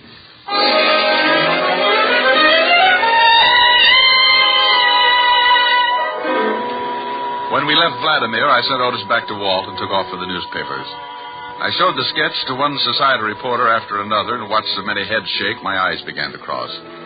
It was 6:30 when I finished playing Quizmaster, and there was no use kidding myself. I had struck out. I had to tell Walt, so I started for the 5th Precinct. I was at a point where I'd have hucked my Social Security for 30 seconds with a little big man. Then as I walked down the street, I suddenly felt the nerves in my spine jump down into the pit of my stomach, and goose pimples skidded up my back like scared rice. It was a feeling I'd had before. So without turning, I headed for the steps of a basement.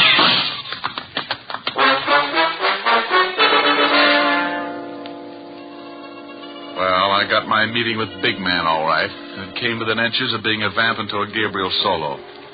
Big Man apparently thought his shots hit pay dirt. For when I peeked over the top of the stairs, he was in his car and going.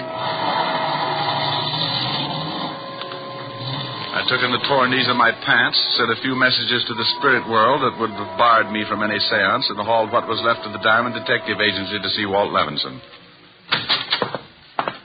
Well, you can have it, Walt. This is getting ridiculous. Beating my brains out, getting shot at, and for what? Shot at? That's right. I said shot at. You can have the whole stupid mess. I like to get fees for playing post office with slugs.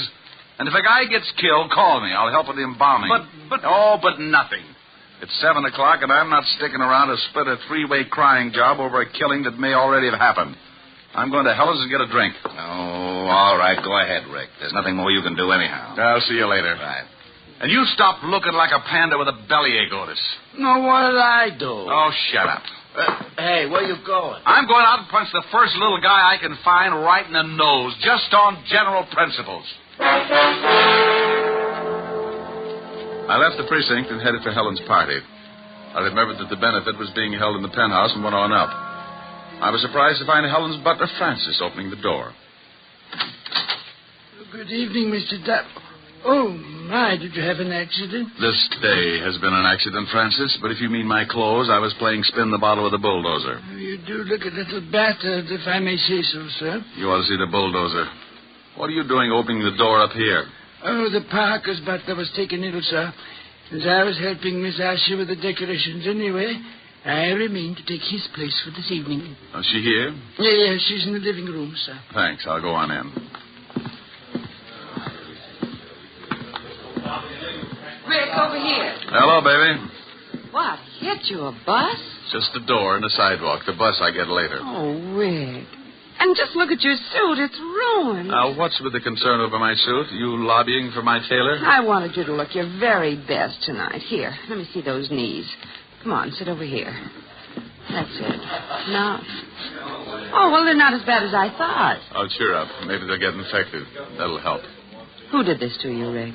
Our sweet little friend of this morning, Big Man, or I should say his boss, J.B. He's the one who sent Big Man after me. J.B.? A specter. Sent to haunt me for my past sins. He hired the little killer you saw me sock with my yo-yo. Your yo...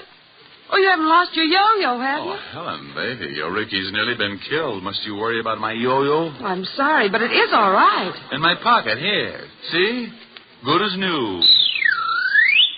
Oh, that's fine. Now, what about this J.B. person? Why did he send Big Man to kill you, Rick? Because I know he's going to commit a murder tonight. Maybe doing it right now. Wait a minute. You said Big Man. Did you let him go this morning? Yeah. I let him go. And I worn my feet off up to my eyebrows trying to find out who his boss is and who's on the spot to get knocked off. Oh, poor Ricky. I wish I could help you. It's not me that needs help now. I quit. It's the guy J.B. is after. J.B., are those his real initials? Yeah. No, we've had lots of things to go on. Initials, descriptions, even a sketch of him. Here, I've got it in my pocket for all the good it did. Oh, wait, don't tear it up. Let me look at it. Oh, Rick, silly. This is no murderer. That's a sketch of Johnny Blackwell. Helen, you know who this man is? Of course. It's Johnny Blackwell from Newport. He and his wife are up here visiting Adam Worcester. Rick, what is it? You're all turning blue. All day long, when you were in my office, you could... Oh, if I'd only asked... Helen. Yes, Rick? Give me some cyanide, no water. Oh, but you must be mistaken about the sketch. Johnny Blackwell can't be a murderer. Well, I'm getting out of here. Where can I find him? If you'll just sit still, he'll come to you. Adam Worcester's bringing him and his wife to the benefit tonight.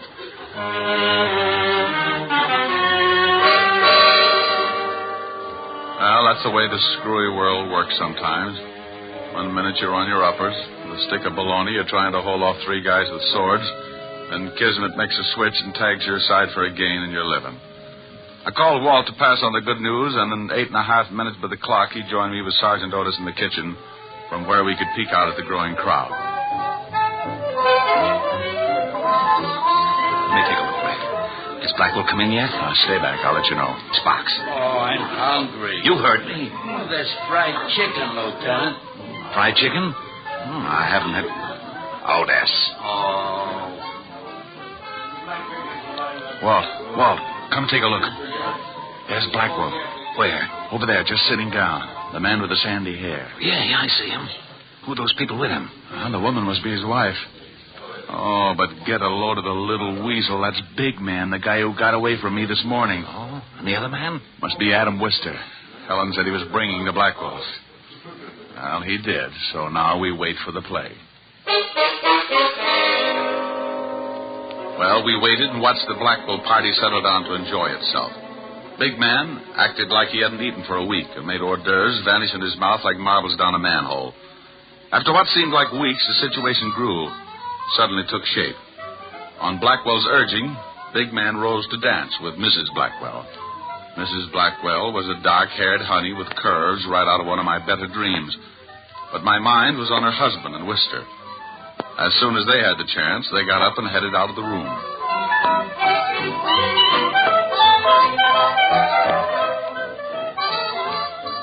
Watch them, Rick. They're headed to the library. Come on, this way. Through this door and down the hall. Well, Adam, it's nice to be visiting you again. Well, glad to have you, Johnny.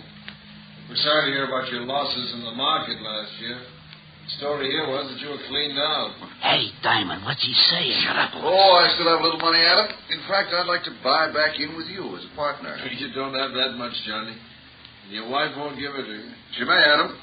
She may, and quicker than you think. Walt, come on. We picked the wrong victim. Let's find the Big Man.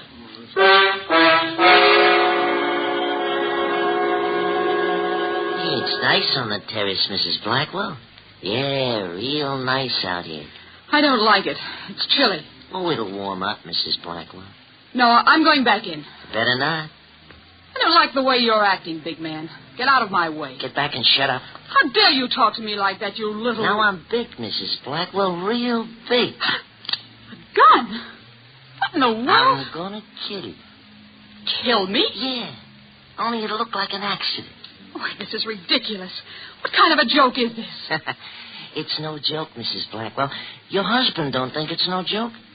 He wanted me to tell you he was real sorry. Now I'm gonna kill you. You mean it? You really mean it? Yeah, sure, Mrs. Blackwell. Mr. Blackwell needs your dough, bad. Back up. He can have it, all of it. Only don't kill me, don't. Sorry, Mrs. Blackwell, too late. Now start back. Please, please. Over to that wall. You're going to play Humpty Dumpty. Oh. That's right. Now get up on the wall. No. I'm a guy who's willing to help you. Me too. Diamond, why you... Catch the girl, Walt. Big man's mine. He was going to kill me. All right, Mrs. Blackwell. Take her inside, Otis. Rick, you okay? Yeah, getting my hands on this little rat was better than a year's vacation. Well, we sure heard enough to give both him and Blackwell a long vacation on the state. Keep him on ice. I'll collect the other one. I'll be delighted. Oh, my jaw. Oh, waking up? What a shame. What a lovely party. I do love these informal get-togethers, don't you, big man? It was short but very sweet, the wind-up of the no one was murdered case. The score was the kind to make you forget you didn't get a fee. 2 killers caught, no victims. When I saw Walt take the little big man, not so big without his gun, and his boss Blackwell off to the Bastille, my worries melted like a snowman in a blast furnace. And speaking of melting, the lovely Mrs. Blackwell showed signs of being upset. So, what could I do but console the pretty little thing? Oh, Mr. Diamond, I think you were so wonderful and brave. Oh, you show a few nice points yourself, Mrs. Blackwell, and call me Rick. You saved my life, Rick. And call me Rita. You can get to the point quicker. Why, Rita... Oh, there you are, Mrs. Blackwell. I know you must be terribly upset. Well, Rick has been a great comfort to me. I'll bet he has. But I've arranged for Francis to take you home. Now. Now? Oh, well, thank you, Miss Asher. And Rick. Yes? Don't worry about the name calling. Just say, hey, you. I'll know what you mean. I think I know what you mean. By you. Well? So help me, I'm innocent. With lipstick on your collar? That Otis. I've warned him to be careful with my shirts. Mm-hmm. Mm-hmm. Well, time... Oh, Rick, about that... No, now, look, I've worked my finger to the bone practicing. Don't tell me. Well, you specifically asked me to be here tonight. I know. And Come on with me over to the bandstand. Oh, no. No, you don't. I'm an artist tonight and not a singer. No sing, no yo-yo. You mean if I sing, I can do my yo-yo act? If you make it pretty. It's blackmail, but I'll do it. Well, you stay right here. I want to talk to the orchestra leader. Okay, I'll practice.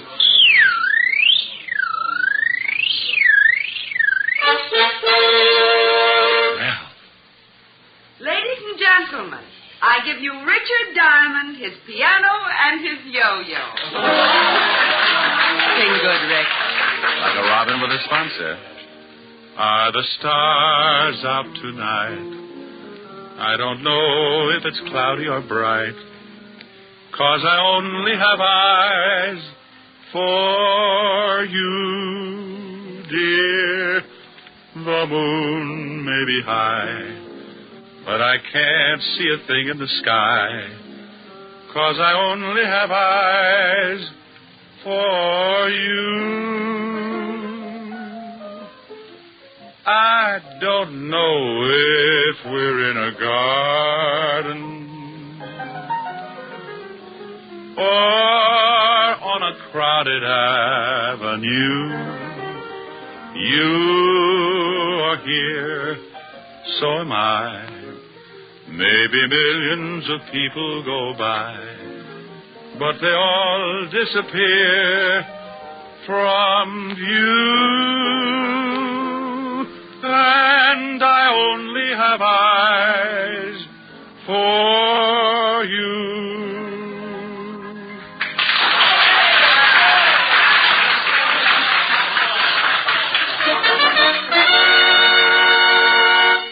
And now Mr. Diamond will present an exhibition of dexterity. Now?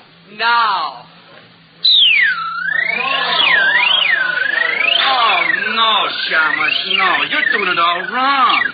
You got to use more wrist action. Oh, to stay out of the act. Oh, come on, let me show you. Here, give it to me. Now, you start it down, like this. Ellen. Yes, Rick, he's better. Let's go home and neck. Wait till I get my hat.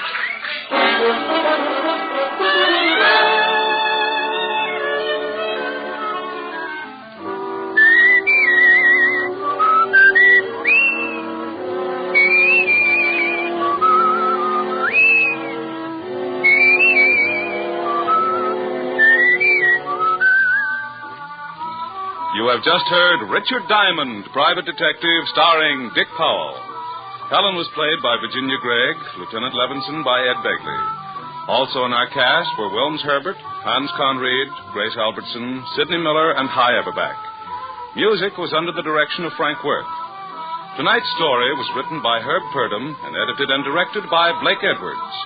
Portions of the program were transcribed. Dick Powell soon will be seen in the screen version of the best-selling novel, Mrs. Mike. Now, this is Tal Avery, inviting you to be with us again at the same time next week, when we will again bring you Dick Powell as Richard Diamond, Private Detective.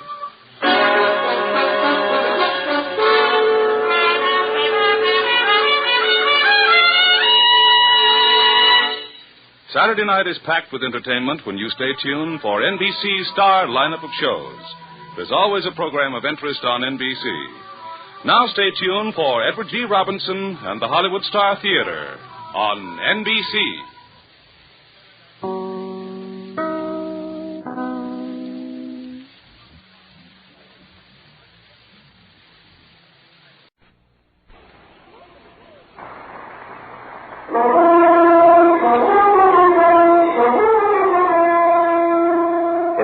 To requests representing millions of listening friends, the National Broadcasting Company is pleased indeed to bring you again The Adventures of Sam Spade, Detective.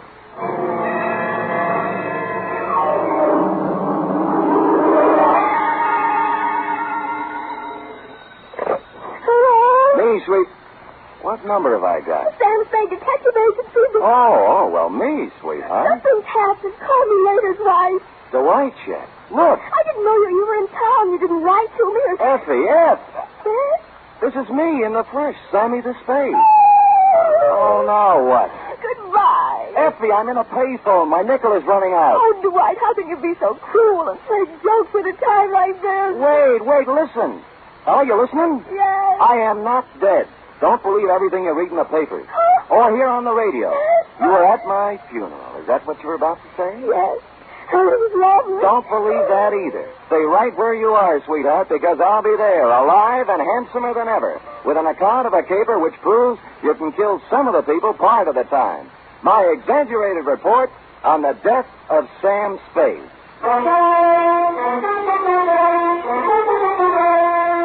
NBC welcomes back to the air a character who has captured the public imagination more completely than any other since the birth of Sherlock Holmes. William Spear, radio's outstanding producer-director of mystery and crime drama, brings you the greatest private detective of them all in The Adventures of Sam Spade. Ain't it grand to be bloomin' well dead? Candles at my feet, candles at my head. We're not open for business today. I mean, Mr. Spade's office is closed right now because... I'll wait. She looks just like Mrs. Spade. What's her name? Spade. S-P-A-D-E. Spade. Sam never told me he had a twin brother. He doesn't. But then you... I'm me, Sam. Oh, wait, come here. Now do you believe me? Oh, what's the use? Oh, you're so much nicer. Oh, never mind. Now get your pencil and paper and take it. Date November 17th, 1950. To Miss Effie Perrine. That's me. From Samuel Spade. That's me. License number 137596. You must have been the last one to see him alive. Did he tell you to give me a message? Shut up. Subject, my death. Dear Effie, since the sight of me in the flesh, breathing, hungering, and living doesn't convince you, maybe this report will. Think, if you can, back to last Monday. Now, if you recall, it was about 11 o'clock when, on the flimsy pretense that we needed stamps for the office, you drew $2 from petty cash and stepped out to buy a pair of step-ins. And that's when my client materialized. He was small and thin and carried with him the unmistakable odor of stale flowers. His black alpaca suit, string-bowed tie, elevator shoes, and white gloves had no bearing on his conversation. Oh, dear. My name is Chester Swan. Are you sure? Yes. Well, my name is Spade. What can I do for you? How tall are you, Mr. Spade? 6 feet in my feet. Weight? 178. I always notice a man's bone structure, don't you? Oh, always. Open. Huh? Open. Let me see inside. I guess? Mm-hmm. All right. Fine. Oh, well, now that you know me this well, Mr. Swan, what can I do for you? Oh, dear. Perhaps I shouldn't have come here at all. I'm sorry, Mr. Spade. Well, really? Oh, dear. Oh, hello again, Mr. Swan. You wanted to talk to me? Yes, but I can't talk now. Mr. Spade. Still here. There. I live at 8516 Claremont in Berkeley. I'll be there tonight. Oh, dear.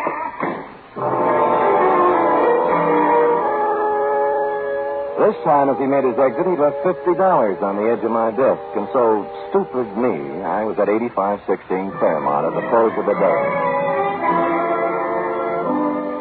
It was a small white cottage with green shutters and a white picket fence. There was a hill in back and a brook in front. The sun was beginning to set on it, and it was all very picturesque. In fact, so much so that a girl with red hair, blue jeans, purple smock, oils, and canvas was making it immortal. She liked me immediately. Here, hold this. Certainly. Like it? Oh, yeah. This is my first landscape. I'm a sprouting artist. Obvious. Makes your own? Not when I can get somebody to do it for me. Who are you? Oh, I might be a fellow artist. Don't do that. You're a liar. You're Sam Spade. I saw your picture in a newspaper clipping when I was helping Chester clean out his desk before he moved it. But I... You don't know an easel from a palette. Oh, but I could learn. I take it seriously. Oh, then so do I. I doubt it. You've never tried to get away, to stand off, to throw off the shackles, have you? No. I'll have to admit that the urgency of living, the pressure of merely existing, has had the... Catfish, Sam. By the way, I'm Amy Goodrich. Catfish? The world is full of unhappy people who never try to get away from it all. Well, honestly... Stop it? Well, I wanted to, really. Honestly, Sam, get away from everything. Leave, dissolve. I dreamed of it. Never return. Cross my heart. Mm-hmm. What are you doing here? To see Mr. Swan. He isn't home yet. This house is a wonderful subject. Look, Sam, colorful, moderate, pleasant. Mm-hmm. That is until the sun stops shining. But picture it at night in the fog, crushed with barrenness, full of death, brooding, ominous. I'm trying to capture that, too. It's what we've got to get away from, isn't it? Absolutely. You and I... Sam, as you start up the hill on Claremont, there's a green apartment house on the right. I'm in 420. Well, maybe we'll find a way out together. Maybe. I waved her a fond farewell and sat on the steps of my client's house until he showed up at 6:15. He took me inside where the only furniture was an army cot and a portable barbecue. I'm so glad you kept our appointment, Mrs. Spade. I'm so frightened. I've been upset all week long. I didn't know what to do. I just didn't. And what have you been so upset about, Mr. Swan? Well, lately, Mr. Spade, infrequently, for the last week I've noticed a man. I think he's following me. Mm-hmm. At first I'd see him in a car following my bus when I went downtown. Then he'd be waiting around at the bus stop in the evening when I came back. I've sold my house, and I'm ready to move. It's unnerved me so much, but... Did he follow you home tonight? No, but Well, would anyone be following you, Mr. Swan? Well, I don't know, Mr. Spade. I don't know. I really don't. All right, I'll try another tack. What does this man look like? He always wears dark clothes and a hat. I'd say he was about your height. 6 feet. I remember. Maybe heavier. Same bone structure, though. Yeah. You haven't been to the police? Oh, dear, no. A man in my business can't afford off-color publicity. No? What kind of business is that? The Bonton Mortuary. Oh. 25 years. Same location. Oh, and I've worked hard. So very hard. And if there's something behind all this, something that has stopped me from being made the executive secretary of the Undertakers Breakfast Club when they hold their annual election next month, I don't know what I'll do, Mr. Spade. I just don't really know what I'll do. I just don't. Oh, go ahead, Mr. Swan. You'll feel better. Just let it all out. Just really do.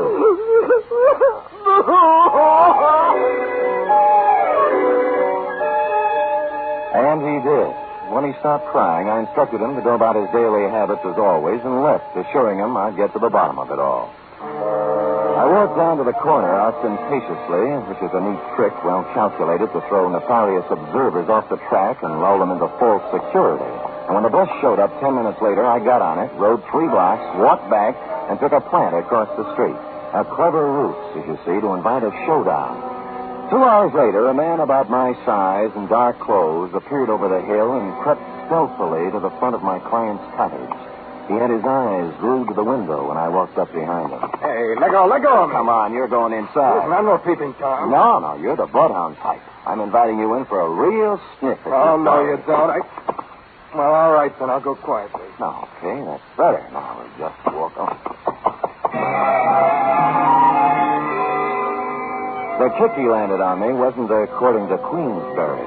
I couldn't move for 3 or 4 minutes, and by that time he disappeared. When I recovered my faculties, I reported the incident to my client, who cried himself to sleep. After I bolted him in for the night, I stopped on my way down the hill at apartment 420 in the little green apartment house. She was still wearing the blue jeans and the purple smock, and she still had the same ideas. Come in, Sam. You said you were serious about getting away from it all, and a whole day has passed. It was the pressure of living. I'm here to apologize. You are not, but go ahead. I'm sorry, Angel. I love to be fooled, Sam. You're forgiven. How's the painting coming? The one of Swan's cottage. Slow. Fog is always tough. Looks nice, though. How long have you been on it? 3 weeks, all told. Well, then you've had a pretty good plan on the house, haven't you? Ever notice a tall, broad-shouldered guy in a dark suit casing the place? Tall, broad-shouldered. Pretty much like me. Could anybody be pretty much like you, Sam? No, you're right. Sam, is there something wrong? No. Well, then don't stand there doing nothing. Do something. Who, me?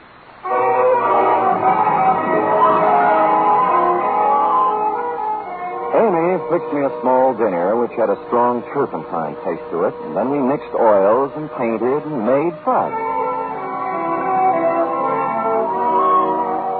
Next afternoon at the Hall of Records, I did a little spade work on Chester Swan.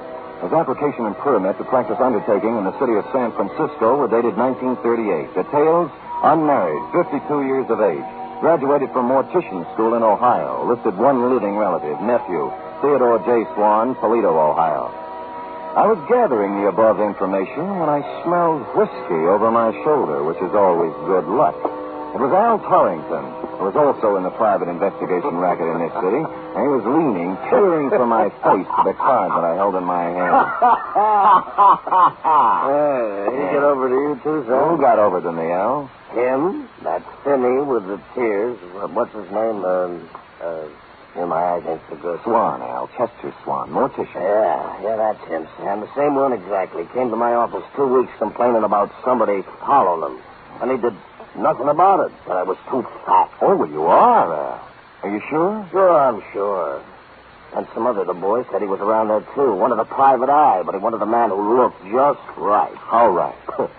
Obviously as right as you are, Sam, because it looks like he picked you. Yeah. yeah. Yes, it did look like he picked me. And I thought that over, and I didn't like it. And I called my client at home to tell him he was fired, but he didn't give me a chance. Oh, dear, I'm so glad you called, Mr. Spade. I really am. I called for a reason, Mr. Swan. I'm resigning this case. Oh, dear, Mr. Spade, you can't do that. You really can't. I don't think you've been quite honest with me, Mr. Swan. Oh, dear. Tears will get you nowhere. I made a routine check on your reasons for hiring me, and they don't quite fit with the reasons you gave. They really just don't quite, Mr. Swan. It's no game, Mr. Spade. Believe me. He's back tonight. Right now, he's standing beneath the lamppost outside my window, and I'm frightened to death. But please hurry over, Mr. Spade, and let's get this business straightened out. Please.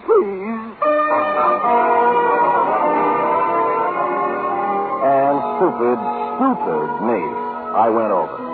And I found that little white cottage on the hill looking grim and gaunt in the heavy fog. Amy's words about it being crushed with barrenness, full of brooding and death, came back to me. And Mr. Swan's frightened words about a mysterious man in dark clothes waiting beneath the streetlight also came back to me, particularly when I noted there was no streetlight near the house. However, there was a light somewhere in the rear of the house, and the front door was ajar. Oh, Mr. Swan! Mr. Swan, are you here? Oh, Mr. Swan, it's me, Sam Spade. Are you here? Mr. Spade? Is that you? Are you out there? Where are you? Things happened fast. I turned around to find the front door filled with a man in a dark suit. He had something in his hand, and it looked like a roll of cotton candy, but it felt different. It only startled me against the wall, but it made me forget where my aunt was. Easy, Spade. Easy does it for you. Easy. He let me down to the floor gently. I could still see the lights somewhere in the back of the house, and I could hear him talking to me way off. Give me the needle. I can't watch. I'm going upstairs. The needle went somewhere in my left arm, but not before somebody pulled my coat off, and for no reason I could think of at the moment, also tried to pull my finger off, so I couldn't dwell on it. By that time, the stuff in my arm was going other places, and I was going with it, even though there was action all around me. That's all it does. No, stay away from me. Get out of here. Vaguely, somewhere, somebody was shooting Roman candles or having blowouts or playing bebop. I just didn't care at all. I just didn't.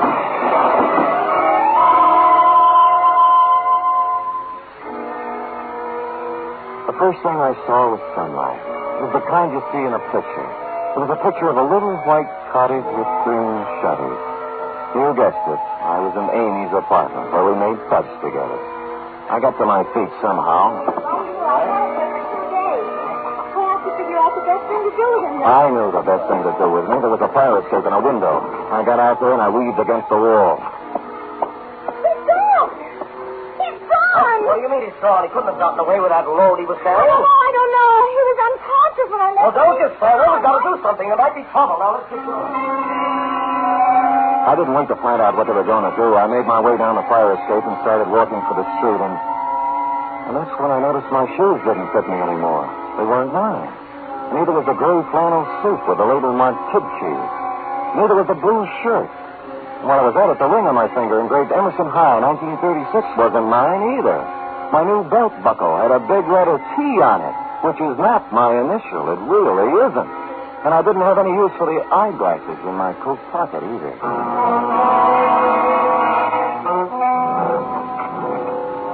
You were out when I walked in the office, F, but you've been there. There was a black crate done up in a white satin ribbon hanging on the door. The desk blotter was drenched with salt tears. And an newspaper folded back to page 13, and I'll sue the Chronicle on this if it's the last thing I do. Gave me a 2-inch spread. Item, November 15th, 1950. 15? What happened to the 13th and the 14th? Detectives, perishes in Berkeley fire. I read it through once. And twice. It was my obituary.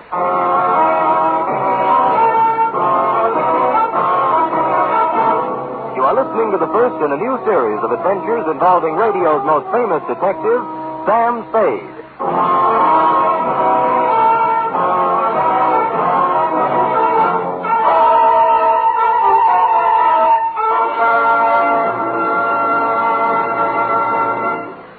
Later tonight on most NBC stations, Duffy's Tavern comes your way with another merry half-hour session, starring Ed Gardner as Archie the manager. There's a full serving of laughs garnished with chuckles and whipped up by Archie and his unpredictable friends, Miss Buffy, Clifton Finnegan, and Eddie the waiter. It's just one of the many great Friday evening entertainment features on NBC. It's Duffy's Tavern, your cue for better listening where the three chimes always mean good times. Make it a Friday evening habit to tune early and stay late at your favorite NBC station.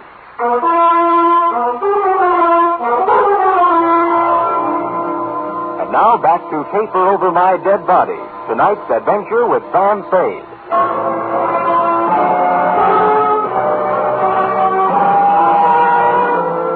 I left the crepe on the door and went out to buy a new desk plotter and some more newspapers. The Hobo News had the best story, which wasn't much. Samuel Spade, licensed private investigator, perished Wednesday night in a fire in a vacant house in Berkeley. His warm friends will feel regret at the passing of a man who was always kind to the poor. None of us ever asked Sam Spade for a handout without receiving a kind word and bon mot as he turned us down. This is nice, but I wanted more. Figured I was fairly safe to wander about unrecognized. My ill-fitting attire required from my unknown benefactor would be disguise enough when combined with my two-day beard. Engine Company 16, Berkeley Division, had handled the fire, and half a block away was a grog shop called the Shamrock. I waited for a fireman to come in. Bartender! What kind of a place are you running now? I've been here 5 minutes already. All right, shut up, Patty. You just arrived. Well, it seems like 5 minutes. A wee bit more than if you don't mind. That's enough for you, Patty. You're still on duty. I am not. I'm off now. The chief said I could be off. It is every day I receive such a shock to my system. You received your shock 3 days ago. And I'm still second man. Oh, the sight of him was terrible. Burnt as black as the good saint's beard. All twisted and horrible in death. He was probably dead drunk and didn't know what happened to him. And were you there fighting the flames and finding them like me? Oh, it was terrible. Terrible. It wasn't that bad, and you've had your limit. And who says so? I say so. Oh, you do you? And who are you? Your brother-in-law. Well, now. Well, maybe I can spot you one time. I never drink with strangers. What's your name? Old Doolin. Well, you heard the man. Go ahead, pour. Cheers. Yeah. Fireman, you had a terrible experience 3 days ago. That I did, Mr. O'Doulin. That I did indeed. I've heard it a dozen times. I'll be at the other end of the 3 nights ago, Mr. O'Doulin, and we get a call to the house on Claremont is a fire. Well, see, when we get there, it's about all gone. Can't understand why it has been flamed so fast. Wood. It was the funeral pyre of a man who lived in sin. Huh? A detective fellow. Sam Spade, he was identified as. Oui. Oh, one moment, Fireman. I've heard fine things about him. Some of those uppity police fellows from the Division of Homicide said he was a nice fellow. But some of the boys at the fire station and myself, well, we got our own ideas about that. What kind of ideas, Paddy, me boy? What kind of good can any man be accomplishing in an empty house late at night, I ask you, Mr. O'Doulin? Oh, he was done to a turn, he was, when I burst in the door with me axe. Says in the trouble. Charge. Empty whiskey bottles scattered all about. Sin, O'Doulin, sin. He'd gone to sleep with a smoking cigarette that set the whole place off. Vice rampant.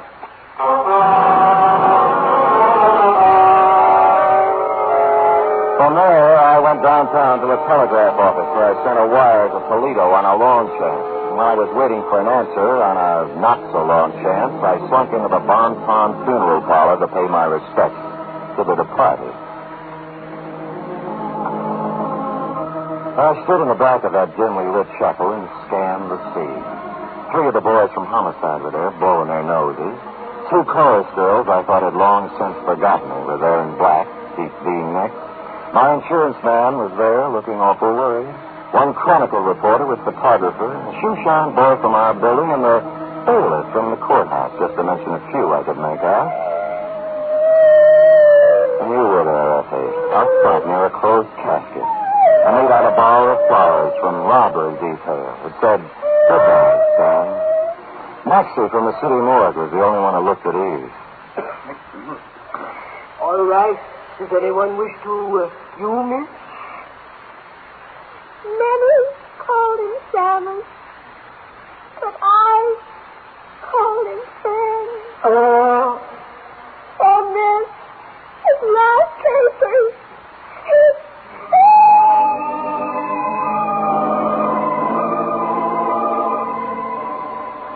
I was touched, Effie, and I would have stopped the whole thing then and there, but I had to find out who was in that casket. I reeled out the front door with tears in my eyes and slid around to the back door and into Chester Swan's private office. And there I made a phone call and got an answer to my telegram, which caused me to make another call to his bank. By that time, most of it was right in place. A search through his desk revealed nothing, and a safe standing in the corner the same. But then my answer walked right in the door. Oh, Sam, darling, I was so worried when I found you'd left there. I saw you at the funeral, and I thought you'd be here. And the guy was with you? Was he worried, too? Oh, dear, and that was Dr. Jesslyn. Sam, you'd been out for 2 days, and I didn't... Oh, Sam, you sweet. You got away from it all. You've escaped, darling. Yeah, they're burying me right now. I'm dead. It's so wonderful, Sam. Only one thing. Where do you fit? The caper. I was supposed to burn up in that fire, and what was left was supposed to look enough like Theodore J. Swan, class of 1936, Toledo, Ohio, to let beneficiary Chester Swan collect a nice pile of insurance money. Sam, what are you talking about? Who is Theodore J.? What did you say? Chester's only living relative. They're burying him right now. Somebody lost his caper. You want to tell me? Darling, I was at the house the night of the fire, working on my foggy picture. You didn't see me when you went in, and later on you didn't come out. And I went over... I was on the floor, and a man was bending over me. He changed clothes with you, Sam, and I screamed, and he pulled out a gun, and I hit him with a hoe. And I drug you out of the hand. And then what happened? I put you in my car and took you home. I was going to phone the police, but I decided it was something you were working on, and I went back to the house, and it... And it was burning, and you knew the man you'd hit on the head was in there. Believe me, Sam, I didn't know the house was going to burn down. I wouldn't kill anybody, Sam. I only wanted to... You only wanted to help me, and you did right, Angel. Oh, Sam. That's all right. I'm your witness. You didn't start the fire. Somebody really started it? Chester. He thought it was me lying on the floor in there. The bank tells me he's about to go busted. He figured this one out with his nephew to scare up some insurance, though. I know about the same size. Sam. Hold me. It's been horrible. This is the kind of thing I was trying to paint. Now I'm smack dab up against it, and I'm sick. I'm stricken. Easy. Sam, you're really dead. Please, our way out, Sam. Just leave now. Let it go the way it is. They all think you're dead. Oh, dear. Huh? But we know different, don't we, Mr. Spade? He was holding a Navy Colt revolver in front of him with both hands. I couldn't make up my mind to rush him and count on his bad aim or stand still and be a perfect target while I tried to talk him out of it.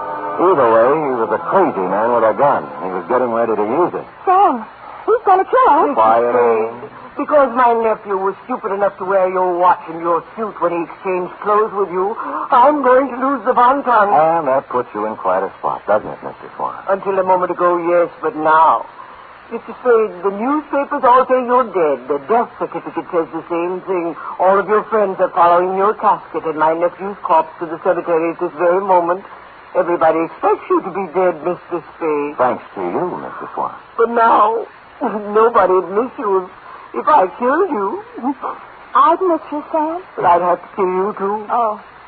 Did you notice you're still wearing Theodore's clothes, even his ring? Why, Mr. Spade, I could kill you and put you in a fire somewhere and collect my insurance on Theodore now, couldn't I? No. Why, that's a terrible thing to think. Huh? Oh, you're not reasoning properly, Chester. You really aren't. How would you explain to me? You just said you'd have to kill her. And what about the coroner's office? You know how they are. But if I... And don't forget the medical examiner's got something to say, too. Not to mention the fact that you'd have to really burn me up to cover up the bullet hole. And furthermore, Chester, when you shoot me, if you happen to hit a rib and chip off some bone, they'd know I was shot before, and then homicide would be in on it. Oh, no, stop. Nothing works for me. I'm a failure. Oh, go ahead, Mr. Swan. Let it all out. We'll see you back.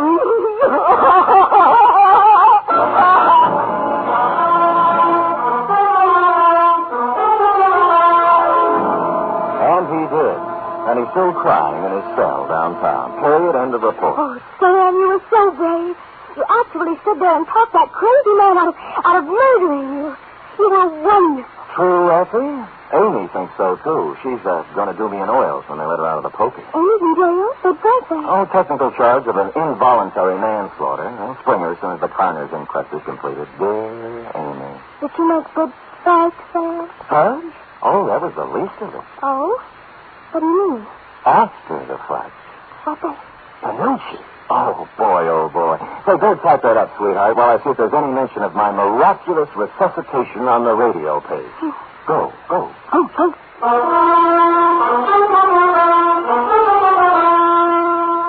There certainly is a mention of Sam Spade on the radio page for Friday. Sam Spade is one more in the list of great shows to join up in NBC's Parade of the Stars. Have you heard The Big Show? This Sunday, The Big Show comes your way once again on NBC. Listen to just a few of the star names who will be appearing this week.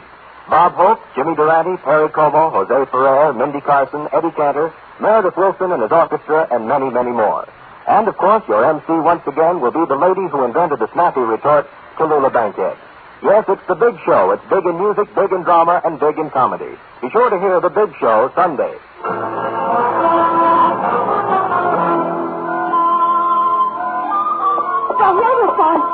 Good. I will sign it, and you will keep it, always, to remind you that I'm still here. Oh, Sam. Living, breathing, brave, and handsome. A paragon. Sam, what will we do about the mail? The mail? What mail? Where? Oh, the letters and postcards and telegrams and all that came in when people thought you... Oh, what will we do? Will you touch you? Oh, there's been enough tears tonight. Oh, Sam, it's so good to have you back. Will you be the same as you always were? Well, I'm going to try. Because then you can't help but be, like they say, the greatest private detective of them all. We'll see. Good night. Good night, sweetheart.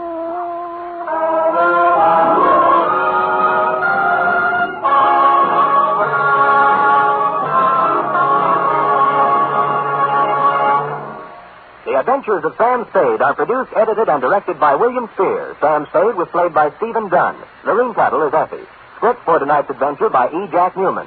Musical scoring by Lud Gluskin, conducted by Frank Wirth.